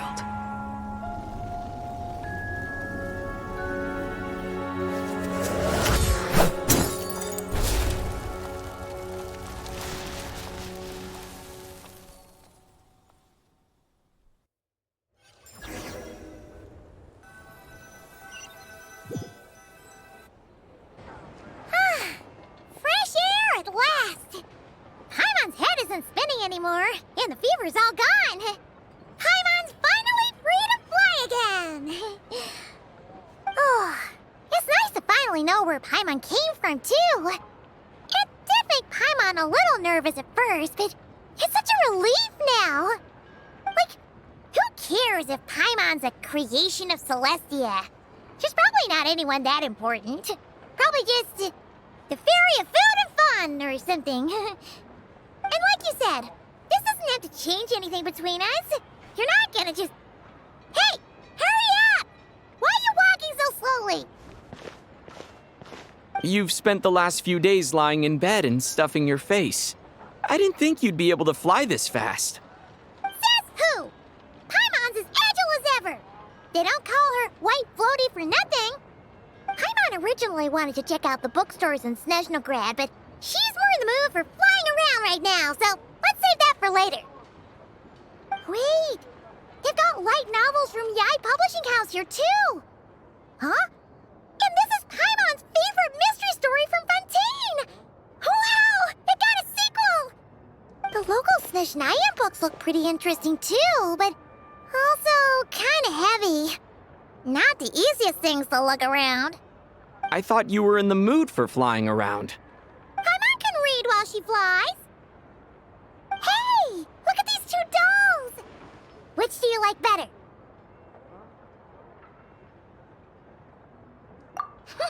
All right, boss, we'll take both. Paimon will have the other one. Oh, I thought we were only getting one. All right, fine. I'll pay. There you are. Thanks for visiting. Paimon will grab this and then... Huh? Huh? Huh? How many layers does this thing have? And what are you laughing at? Huh. You knew all along, didn't you? A whole bunch of people are gathered over by the plaza. Hey, look! That looks like Tartaglia! Hey, Tartaglia! I know that voice. Of course. If it isn't Paimon and my old comrade. You're looking well, Paimon. All better? Yeah! The Jester knew I was wrong and fixed Paimon right up! Thanks for sending someone to keep Paimon safe, too. Oh, yeah. About that. That was kind of embarrassing. Who could have known that our director would go looking for you in person? So sorry for the misunderstanding. Oh, right. Let me introduce you. This is my little sister, Tonya. Hello, Tonya. Hello. Firstly, I'm really sorry about my brother. Sounds like he's caused you no end of trouble. Hey now, why'd you have to start with that? Not that it isn't true, of course. So she's the real Tonya. She said you two didn't manage to meet up at the theater. She waited ages for me, and when I didn't show, she got a little worried and went outside. I know, right? He didn't bother to say a word to me. I searched up and down the city for him, and he only told me about it when I finally caught him at the gates of Glupov. I've been rushed off my feet lately, so I didn't get the chance to go home. I just figured the Traveler would fill you in when he got there. Well, the snow was bad, and you're never late. So I was really worried about you. How was I supposed to know that you'd stood me up? I'm sorry, Tonya. I really am. I'll make it up to you somehow. Just... please don't tell Mom and Dad.